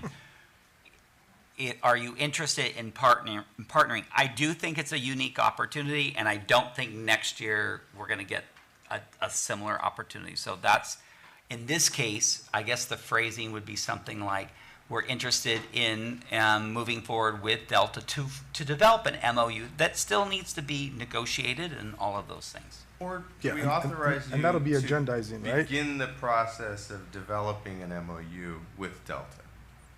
We're not voting on the MOU, but Yeah, we're authorizing. we're you to proceed authorizing- with that.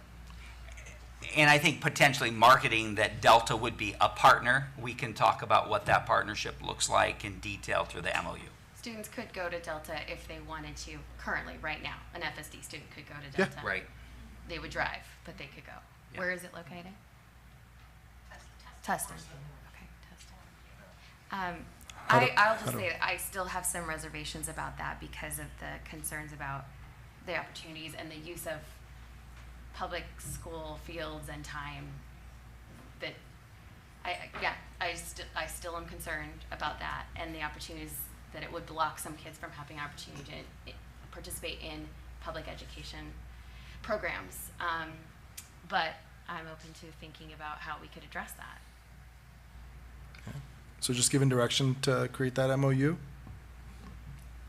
And within that MOU would be insurance requirements, safety, background checks for everybody that's going to be interacting with our students. Life scan. Like the full protection that we would do with any other contractor. Yeah.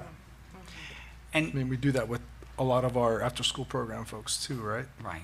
And I think, do we have direction to be able to market, though, that potentially we would be working with,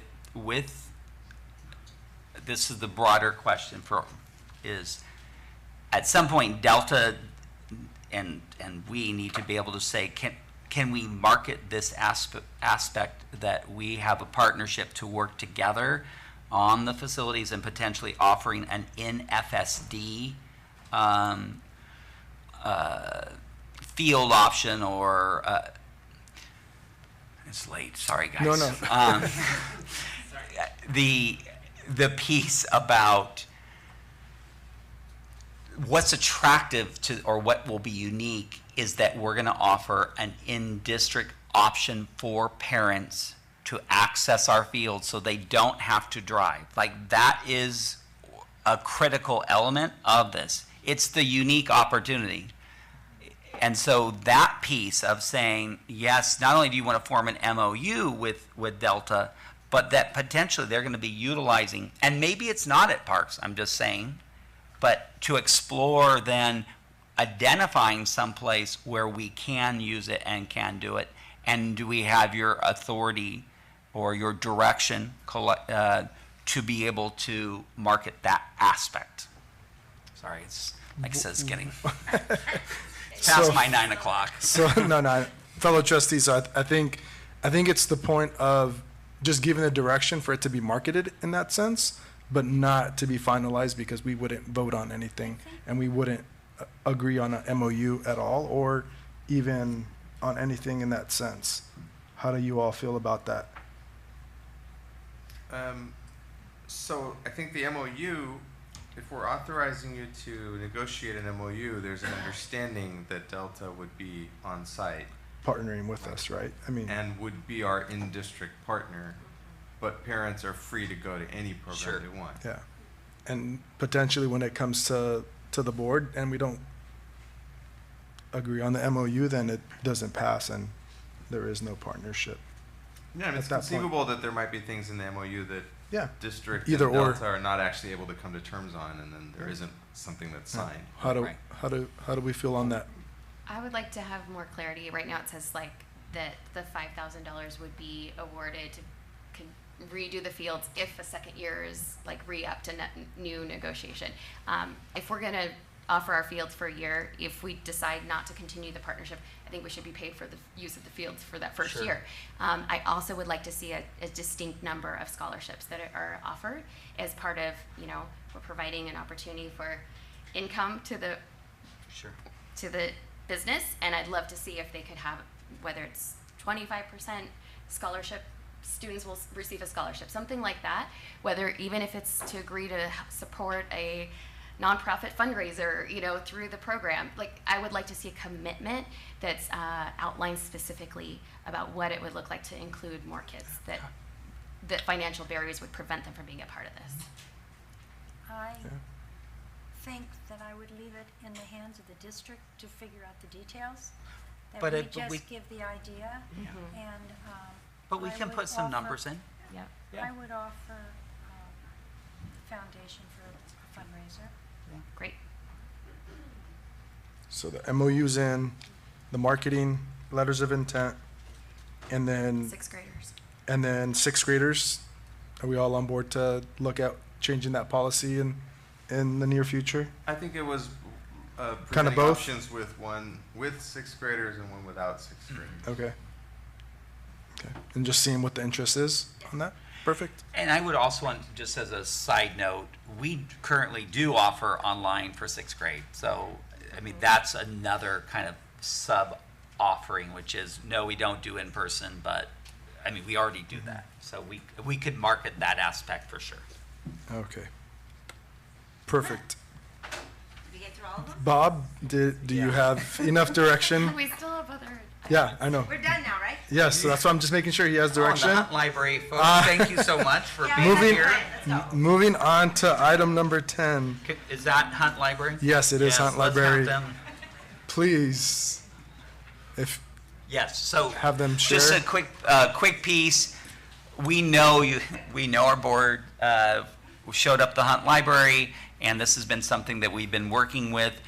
We feel pretty confident about the services that they're going to be able to offer, some of the after school, and I know Jason, I don't know if he's still here, but helped to really negotiate the details of the after school piece. In addition, we talked about kind of a credit system where, in other words, certain usage has higher credits and maybe other times would be lower credits. So prime time Saturday might have a slightly different credit rating or credit than, let's say, I don't know, middle of the day, noon on a Wednesday. So we feel pretty good about it. They worked with us. I want to give a great shout out to the city and all the good work that they've done. Do you have any questions for any of them? Council meetings were long. Yeah. We had the presentation. In November. Yeah, November we had did. This presentation, it really hasn't changed. No. We could vote on it. Yeah. So, Can you so is there explain any? the credits one more time to me? Because I don't, I It's somewhere in the- got lost it's in on here, the credits. but- I see the credits. I see them there. Okay. But what do they tell me? I mean, do we get so many? So Yeah, do we so get for so many credits? so I'm gonna Like I have 1,000 credits. I'm gonna be slightly crass. You know, it's $30,000 worth of credits, and then there's a system where some things cost us more credits during prime time than the low time. So So it could be like weekdays and weekends. Correct. Yeah. Doing the same event, two same events, just different times. I just was Right, confused on where all potentially these credits came summer, right? Summer and like maybe $1,000 worth of credits. maybe We have winter. We have $30,000 worth of credits. Yes, that's the short And answer. one credit is worth how much? See, that's what I'm looking at. It's like, where does that tell me that that's worth? But I get it. I get it. And we had a robust discussion on this on November with all the details as well as conversation about remember the credits. concerns. And I do believe, I think there might be a few slight changes. Environmental education might be new. I don't know. I appreciated seeing that. And yeah, there's some improvements, I think. And just as also as a side note, they've been really willing to work with us. I think in the end, if we changed our mind again and said, no, we want this usage, Daisy's been like, sure, just go for it. So I don't think we're locked. I know we're not locked in. I mean, we try to create some sort of structure. They've been great to work with, and a big shout out to the three of you and to Daisy. So thank you, and thanks for enduring today. Yeah, we could have put you earlier. I'm so But, sorry. I know, but we are. So this is, we do got to take action on I move on this to item. approve Yes. the City of Fullerton Hunt proposal with the Fullerton School District. I second that. Perfect. Second. Awesome. Everybody in favor? Aye. Aye. Thank you. 5-0. Thank you very much. We. I know. Saturday was and I awesome. think we had. You know, guys don't want to stay till the very end? I, Past 10 o'clock. Yes. So if you want to Right vote after, for a huh? small extension. All right. So, fellow trustees, we are past 10 o'clock. Do I have? I'm asking for an extension to try to get through the rest of the agenda. I move to extend our meeting time to 10:40 to breeze Okay. through these final items. Or sooner. Or sooner, yeah. We got a second for that, right? Yes. Perfect. Awesome. Let's get through these. Vote Item. on it? Yes, vote, please. Oh, yeah. So everybody in favor? Aye. Aye. Yes. Here we go. To contracts. Yes, please, let's do We have this. Yes. Chad. Chad, you're Right, up. Chad, you're up. Bring up item B to you Item this B. evening, which is the approval, or ratifying and approving the tentative agreement between CSEA and the Fullerton School District for the 2023-2024 contract. Want to thank CSEA, Cher and Catherine for the negotiations. They were difficult negotiations, but want to thank them for their teamwork on this. Awesome. We're so glad to see this. I move we accept it. I'll second that. Second. Awesome. Everybody in favor? Aye. Aye. Yay. 5-0. You didn't want any comments? We do. See all these great things. No, Do- just, We love you guys. do we- Thank We you. love you You guys. don't want to hear our amazing comments on, just to thank CSEA. we do. We will, yes, thank you all for I'll that. text you. Oh my goodness, the next one is to improve the Teachers Association. Next, We could do that. Next I one, move Chad. we accept it. We can accept the contract. I'll second that. You'll second that? Yeah. Okay. so we got a motion and a second. Right? Say no more, right, Chad? Are we doing your job Just for thank you? you, FETA. I wish Pamela was you. here, but Yes. thanks to the FETA and FSD negotiations. I know it's been a Awesome. long, but we do want to Again, thank it's a you. long time. We love her. and We don't want to Honestly. joke about something so serious. No, no. But we do. It's, all jokes aside for the past the 10 o'clock mark. All right, so we had a motion and a second? Yes. Perfect. Everybody in favor? Aye. I do. Everybody in favor. Awesome. So now we have an MOU between, no. Yes, item D. Yes, item D. Is that still you, Chad? Yes, it's an MOU between FETA and FSD to form a committee regarding homeroom advisory and tutorial periods at the junior high level to further investigate that area of our practice. We thank you for your answers on our questions. Yes. That was really insightful. I didn't. Yeah. I move to approve and ratify the new MOU between FSD and FETA for homeroom advisory tutorial junior high K through 8. Awesome. Second. Do we have a second? Yes. We have a second. Everybody in favor? Aye. Aye. Awesome. 5-0. Chad? Yes, the the Chad next show. Item E extends the executive cabinet members, that'd be Dr. Brown, Jeremy Davis, and Dr. Coughlин's contracts for 3 years from July 1st, 2023 to June 30th, 2026. Adds the 2.5% ongoing salary increase that were received by all other groups and provides for the 1.5 time off salary schedule payment, which was received by the other groups. Awesome. Do we have a motion for? What do we think? Accept the agreement. I will motion to accept and extend their contracts. Okay, well, I'll second it. So we have a motion and then we have a second. Trustee Sugarman, you second it? Awesome. Everybody in favor? Aye. Aye. We appreciate all your hard work, you guys. Yes, You've thank stuck you. with us for a little bit longer. Thank you, 3. And then item F, Chad, The you're next on. item, yes, is my own contract, which is the same as Considering that one right now, or are you like? Isn't this a conflict of interest for you? Well, I'm only presenting the item. I didn't. Oh, okay. So Oh, yeah, there you go. just presenting the item to the board. So yes, same provisions. Extends the contract till June of 2026, 2.5% on and 1.5% off. No Awesome. difference. So do I have a motion to I will approve? motion to approve Dr. Hammett's contract. I second. Deputy Superior, second. Everybody in favor? Aye.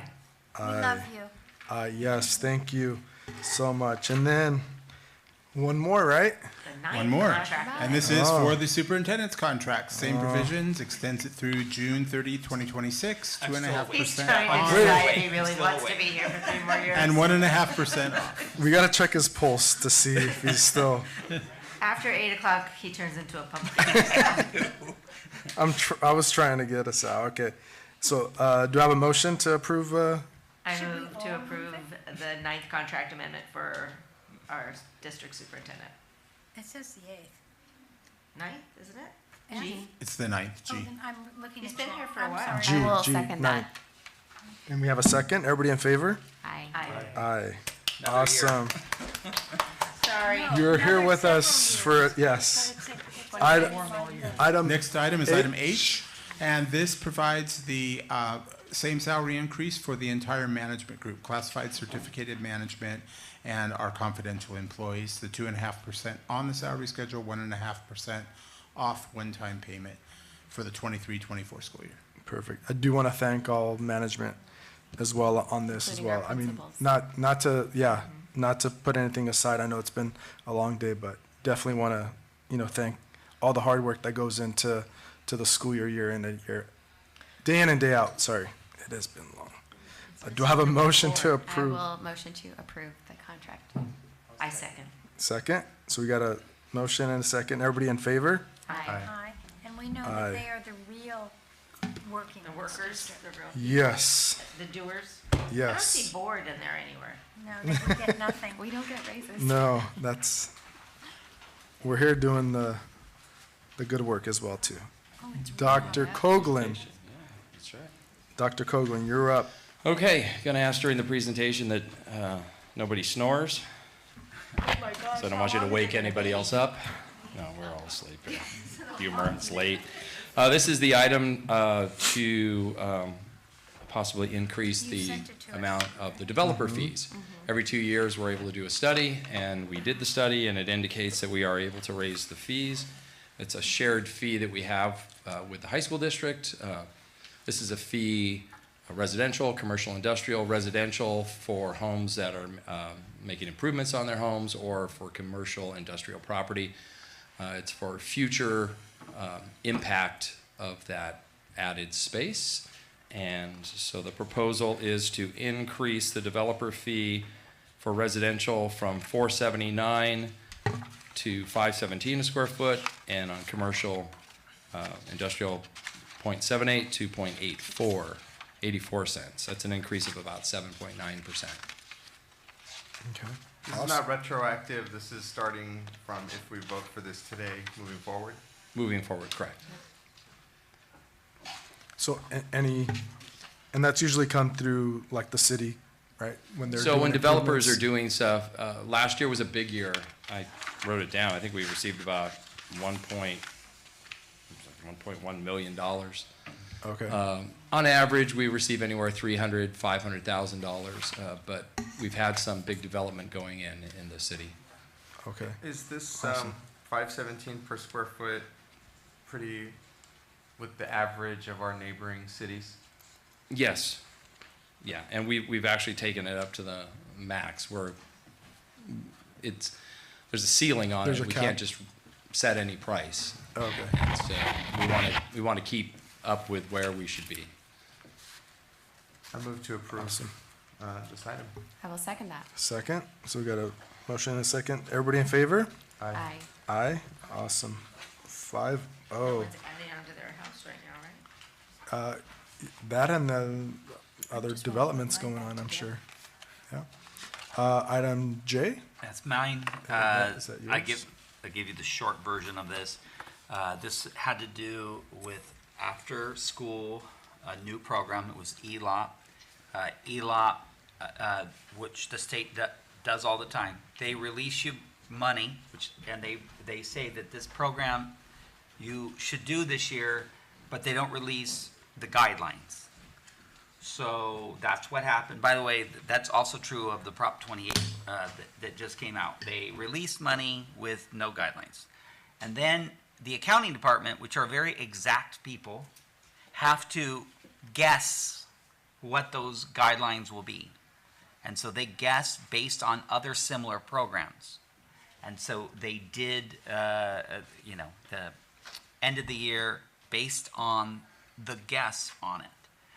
Well, afterwards, it came out that we had two options for how we did after school. One is hire no teachers with after school money, which is kind of a bit of an unusual thing. Or what we did is, yes, we'll use the money to do after school teachers but what was unexpected is that we had to reach a certain proportionality. We either had to have a certain proportion of teachers after school or no teachers. And so we didn't hit the right proportionality for that. So we now have to do a waiver to the county, basically saying that we meet that these are the reasons, and we meet these guidelines, and so we're just asking for you, the board, to authorize us to be able to put the waiver in. We missed it by 0.64%. Yeah, it's painful.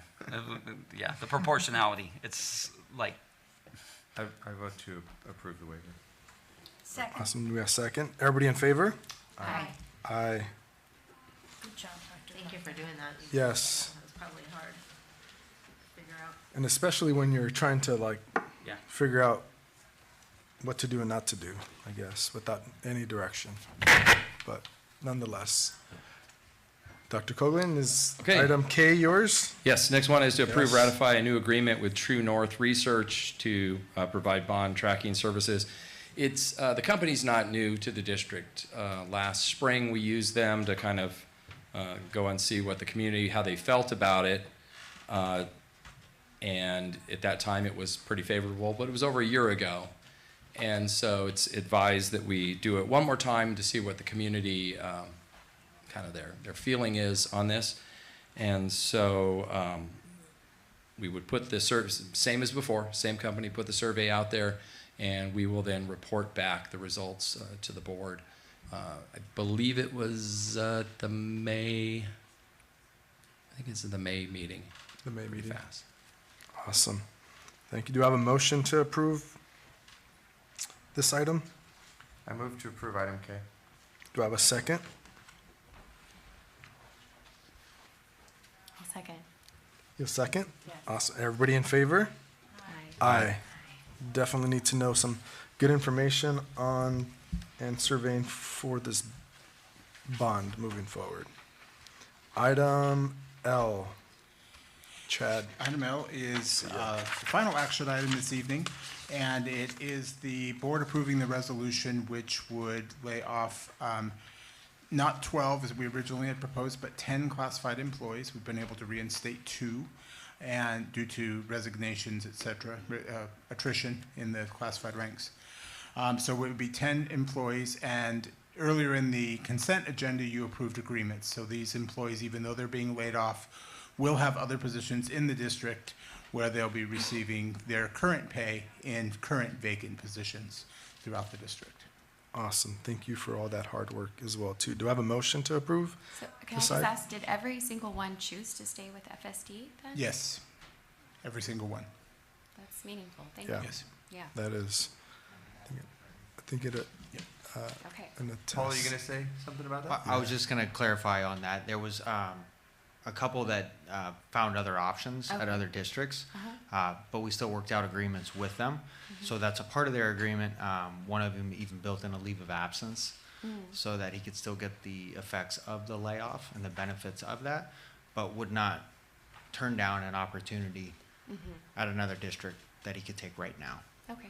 But wants to come back here if the opportunity comes up. Okay, thank you. Perfect. Good to know. Awesome.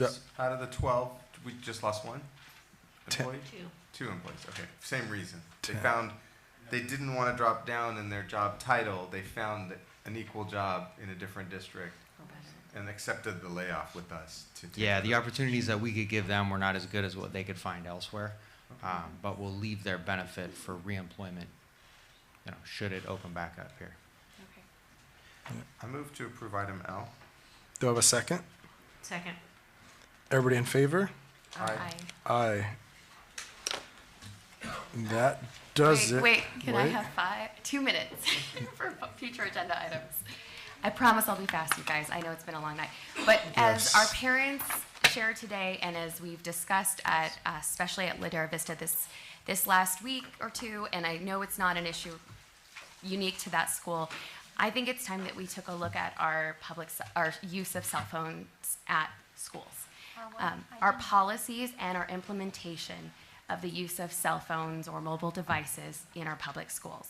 I mean, there are so many reasons to address this, but particularly fresh in my mind is the way that it's influencing the violence between students and the fact that they're recording and I think choosing fights to be performative for the videos, the attention, and the likes, and the notoriety that gives them.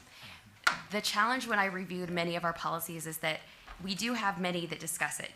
We went over our student use of technology, our search and seizure policies in the last year. They mention it, but there's also student agreements that don't necessarily reflect them in the same degree.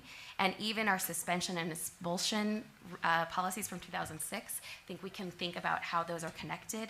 So I think it's really important that we make sure that we have great policies, but also that they're implemented well. And so what I'd like to propose is that we review our policies by our June meeting.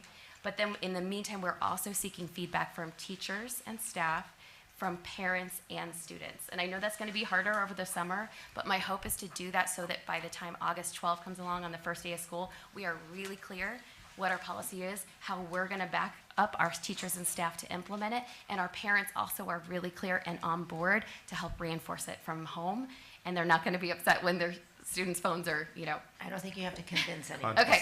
Second. Great. Let's do it. Yes, definitely. Before we adjourn? Whoops. No, Before I'm we- not adjourning yet. Oh, before we do that, I do want to thank our 2 translators in the back for being unbelievably awesome. 4.5 hours. Oh my God. You guys just probably have tired tongues. Thank you. We really appreciate you doing that for our public. No, awesome. Any other comments? Meeting adjourned. Let's get out of here. Trustees, I do need signatures from everybody tonight. I'm so sorry.